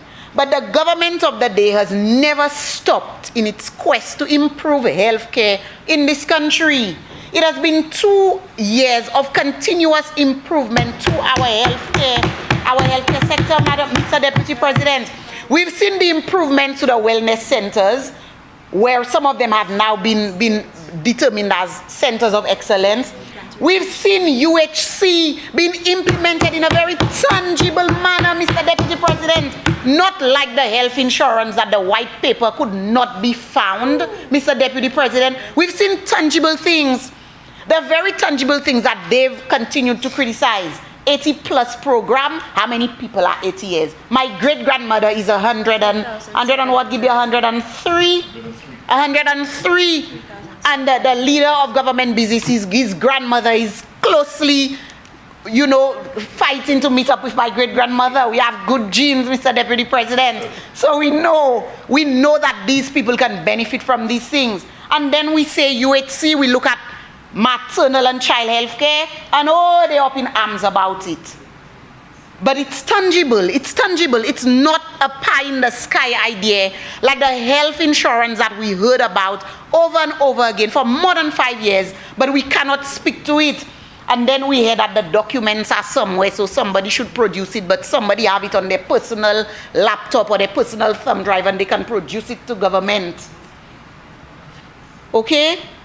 So I implore us to let's be real about the reality of what exists in terms of healthcare and security, with the understanding, very, very simple understanding, that we are where we are in the position that we are at now, and we need to find ways to ensure that we can provide these services for the people who cannot otherwise provide it for themselves, Mr. Deputy President. I think there is a lot more that can be done, and there is a lot of way that we need to go still, but we have to start somewhere to provide these services to our people, Mr. Deputy President. And I understand, and I heard the Minister of Commerce in the lower house speak specifically to the reduction of the VAT on the sanitary napkins and so on. And to my recollection, she indicated that when they did their assessments, they recognized that it was not being implemented properly. And that is the reality of a fundamental weakness of introducing new taxation. And I did expect the same to be for this one. But it's the onus is on the Ministry of Commerce to ensure that they continue to make their rounds, that they continue to be vigilant on the ground to ensure that the businesses who are eligible to pay this tax and to remit this tax, that it is done in a manner that is fair and legal, Mr. Deputy President, so that we, the people of this country, especially the ones who cannot afford health care from our own pockets and our own earnings, will benefit from these programs and strategies of the government of St. Lucia. That is my short intervention, and reiterate my support, Mr. Deputy President. Thank you. Honorable Leader of Government Business. Thank you, Mr. Deputy President. In the interest of time and our health, I will attempt to be very brief with my rebuttal, as we have 2 other bills, but just for first reading. Mr. Deputy President, first of all, I want to be very clear on a statement that was made earlier and to ensure that the records will reflect that I did not call anyone short in this chamber. I am not in the business of name calling, and my simple statement was that there's no correlation between size and substance in reference to the documents, and I was specifically referring to the leader of government business being the one who did that. So let it be clear that I do not call people names in this chamber, and I was not calling anyone short or tall. Madam President, Mr. Deputy President, I think quite a lot has been said in response to the opposition, so some of what was said I will leave alone, but I just want to commend the leader of opposition business for finally admitting in his own words that the price of bread has increased because, quote, of the global inflation crisis. So despite everything that the opposition has come to say today about this tax, I think they have clearly fixed the problem that they were trying to create by stating in his own words that the price of bread has increased because of the global inflation crisis. So, Mr. Deputy President, I don't think I have to say much more about that whole argument about what caused the price of bread. It was stated by the leader of opposition business in his own words. Again, like he said earlier about, was it Shanta King? The opposition doesn't like the Shanta King report. He said it, and then he goes on to say the price of bread is as a result of the global inflation crisis. So in summary, the opposition has the answer to all their arguments. They come, they make the argument, and then somewhere, somehow, something slips out of their mouth, the truth slips out of their mouth, and it is said. If you go back to Hansard, Mr. Deputy President, you will find that statement and that utterance there. So I think my task to rebut is very easy. The opposition, leader of opposition business said it himself. Just a couple of things before I close. With reference to the Digicel and all of those other references he was making, I think it's important to tell the public and the chamber that this reference he used, and I have the document. Thankfully, I always ask him to give it to me because he has a way of, and the document was particularly making particular reference to users of the Fiber 350. And you can go and check the percentage of St. Lucians who actually use that service. So they were painting the picture that everybody's going to suffer from this thing. They were very specific. And I don't want to be too technical about that. I just want to ask a question, Mr. Deputy President. Why are we here dealing with all this levy now? Why is it necessary for this government to have to put a levy on anything, particularly health and security? First of all, the Prime Minister made it very clear that health and security were priority. But I think the more important reason we are here is because, when you in a different role made the statement, Mr. Deputy President, that you believe that the 15% VAT should be returned to. I sat there and saw the opposition going crazy, tapping the table. The opposition is now realizing that the 15% VAT was fine. But it was the opposition that went to interfere in something that was good. I promise I'll be brief. They interfered in something that was not broken, trying to fix it. So now we have to go back and deal with all of this. But they are now very happy to hear a member of parliament say that the 15% VAT, which is a consumption VAT, which is the most efficient method of taxation, should have been or should be. So they are now against the 12.5% reduction. Mr. Deputy President, time solves a lot of problems. So once again, I heard something about dog eating vomit. I don't think it was parliamentary to say that, but some people are really eating up the vomit. And the creative ways that were mentioned, I just want to ask, are the creative ways the 1.5%, the 1.5 increase, the $1.50 increase, 60% on the gas tax? Is it the taxing, the idea of taxing charcoal? Is that what the creative ways were? And and black pudding? Is that what we were supposed to be doing? What time you were doing it? And one more thing I want to say, Mr. Deputy. I will deliberately leave out some of the other things there I don't think is really worth our time to go and rebut. Mr. Deputy President, if you look at the opinions of St. Lucians, there's something called e-poll that's done on stations and local stations. St. Lucians were asked what they thought of the 2.5% levy. Ordinary St. Lucians on the streets. And I hope the opposition pays attention to these. And almost everyone who spoke indicated, on condition that it is used for what it was supposed to be, they support. They support. And that's who speaks, not me. Ordinary St. Lucians. They were very specific. I was wondering if all these people, why would they all, they always stated, once it is for the purpose it was supposed to be. They understand that once you're going to put a tax, there are going to be implications. And I'm not going to go down the road of, if it's going to raise the cost of living here and so on. There is always going to be some implication whenever there is a tax introduced. But the question is, are people willing to make that commitment and that sacrifice because they understand the benefit that they are going to redound? That is it. And I believe our government is convinced, and the people of St. Lucia are convinced, that they are prepared to make that commitment. They are prepared to do it because they believe that it's necessary. They have recognized the amount of wastage that has happened. They have recognized the fiscal situation. They know that health and national security are our major concerns. We have to raise money to be able to pay for the services and to pay for what we're going to offer the people of this country.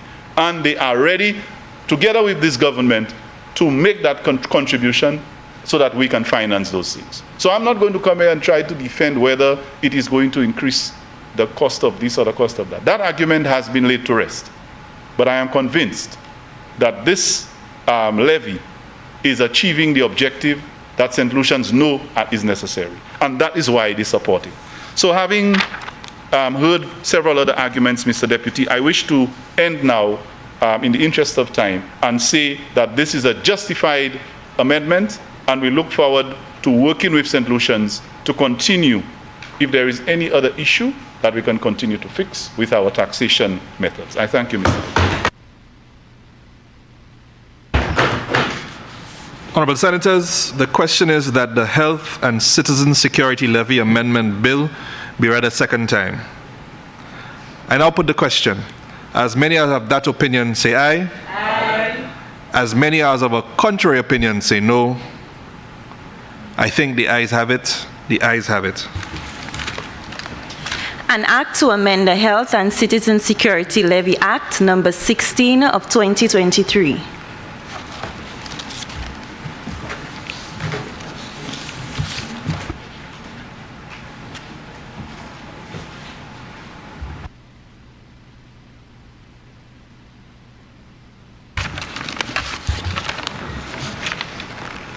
Clause 2. Interpretation. Clause 2 forms part of the bill. Aye. Clause 3. Amendment of Section 2. Clause 3 stands part of the bill. Aye. Clause 4. Substitution of Section 4. Clause 4 stands part of the bill. Aye. Clause 5. Amendment of Section 10. Clause 5 stands part of the bill. Aye. Clause 1. Short title. Clause 1 stands part of the bill. Aye. Honourable Senators, the question is that the committee rises and the bill be reported. I now put the question. As many as are of that opinion say aye. Aye. As many as have a contrary opinion say no. I think the ayes have it. The ayes have it.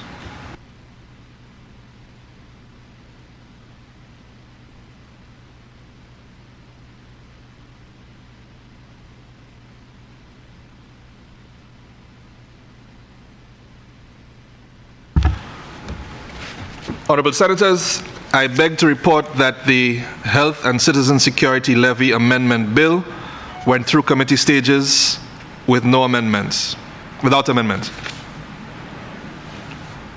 Honorable Leader of Government Business. Mr. Deputy President, I move that the report of the committee be adopted and that the bill be read a third time and passed. Honorable Senators, the question is that the report of the committee be adopted and the Health and Citizen Security Levy Amendment be read a third time and passed. I now put the question. As many of that opinion say aye. Aye. As many of a contrary opinion say no. I think the ayes have it. The ayes have it. Be it enacted by the King's Most Excellent Majesty, by and with the consent of the House of Assembly and the Senate of St. Lucia, and by the authority of the same as follows.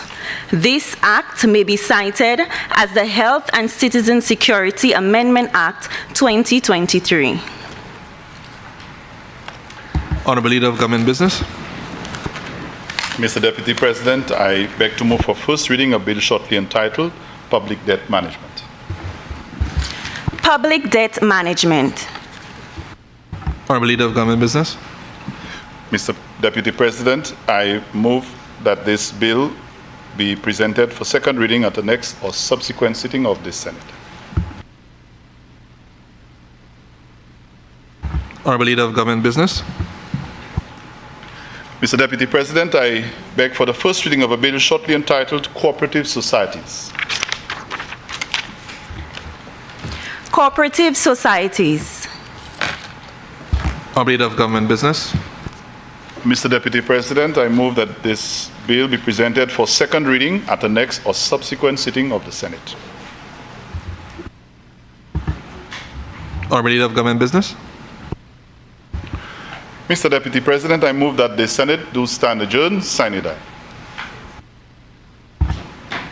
Honorable members, the question as this House do stand adjourned, sine die. I now put the question. As many of that opinion say aye. Aye. As many of a contrary opinion say no. I think the ayes have it. The ayes have it. Sitting adjourned.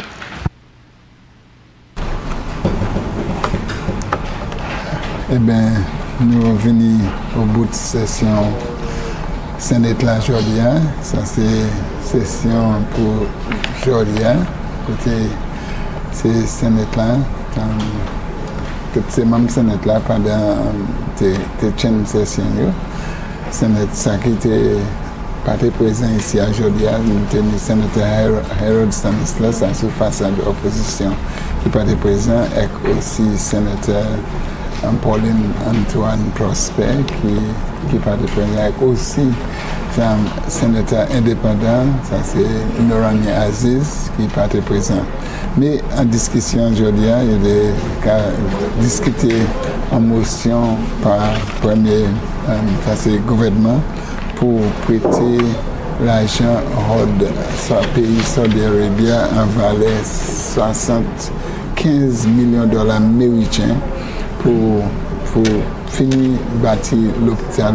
Pas seulement bâtir, mais finir pour bâtir avec mettre équipement en dedans l'hôpital, ça c'est Saint-Jude, et aussi pour finir pour réhabiliter.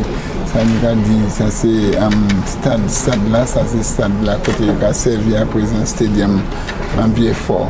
Avec certaines discussions, comme nous tenions en cahier concert mardi, il y a une discussion, particulièrement sur façade opposition, tous les trois membres à la façade opposition discuter avec un ça nous a dit à l'égacer. Et bien, pas dire à l'égacer, c'est une discussion quand même.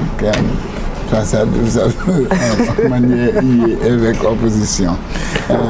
Aussi, une discussion sur un autre bill. À part d'émotion, on a tenu une discussion sur un bill, ça nous a créé un bill de loi.